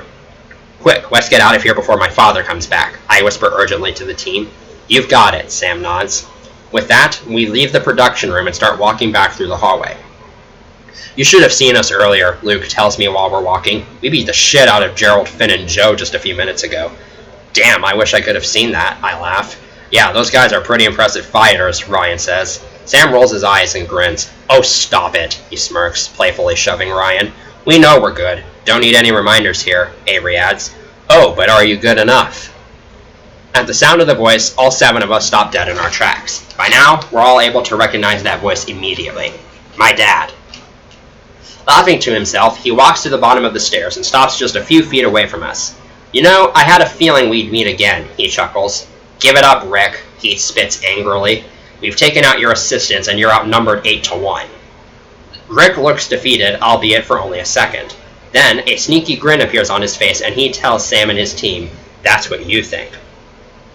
He then pulls out a remote and pushes a red button on it.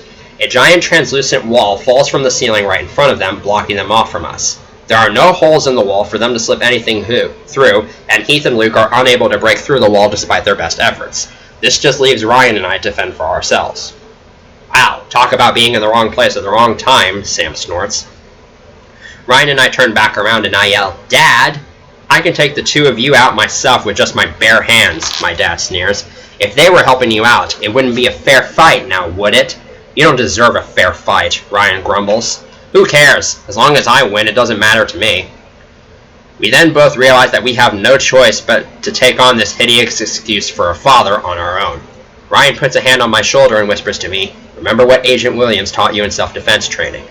I can only nod and gulp in response. I take a look back at my friends, and they look almost as nervous as I am. Here goes nothing. And of course, this seems like the perfect time to take another bathroom break, so I will be right back.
Anticlimactic final battle time.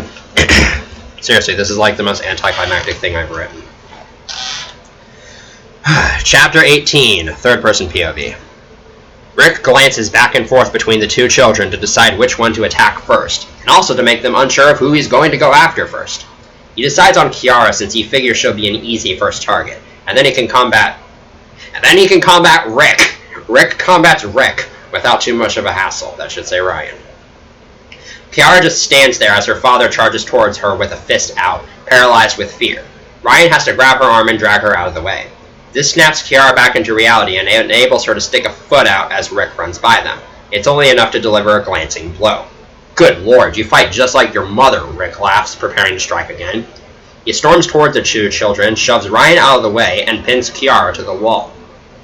Kiara struggles to escape his iron grip before remembering the one place that a male never wants to be hit. She kicks Rick there, knocking the wind out of him and loosening the grip on her just enough for her to get out. Rick recovers quickly, and before long knocks her legs out from under her. Kiara tries to catch her balance and ends up falling onto her back, which gives Rick the chance he wanted. He sits on Kiara's legs to prevent her from getting up and presses down on the pressure point in her neck. Within seconds, Kiara's eyes begin to droop. She goes unconscious after only 8 seconds. Sweet dreams, sweetheart, Rick mutters sarcastically, pushing down harder on her throat to finish the job.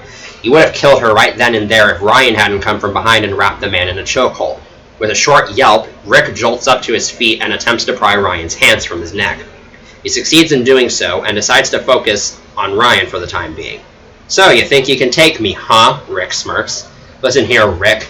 You may think you're a smart man, but you made one fatal error, Ryan growls, reaching into his pocket. A little bit worried now, Rick asks, what would that be? Ryan pulls his hand out of his pocket with the scissors Ryan used against Joe earlier inside it. You messed with our family one too many times. Rick was completely oblivious to the fact that his son had a weapon on him, and his brief moment of worry is all the time Ryan needs. He leaps onto Rick and manages to knock him over, and then thrusts the sharp edges of the scissors towards Rick's throat.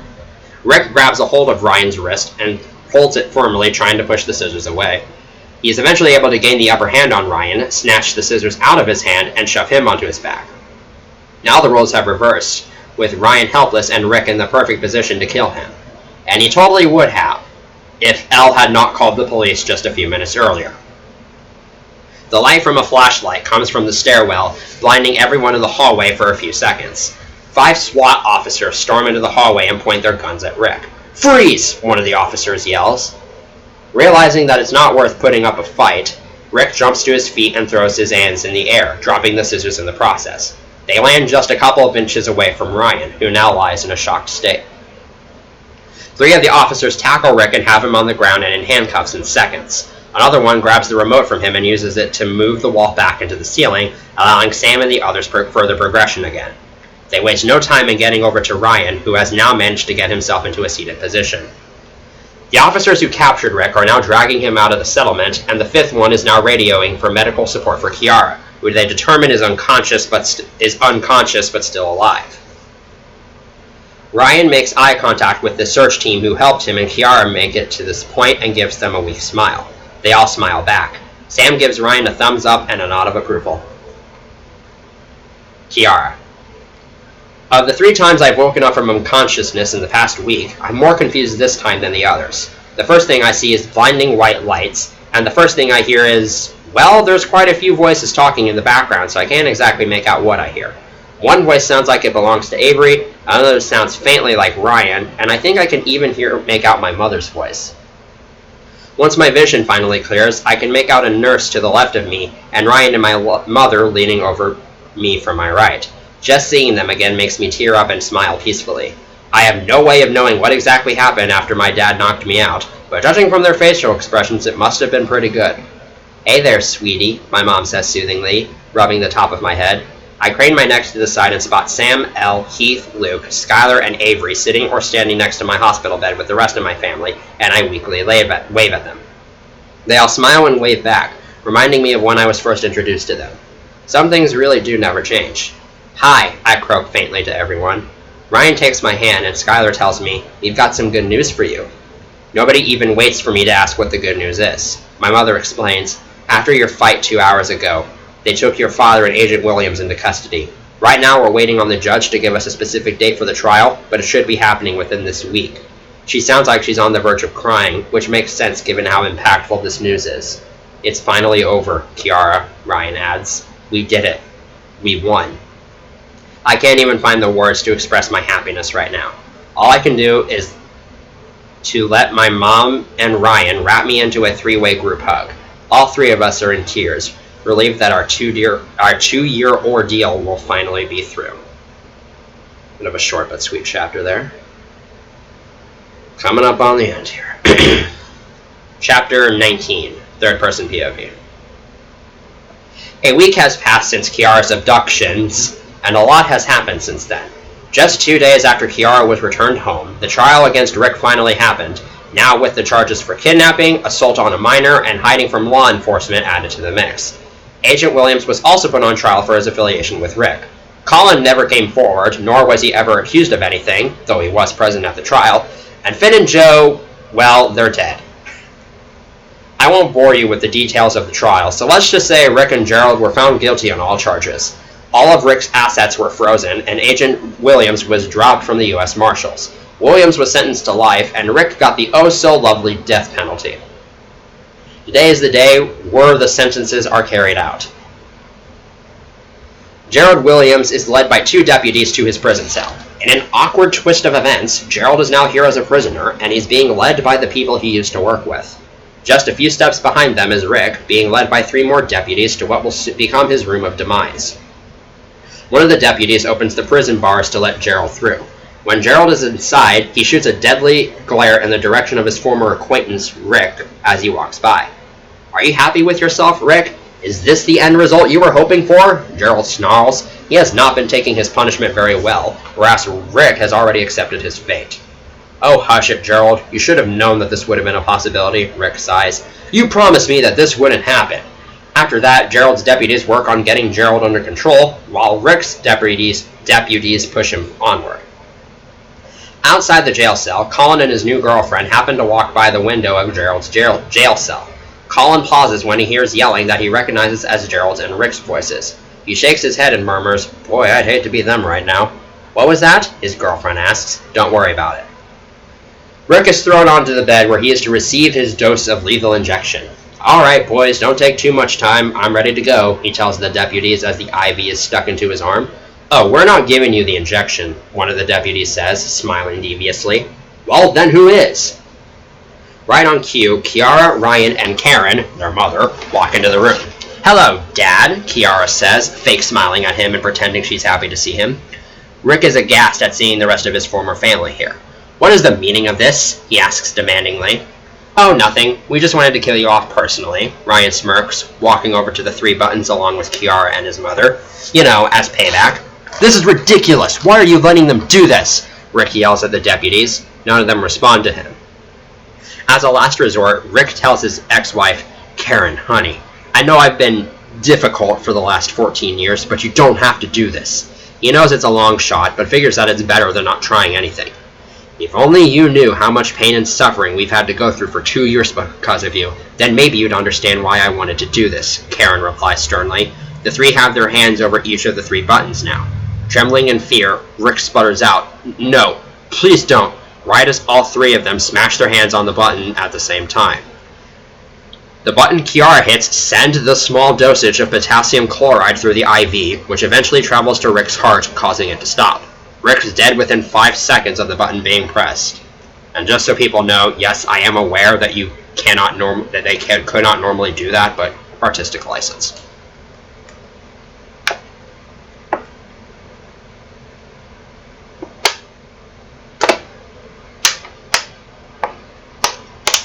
Still have so much more of the story to go through, Jesus.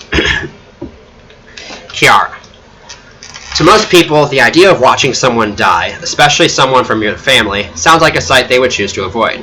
But for me, nothing has given me more pleasure and satisfaction than watching my dad take his last breath and given to death in front of my very eyes. Smiles have now appeared on all three of our faces, any emotional feelings that were let out after the trial last week.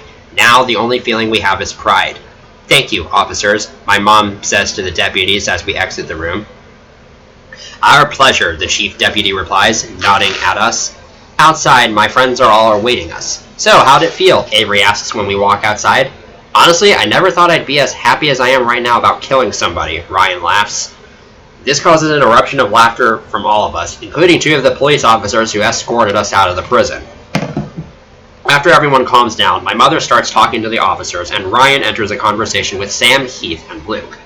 Meanwhile, I feel a tap on my shoulder. I turn around and find myself facing Colin. I never thought I'd say this, but I'm actually glad to see him right now. Colin! I exclaim, wrapping him in a hug. Hey there, kid, he replies, smiling and returning the embrace. When we let go of each other, I ask, So, you got out of hot water, didn't you? Actually, I just got back from making a deal with the police. They were able to grant me amnesty and responsibility for everything I've done, and now I'm on probation for a few months. So I've just got to behave myself until then and I'm all set, he explains to me. Weirdly, I find myself beaming at this news. That's awesome, I cheer, trying not to talk so loudly that the people nearby can hear me. So what are you going to do? I quit the hitman business, and I'm thinking about quitting my construction job as well, he answers. After hanging out with you for about a week, I realized that being tied up in all that nonsense was making me live a life that wasn't getting me anywhere, and I wanted something more than what I already had. I think I'm going to try to pursue a career in inventing, and hopefully my degree will help me out with that. Well, I wish you the best of luck in life, I tell him, nudging him in the stomach. You too. May we meet again, he replies, turning around to walk away. Farewell. I saluted him, and he salutes back. As he's walking off into the distance, I find myself struggling to hold back tears. I know it sounds weird that I'm going to miss the man who kidnapped me, but hey, that's just the way life goes. It do be like that sometimes. Skylar must have witnessed that whole interaction between him and I, because she walks to my side and says, Well, would you look at that? At least somebody had a change of heart.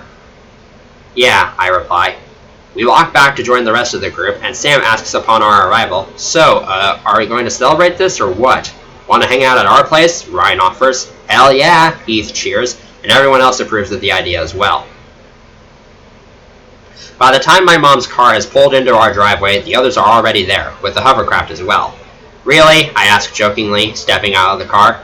Hey, gotta show up in style, you feel me? Sam replies, trying to sound cool, and failing miserably. Heath shoves him in the ribs and tells him, Sam, that didn't sound cool at all. Fuck off, Sam mutters in reply, flipping Heath off. Once my mom has the car parked, we all walk inside. My mom goes into the kitchen, either to cook us food or to order it in, and the rest of us all head to my room and pile in.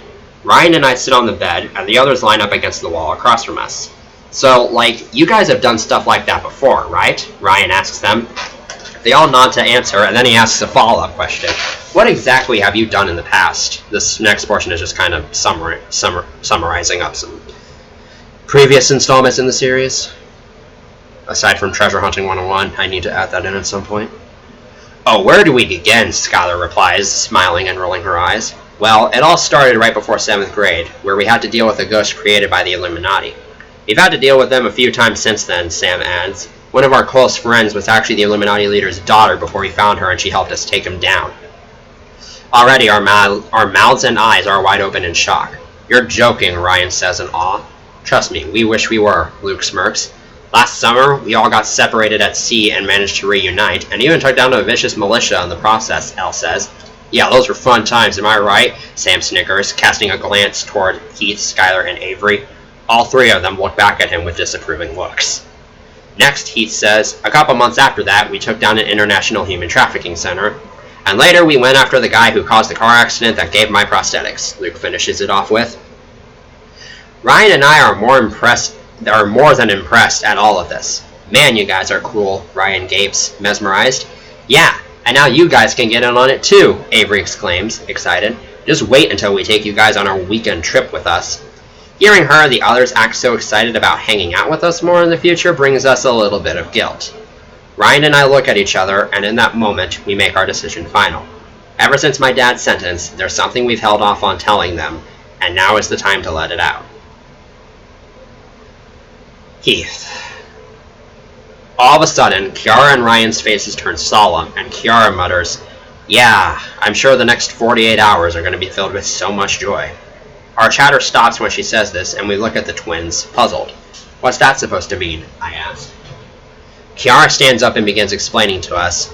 Well, since my dad's dead now, his assets are all frozen, and all of his affiliates have been eradicated, there's no one left to pose a threat to our family.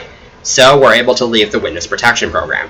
That's awesome, Avery exclaims. But then she realizes that Kiara didn't sound terribly enthusiastic when speaking to us, so she asks, But what's with the sorrow tone?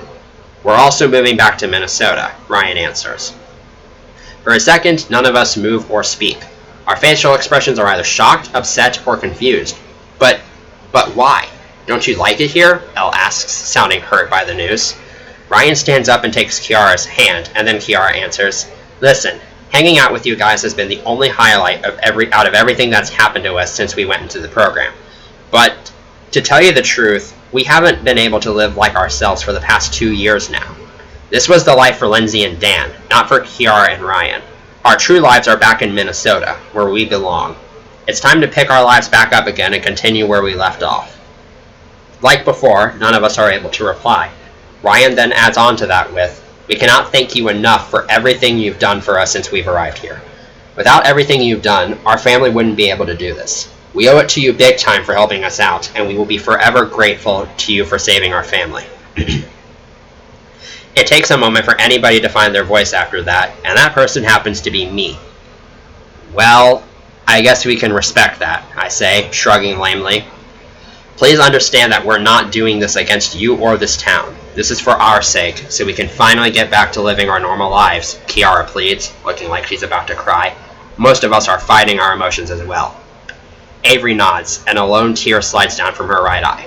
We understand, she sniffles, wiping the tear away. On that note, the conversation ends, but the mood remains sorrowful and somber for the rest of the night. What was supposed to be a night of festivity and relaxation turns into dreading what is to come in only a couple of days. The end of an era is approaching, and there isn't much anybody can do about it. Jesus Christ, we're almost done. Alright. Last part of the entire story. Epilogue. Avery. Faster than we were hoping for, the tragic day has now fallen upon us. Kiara and her family are leaving us. The 6 of us flew straight to her house after school today to say our final goodbyes and parting words. Now we're all standing on the front porch along with Kiara and Ryan, while a couple of movers are finishing with loading up the moving van. None of us have spoken to each other since we arrived, although it's only been a couple minutes. So, I guess this is it, Luke says, being the first one to speak since we've arrived. He and Kiara look more bummed than anything. This is really supposed to be This is supposed to reference Ryan. But, yeah, it's been fun, guys, Ryan replies, shifting with his hands in his pockets. The twins begin giving each of us goodbye hugs, and we exchange farewell messages, wishes of good luck, promises to call/text each other, and so on and so forth. When Kiara reaches me, I tell her, Kiara, you have grown so much ever since you arrived here. I'm very, very proud of you, and I know you're going to go on and do great things with your life. I almost choke up as I'm saying this, and this is probably the hardest I've ever had to fight to not cry. Kiara sniffles and responds with, thank you, Avery, for everything. The two of us proceed to embrace for a good 15 seconds. I'm gonna miss you, Kiara whispers. I'm gonna miss you too, I reply softly, gently stroking Kiara on the back. I feel a single tear slide down my cheek, and I ignore it. That tear deserves to be there. Once everything's been said and done, their mother honks the car horn to get their attention, telling them that it's time to go.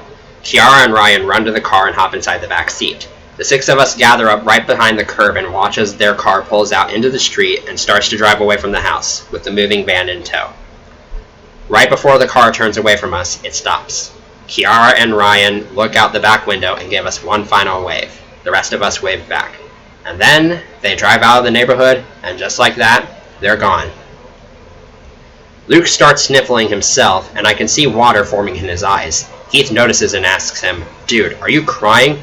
I'm not crying, you're crying, is his answer. Just in time, too. That's my final water bottle.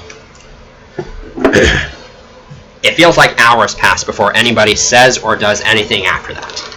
Well, I guess it's time to go back to trying to live a normal life, Skylar mutters. Yeah, Sam nods.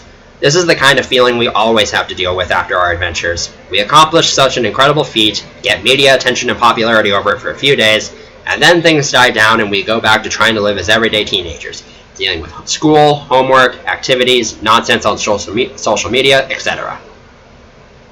Only this time, now we have to deal with the gaping hole that is the absence of our newly found friends. Sam, Elle, Heath, Luke, and Skylar begin walking back to the front porch where Sam's hovercraft resides. I, however, stay for a few seconds longer, gazing in the direction that the car drove in. I feel like I've just tried a food that tasted amazing, but it was at a restaurant that I'll only ever get to go to once in my life. We had just gotten to start knowing these people, and now they've left, and there's a very good chance we'll never see or hear from them again. All we have left are memories. Elle's voice snaps me out of my thoughts. Avery, she calls out. I turn around and run back to the rest of the group at the call. It's probably going to hurt for a little while, but like Kiara and her family seem to have done, we need to leave the past behind and focus on what's ahead of us in the future. Because new opportunities will always arise, and as the times change and we progress further in life, we'll have to decide for ourselves whether we want to take them. That's the motto we tend to live by, and at the end of the day, I think it's a good concept for everyone to keep in mind. And with that, until next time, whenever that may be, the end. Man, that is some deep shit right there. Okay. I'm probably not going to do this again for a really long time. This kind of sucked. This took way longer than I thought, and I'm going to stop talking for probably the rest of the day. So,